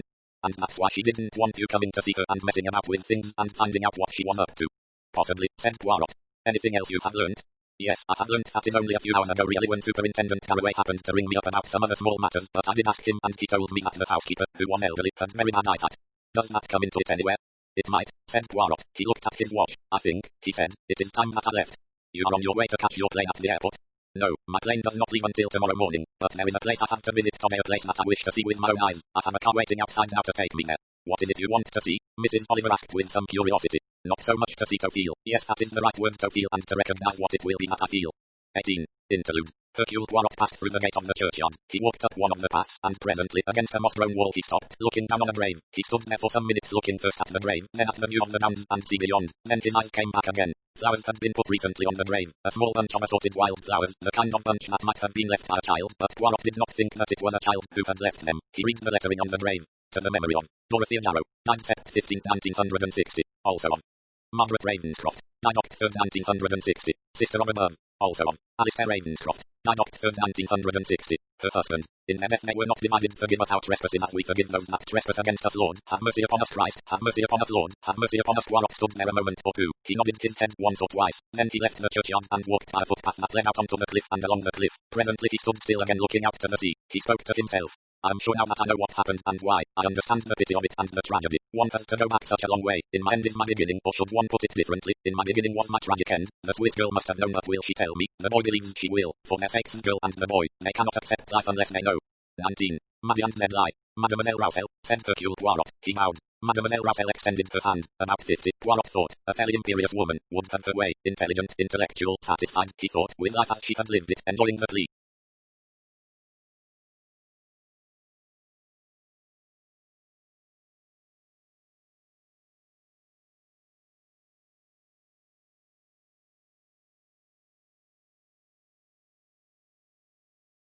Chores and suffering the sorrows life brings. I have heard your name, she said. You have friends, you know, both in this country and in France. I do not know exactly what I can do for you. Oh, I know that you explained, in the letter that you sent me. It is an affair of the past, is it not? Things that happened. Not exactly things that happened, but the clue to things that happened many, many years ago. But sit down. Yes, that chair is quite comfortable, I hope. There are some petits fours and the decanter is on the table.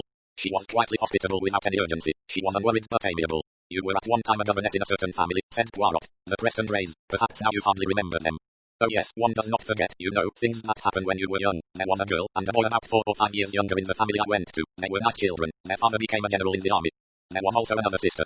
Ah yes, I remember. She was not there when I first came. I think she was delicate. Her health was not good. She was having treatment somewhere. You remember their Christian names? Margaret, I think, was one. The other one I'm not sure of by now. Dorothea. Ah yes, a name I have not often come across, but they called each other by shorter names. Molly and Dolly. They were identical twins, you know, remarkably alike. They were both very handsome young women. And they were fond of each other. Yes, they were devoted, but are we not, becoming slightly confused? Preston Ray is not the name of the children I went to teach. Dorothea Preston Ray married a majora. I cannot remember the name now. Arrow, no, Darrow. Margaret's married name was Ravenscroft, said Poirot. Ah, that, yes. Curious how one cannot remember names. The Preston Rays are a generation older. Margaret Preston Ray had been in a pensionat in this part of the world, and when she wrote after her marriage asking Madame Binnet, who ran that pensionat, if she knew of someone who would come to her as nursery governess to her children, I was recommended. That is how I came to go there. I spoke only of the other sister because she happened to be staying there during part of my time of service with the children. The children were a girl, I think then of 6 or 7. She had a name out of Shakespeare. I remember, Rosalind or Celia. Celia, said Poirot. And the boy was only about 3 or 4. His name was Edward, a mischievous but lovable child. I was happy with them. And they were happy, I hear, with you. They enjoyed playing with you and you were very kind in your playing with them. Moi, j'aime les enfants, said Mademoiselle Rousseau. They called you Maddie, I believe. She laughed. Ah, I like hearing that word. It brings back past memories.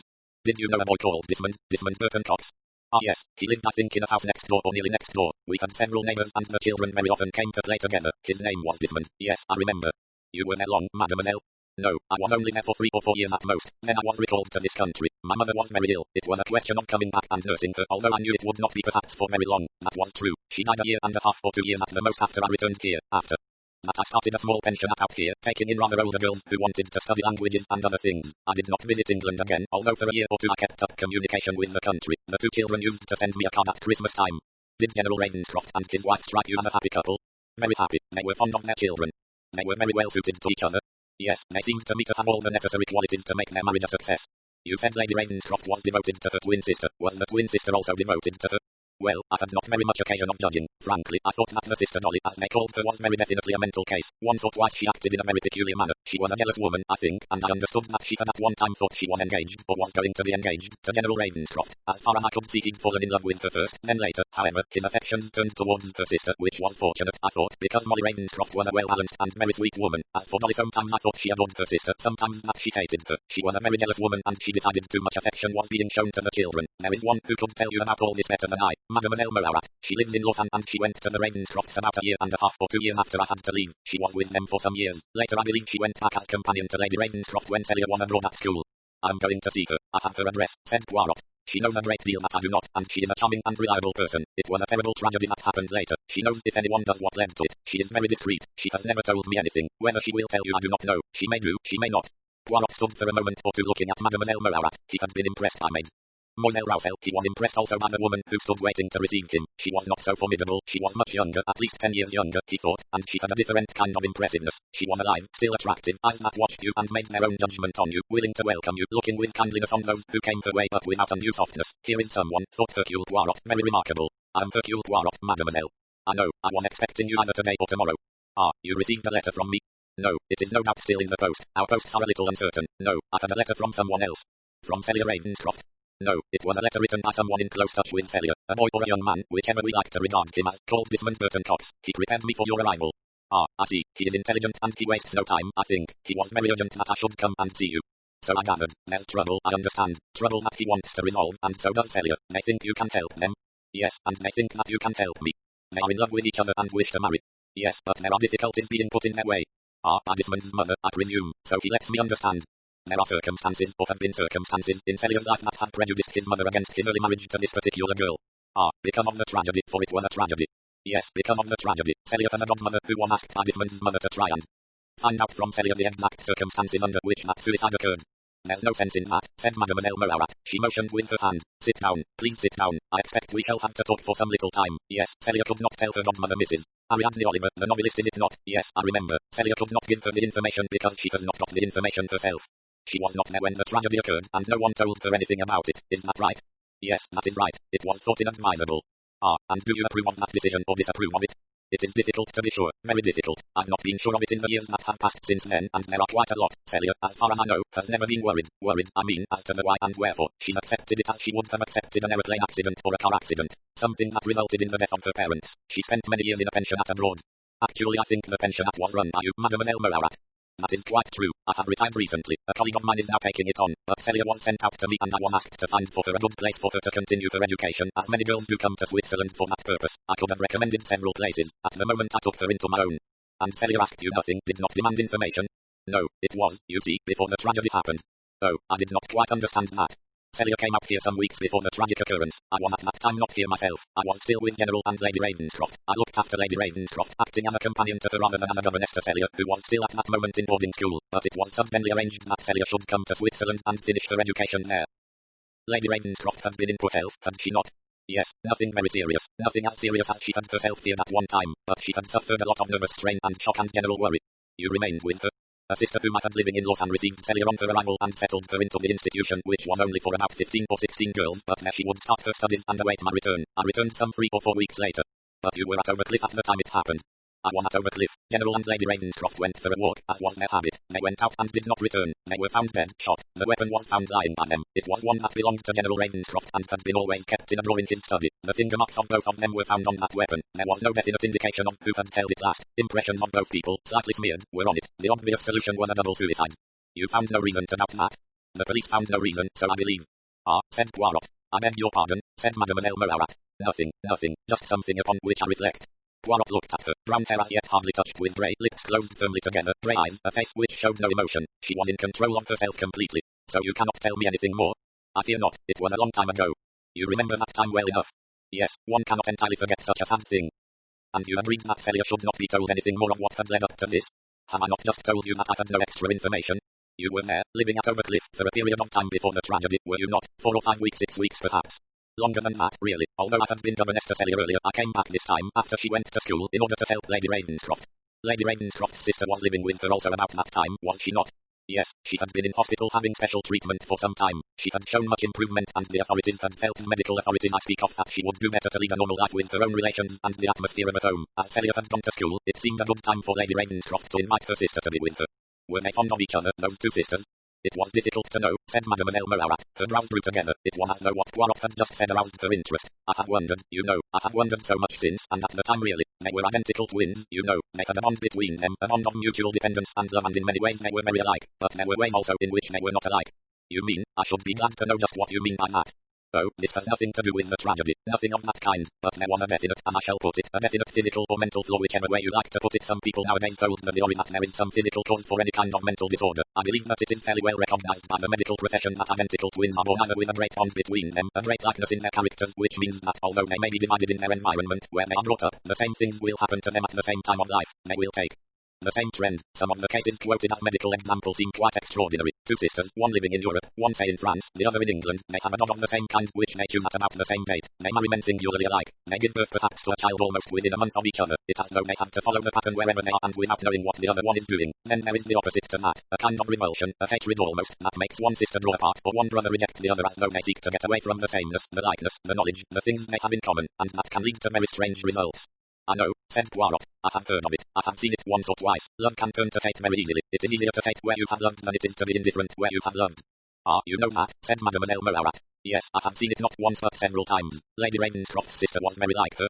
I think she was still very like her in appearance, though, if I may say so, the expression on her face was very different. She was in a condition of strain as Lady Ravenscroft was not. She had a great aversion to children. I don't know why. Perhaps she had had a miscarriage in early life. Perhaps she had longed for a child and never had one, but she had a kind of resentment against children, a dislike of them. That had led to 1 or 2 rather serious happenings, had it not, said Poirot. Someone has told you that? I have heard things from people who knew both sisters when they were in Malaya. Lady Ravenscroft was there with her husband, and her sister, Dolly, came out to stay with them there. There was an accident to a child there, and it was thought that Dolly might have been partially responsible for it. Nothing was proved definitely, but I gather that Molly's husband took his sister-in-law home to England, and she had once more to go into a mental home. Yes, I believe that is a very good account of what happened. I do not of course know it of my own knowledge. No, but there are things you do know, I think, from your own knowledge. If so, I see no reason for bringing them back to mind now. Is it not better to leave things where at least they have been accepted? There are other things that could have happened that day at Overcliff. It may have been a double suicide, it could have been a murder, it could have been several other things. You were told what had happened, but I think from one little sentence you just said, that you know what happened that day, and I think you know what happened perhaps began to happen, shall we say some time before that, the time when Celia had gone to Switzerland and you were still at Overcliff. I will ask you one question. I would like to know what your answer would be to it. It is not a thing of direct information, it is a question of what you believe. What were the feelings of General Ravenscroft towards those two sisters, the twin sisters? I know what you mean. For the first time her manner changed slightly. She was no longer on her guard. She leaned forward now and spoke to Poirot almost as though she definitely found a relief in doing so. They were both beautiful, she said, as girls. I heard that from many people. General Ravenscroft fell in love with Dolly, the mentally afflicted sister. Although she had a disturbed personality, she was exceedingly attractive, sexually attractive. He loved her very dearly, and then I don't know whether he discovered in her some characteristic, something perhaps that alarmed him or in which he found a repulsion of some kind. He saw perhaps the beginnings of insanity in her, the dangers connected with her. His affections went to her sister. He fell in love with the sister and married her. He loved them both, you mean, not at the same time, but in each case there was a genuine fact of love. Oh, yes, he was devoted to Molly, relied on her and she on him. He was a very lovable man. Forgive me, said Poirot, you two were in love with him, I think. Yeah, you dare say that to me? Yes, I dare say it to you. I'm not suggesting that you and he had a love affair, nothing of that kind. I'm only saying that you loved him. Yes, said Ned Moarat, I loved him. In a sense, I still love him. There's nothing to be ashamed of. He trusted me and relied on me, but he was never in love with me. You can love and serve and still be happy. I wanted no more than I had. Trust, sympathy, belief in me. And you did, said Poirot, what you could to help him in a terrible crisis in his life. There are things you do not wish to tell me. There are things that I will say to you, things that I have gathered from various information that has come to me, that I know something about. Before I have come to see you I have heard from others, from people who have known not only Lady Ravenscroft, not only Molly, but who have known Dolly, and I know something of Dolly, the tragedy of her life, the sorrow, the unhappiness, and also the hatred, the streak perhaps of evil, the love of destruction that can be handed down in families. If she loved the man she was engaged to, she must have, when he married her sister, felt hatred perhaps towards that sister. Perhaps she never quite forgave her. But what of Molly Ravenscroft? Did she dislike her sister? Did she hate her? Oh no, said Ned Imorat, she loved her sister. She loved her with a very deep and protective love. That I do know. It was she who always asked that her sister should come and make her home with her. She wanted to save her sister from unhappiness, from danger too, because her sister would often relapse into fits of rather dangerous rages. She was frightened sometimes. Well, you know enough. You have already said that there was a strange dislike of children from which Dolly suffered. You mean that she disliked Celia? No, not Celia. The other one, Edward, the younger one. Twice Edward had dangers of an accident. Once, some kind of tinkering with a car, and once some outburst of violent annoyance. I know Molly was glad when Edward went back to school. He was very young, remember, much younger than Celia. He was only 8 or 9 at preparatory school. He was vulnerable. Molly was frightened about him. Yes, said Poirot, I can understand that. Now, if I may, I will talk of wigs. Wigs, the wearing of wigs. For wigs, that is a lot for one woman to possess at one time. I know what they were like, what they looked like. I know that when more were needed, a French lady went to the shop in London and spoke about them and ordered them. There was a dog, too. A dog who went for a walk on the day of the tragedy with General Ravenscroft and his wife. Earlier that dog, some little time earlier, had bitten his mistress, Molly Ravenscroft. Dogs are like that, said Ned Imorat. They are never quite to be trusted. Yes, I know that. And I will tell you what I think happened on that day and what happened before that, some little time before that. And if I will not listen to you, you will listen to me. You may say that what I have imagined is false. Yes, you might even do that, but I do not think you will. I am telling you, and I believe it with all my heart, that what is needed here is the truth. It is not just imagining, it is not just wondering. There is a girl and a boy who care for each other and who are frightened of the future because of what may have happened and what there might be handed down from the father or the mother to the child. I am thinking of the girl, Celia, a rebellious girl, spirited, difficult perhaps to manage, but with brains, a good mind, capable of happiness, capable of courage, but needing there are people who need truth, because they can face truth without dismay. They can face it with that brave acceptance you have to have in life if life is to be any good to you. And the boy that she loves, he wants that for her too. Will you listen to me? Yes, said Ned Imorat, I'm listening. You understand a great deal, I think, and I think you know more than I could have imagined you would know. Speak and I will listen. 20. Court of Enquiry.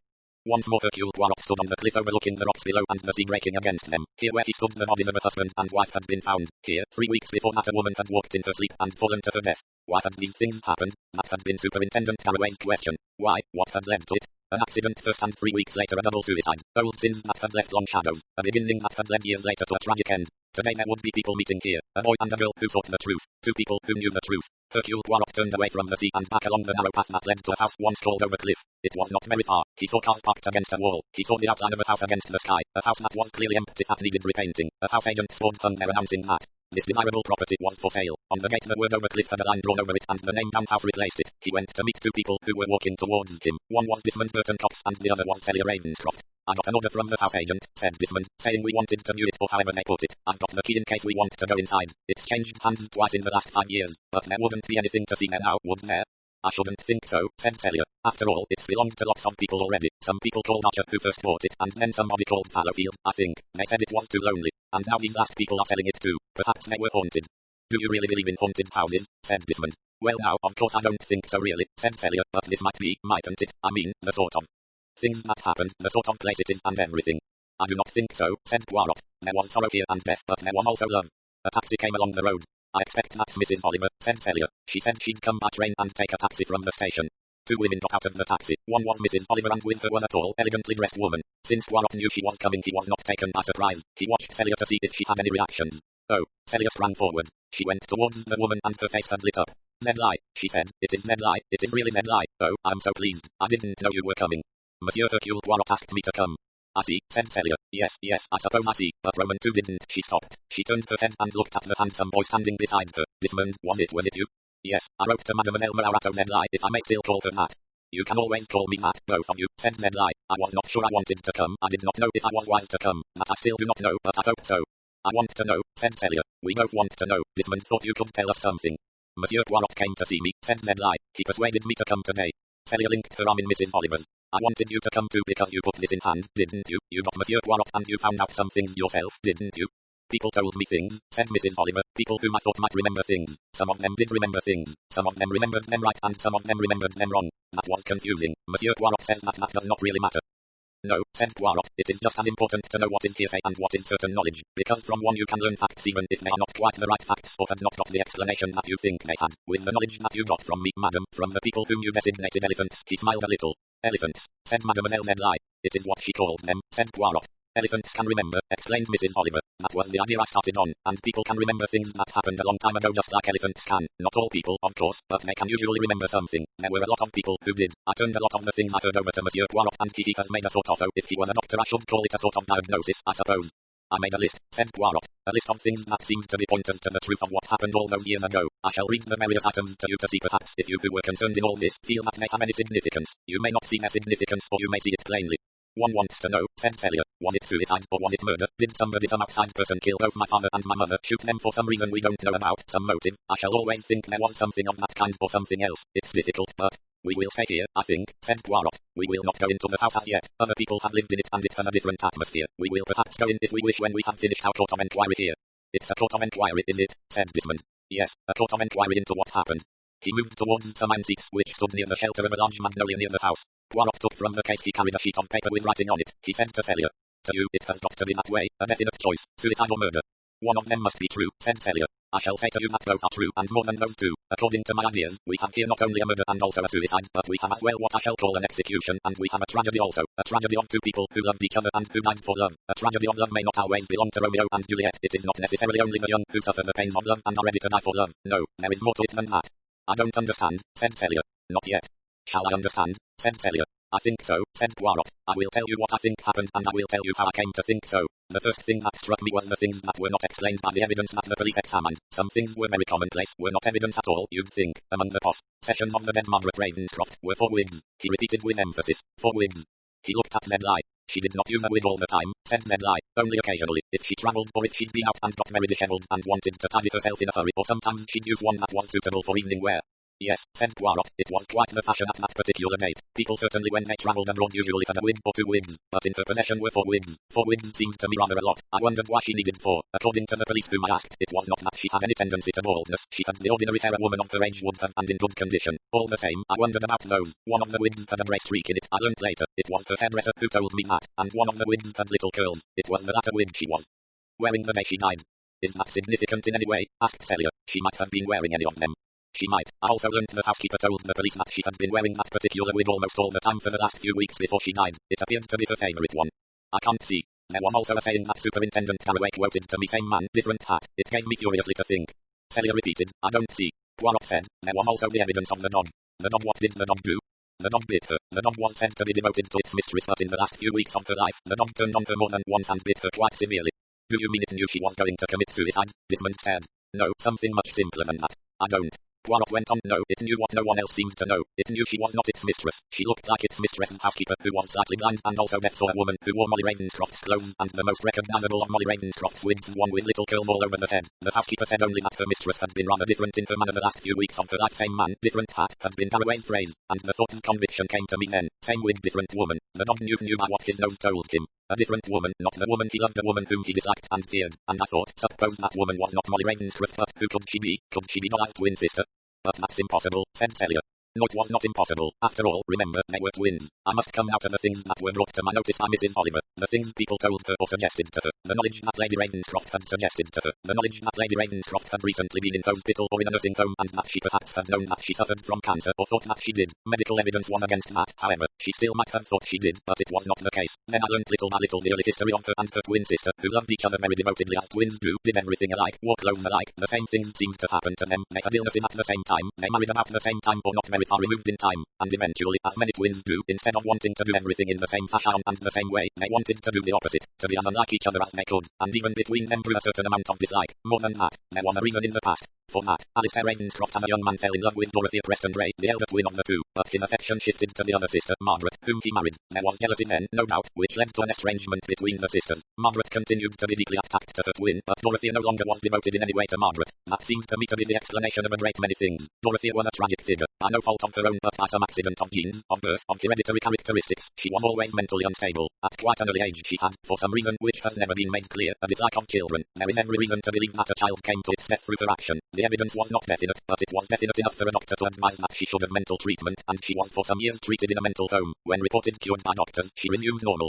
life, came often to stay with her sister, and went out to Malaya at a time when they were stationed out there, to join them there, and there, again, an accident happened, a child of a neighbour, and again, although perhaps there was no very definite proof, it seems again Dorothea might have been responsible. For it, General Ravenscroft took her home to England and she was placed once more in medical care. Once again she appeared to be cured, and after psychiatric care it was again said that she could go once more and resume a normal life. Margaret believed this time that all would be well, and thought that she ought to live with them so that they could watch closely for any signs of any further mental disability. I don't think that General Ravenscroft approved. I think he had a very strong belief that just as someone can be born deformed, spastic or crippled in some way, she had a deformity of the brain which would recur from time to time, and that she would have to be constantly watched and saved from herself in case some other tragedy happened. Are you saying, asked Desmond, that it was she who shot both the Ravenscrofts?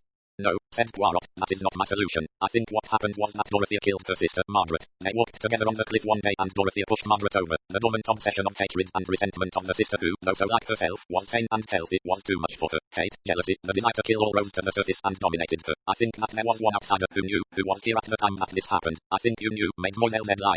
Yes, said Nedley Moawat, I knew, I was here at the time. The Ravenscrofts had been worried about her. That is when they saw her attempt to injure their small son, Edward. Edward was sent back to school and I and Celia went to my pensionat. I came back here after seeing Celia settled in. Once the house was empty except for myself, General Ravenscroft and Dorothea and Margaret. Nobody had any anxiety, and then one day it happened. The two sisters went out together. Dolly returned alone. She seemed in a very queer and nervous state. She came in and sat down at the tea table. It was then General Ravenscroft noticed that her right hand was covered with blood. He asked her if she had had a fall. She said, oh no, it was nothing, nothing at all. I got scratched by a rose bush, but there were no rose bushes on the downs. It was a purely foolish remark and we were worried. If she had said a rose bush, we might have accepted the remark. General Ravenscroft went out and I went after him. He kept saying as he walked, something has happened to Margaret. I'm sure something has happened to Molly. We found her on a ledge a little way down the cliff. She had been battered with a rock and stones. She was not dead but she had bled heavily. For a moment we hardly knew what we could do. We dared not move her. We must get a doctor, we felt, at once, but before we could do that she clung to her husband. She said, gasping for breath, yes, it was Dolly. She didn't know what she was doing. She didn't know, Alistair. You mustn't let her suffer for it. She's never known the things she does or why. She can't help it. She's never been able to help it. You must promise me, Alistair. I think I'm dying now. No, we won't have time to get a doctor and the doctor couldn't do anything. I've been lying here bleeding to death and I'm very close to death. I know that, but promise me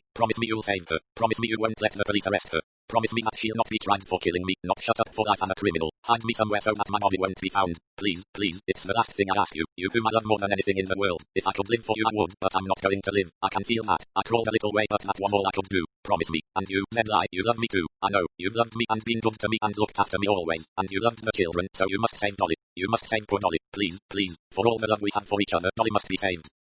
And then, said Poirot, what did you do? It seems to me that you must in some way between you. Yes, she died, you know. She died within about 10 minutes of those last words, and I helped him. I helped him to hide her body. It was a place a little further along the cliff. We carried her there and there were rocks and boulders and stones, and we covered her body as best we could. There was no path to it really, or no way. You had to scramble. We put her there. All Alistair said again and again was I promised her. I must keep my word. I don't know how to do it. I don't know how anyone can save her. I don't know. But, well, we did do it. Dolly was in the house. She was frightened, desperate with fright, but at the same time she showed a horrible kind of satisfaction. She said, I always knew, I've known for years that Molly was really evil. She took you away from me, Alistair. You belonged to me but she took you away from me and made you marry her and I always knew. Now I'm frightened. What'll they do to you, Hat'll they say? I can't be shut up again. I can't. I shall go mad. You won't let me be shut up. They'll take me away and they'll say I'm guilty of murder. It wasn't murder. I just had to do it. Sometimes I do have to do things. I wanted to see the blood, you know. I couldn't wait to see Molly die, though. I ran away, but I knew she would die. I just hoped you wouldn't find her. She just fell over the cliff. People would say it was an accident. It's a horrible story, said Desmond. Yes, said Celia, it's a horrible story, but it's better to know. It's better to know, isn't it? I can't even feel sorry for her. I mean for my mother. I know she was sweet. I know there was never any trace of evil in her. She was good all through and I know I can understand why my father didn't want to marry Dolly. He wanted to marry my mother because he loved her and he had found out by then that there was something wrong with Dolly. Something bad and twisted. But how did you do it all? We told a good many lies, said Nedley. We hoped the body would not be found so that later perhaps it might be removed in the night or something like that to somewhere where it could look as though she'd fallen down into the sea. But then we thought of the sleepwalking story. What we had to do was really quite simple. Alistair said, it's frightening, you know, but I promised I swore to Molly when she was dying. I swore I'd do as she asked. There's a way, a possible way to save Dolly, if only Dolly can do her part. I don't know if she's capable of it. I said, do what? And Alistair said, pretend she's Molly and that it's Dorothea who walked in her sleep and fell to her death. We managed it, took Dolly to an empty cottage we knew of and I stayed with her there for some days. Alistair said Molly had been taken to hospital suffering from shock after the discovery that her sister had fallen over the cliff whilst walking in her sleep at night. Then we brought her back. As Molly wearing Molly's clothes and Molly's wig, I got extra wigs and kind with the curls which really did disguise her. The dear old housekeeper, Janet, couldn't see very well. Dolly and Molly were really very much alike, you know, and their voices were alike. Everyone accepted quite easily that it was Molly behaving rather peculiarly now and then because of still suffering from shock. It all seemed quite natural. That was the horrible part of it. But how could she keep it up? Asked Celia. It must have been dreadfully difficult. No, she did not find it difficult. She had got, you see, what she wanted, what she had always wanted. She had got Alistair. But Alistair, how could he bear it? He told me why and how and the day he had arranged for me to go back to Switzerland. He told me what I had to do and then he told me what he was going to do. He said, there is only one thing for me to do. I promised Margaret that I wouldn't hand Dolly over to the police, that it should never be known that she was a murderess, that the children were never to know that they had a murderess for an aunt. No one need ever know that Dolly committed murder. She walked in her sleep and fell over the cliff as an accident and she will be buried here in the church and under her own name. How can you let that be done? I asked. I couldn't bear it. He said, because of what I'm going to do you have got to know about it. You see, he said, Dolly has to be stopped from living. If she's near children she'll take more lives per soul. She's not fit to live. But you must understand, Ned Lie, that because of what I'm going to do, I must pay with my own life, too. I shall live here quietly for a few weeks with Dolly playing the part of my wife and then there will be another tragedy. I didn't understand what he meant. I said, another accident, sleepwalking again, and he said, no, that will be known to the world is that I and Molly have both committed suicide. I don't suppose the reason will ever be known. They may think it's because she was convinced she had cancer and that I thought so. All sorts of things may be suggested. But you see, you must help me, Ned Lie. You are the only person who really loves me and loves Molly and loves the children. If Molly has got to die, I'm the only person who must do it. She won't be unhappy or frightened. I shall shoot her and then myself. Her fingerprints will show on the revolver because she handled it not long ago, and mine will be there too. Justice has to be done and I have to be the executioner. The thing I want you to know is that I did that. I still love them both. Molly more than my life. Dolly because I pity her so much for what she was born to be. He said, always remember that. Ned Lie rose and came towards Celia. Now you know the truth, she said. I promised your father that you should never know. I have broken my word. I never meant to reveal it to you or to anyone else. Monsieur Poirot made me feel differently. You teach such a horrible story. I understand how you felt, said Celia. Perhaps you were right from your point of view, but Roman too, I'm glad to know because now a great burden seems to have been lifted off me. Because now, said Desmond, we both know, and it's something we'll never mind about knowing. It was a tragedy. As Monsieur Poirot here has said, it was a real tragedy of two people who loved each other, but they didn't kill each other because they loved each other. One was murdered and the other executed a murderer for the sake of humanity so that more children shouldn't suffer. One can forgive him if he was wrong, but I don't think it was wrong really. She was a frightening woman always, said Celia. Even when I was a child I was frightened of her but I didn't know why. But I do know why now. I think my father was a brave man to do what he did. He did what my mother asked him to do, begged him to do with her dying breath. He saved her twin sister whom I think she'd always loved very dearly. I like to think, oh, it seems a silly thing for me to say she looked doubtfully at Hercule Poirot. Perhaps you won't think so. I expect you're a Catholic, but it's what's written on their tombstone. In death they were not divided. It doesn't mean that they died together, but I think they are together. I think they came together afterwards. Two people who loved each other very much, and my poor aunt whom I'll try to feel more kindly about than I ever did. My poor aunt didn't have to suffer for what she couldn't perhaps help herself doing. Mind you, said Celia, suddenly breaking into her ordinary everyday voice, she wasn't a nice person. You can't help not liking people if they're not nice people. Perhaps she could have been different if she tried, but perhaps she couldn't. And if so, one has to think of her as someone who was very like somebody, for instance, who had plague in a village and they wouldn't let her go out or feed her and she couldn't go amongst other people because the whole village would have died. Something like that. But I'll try and be sorry for her. And my mother and father, I don't worry about them anymore. They loved each other so much and loved poor, unhappy, hating Dolly. I think, Celia, said Desmond, we'd better get married now as soon as possible. I can tell you one thing. My mother is never going to hear anything about this. She's not my own mother and she's not a person I can trust with this sort of secret. Your adopted mother, Desmond, said Poirot, I have good reason to believe was anxious to come between you and Celia and tried to influence you in the idea that from her mother and father she might have inherited some terrible characteristic. But you know, or you may not know, and I see no reason why I should not tell you, you will inherit from the woman who was your real mother and who died not very long ago leaving all her money to you. You will inherit a very large sum when you reach the age of 25. If I marry Celia, of course we shall need the money to live on, said Desmond. I quite understand. I know my present adopted mother is very keen on money and I often lend her money even now. She suggested my seeing a lawyer the other day because she said it was very dangerous now that I was over 21, not leaving a will behind me. I suppose she thought she'd get the money. I had thought of probably leaving nearly all the money to her, but of course now Celia and I are getting married I shall leave it to Celia and I didn't like the way my mother tried to put me against Celia. I think your suspicions are entirely correct, said Poirot. I dare say she could tell herself that she meant it all for the best, that Celia's origin is something that you ought to know if there is a risk for you to take, but all right, said Desmond, but I know I'm being unkind. After all, she adopted me and brought me up and all the rest of it, and I dare say if there's enough money I can settle some of it on her. Celia and I will have the rest and we're going to be happy together. After all, there are things that'll make us feel sad from time to time, but we shan't worry anymore, shall we, Celia?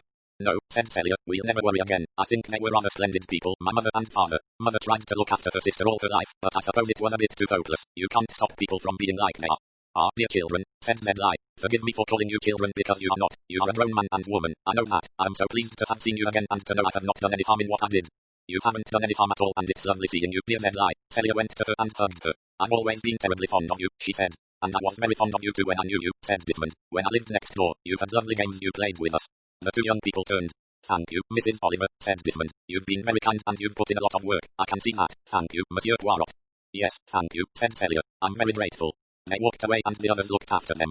Well, said Ned Lie, I must leave now. She said to Poirot, what about you? Will you have to tell anyone about this? There is one person I might tell in confidence, a retired police force officer. He is no longer actively in the service now. He is completely retired. I think he would not feel it is his duty to interfere with what time has now wiped out. If he was still in active service it might be different. It's a terrible story, said Mrs. Oliver. Terrible. And all those people I took toys, I can see now, they all remembered something. Something that was useful in showing us what the truth was, although it was difficult to put together. Except for Monsieur Poirot, who can always put things together out of the most extraordinary things, like wigs and twins. Poirot walked across to where Ned I was standing looking out over the view. You do not blame me, he said, for coming to you, persuading you to do what you have done. No, I'm glad. You have been right. They are very charming, those two, and they are well suited, I think. They will be happy. We are standing here where two lovers once lived, where two lovers died, and I don't blame him for what he did. It may have been wrong, I suppose it was wrong, but I can't blame him. I think it was a brave act even if it was a wrong one. You loved him too, did you not? Said Hercule Poirot. Yes, always. As soon as I came to the house, I loved him dearly. I don't think he knew it. There was never anything, what you call, between us. He trusted me and was fond of me. I loved them both him and Margaret. There is something I would like to ask you. He loved Dolly as well as Molly, didn't he? Right up to the end, he loved them both, and that's why he was willing to save Dolly, why Molly wanted him to. Which did he love the best of those sisters, I wonder? That is a thing I shall perhaps never know. Said Ned I never did, perhaps I never shall. Poirot looked at her for a moment, then turned away. He rejoined Mrs. Oliver. We will drive back to London. We must return to everyday life, forget tragedies and love affairs. Elephants can remember, said Mrs. Oliver, but we are human beings, and mercifully human beings can forget. About the author, Agatha Christie is the most widely published author of all time and in any language, outsold only by the Bible and Shakespeare. Her books have sold more than 1 billion copies in English and another billion in 100 foreign languages. She is the author of 80 crime novels and short story collections, 19 plays, 2 memoirs, and 6 novels written under the name Mary Westmacott. She first tried her hand at detective fiction while working in a hospital dispensary during World War I, creating the now legendary Hercule Poirot with her debut novel The Mysterious Affair at Styles. With The Murder in the Vicarage, published in 1930, she introduced another beloved sleuth, Miss Jane Marple. Additional series characters include the husband and wife crime-fighting team of Tommy and Tuppence Beresford, Private Investigator Parker Pine, and Scotland Yard Detectives Superintendent Battle and Inspector Japp. Many of Christie's novels and short stories were adapted into plays, films, and television series. The Mousetrap, her most famous play of all, opened in 1952 and is the longest-running play in history. Among her best-known film adaptations are Murder on the Orient Express 1974 and Death on the Nile 1978, with Albert Finney and Peter Ustinov playing Hercule Poirot, respectively. On the small screen, Poirot has been most memorably portrayed by David Suchet, and Miss Marple by Joan Hickson, and subsequently Geraldine McEwen and Julia Mackenzie. Christie was first married to Archibald Christie and then to archaeologist Sir Max Mallowan, whom she accompanied on expeditions to countries that would also serve as the settings for many of her novels. In 1971 she achieved one of Britain's highest honours when she was made a Dame of the British Empire. She died in 1976 at the age of 85. Her 120th anniversary was celebrated around the world in 2010. Visit www.authortracker.com for exclusive information on your favourite HarperCollins authors. www.agathachristie.com. The Agatha Christie Collection. The Man in the Brown Suit, The Secret of Chimneys, The Seven Dials Mystery, The Mysterious Mr. Twin, The Sitafford Mystery, Parker Pine Investigates Why Didn't They Ask Evans, Murder is Easy, The Regatta Mystery and Other Stories, and Then There Were None Towards Zero. Death Comes at the End, Sparkling Cyanide, The Witness for the Prosecution and Other Stories, Crooked House, Three Blind Mice and Other Stories, They Came to Baghdad, Destination Unknown, Ordeal by Innocence, Double Sin and Other Stories, The Pale Horse, Star Over Bethlehem, Poems and Holiday Stories. Endless Night Passenger to Frankfurt, The Golden Ball and Other Stories, The Mousetrap and Other Plays, The Harlequin Set and Other Stories, The Hercule Poirot Mysteries, The Mysterious Affair at Styles, The Murder on the Links, Poirot Investigates, The Murder of Roger Ackroyd, The Big Four, The Mystery of the Blue Train, Peril at End House, Lord Edgware Dies, Murder on the Orient Express, 3-act tragedy, Death in the Clouds, The ABC, Murders, Murder in Mesopotamia, Cards on the Table, Murder in the Mews, Dumb Witness, Death on the Nile, Appointment with Death, Hercule Poirot's Christmas, Sad Cypress, 1, 2, Buckle My Shoe, Evil Under the Sun, 5 Little Pigs, The Hollow, The Labours of Hercules Taken at the Flood, The Underdog and Other Stories, Mrs. Maginty's Dead After the Funeral, Hickory Dickory Dock, Dead Man's Folly, Cat Among the Pigeons, The Clocks, Third Girl, Halloween Party, Elephants Can Remember Curtain, Poirot's Last Case, The Miss Marple Mysteries, The Murder at the Vicarage, The Body in the Library, The Moving Finger, A Murder is Announced. They do it with mirrors, a pocket full of rye, 450 from Paddington, The Mirror Cracked from Side to Side, A Caribbean Mystery at Bertram's Hotel, Nemesis, Sleeping Murder, Miss Marple, The Complete Short Stories, The Tommy and Tuppence Mysteries, The Secret Adversary, Partners in Crime, N4M, and The Pricking of My Thumbs, Postern of Fate, Memoirs, an autobiography. Come, tell me how you live. Copyright. This book is a work of fiction. The characters, incidents, and dialogue are drawn from the author's imagination and are not to be construed as real. Any resemblance to actual events or persons, living or dead, is entirely coincidental. Agatha Christie, Poirot, Elephants Can Remember. Copyright 1972. Agatha Christie Limited, a Korean company. All rights reserved.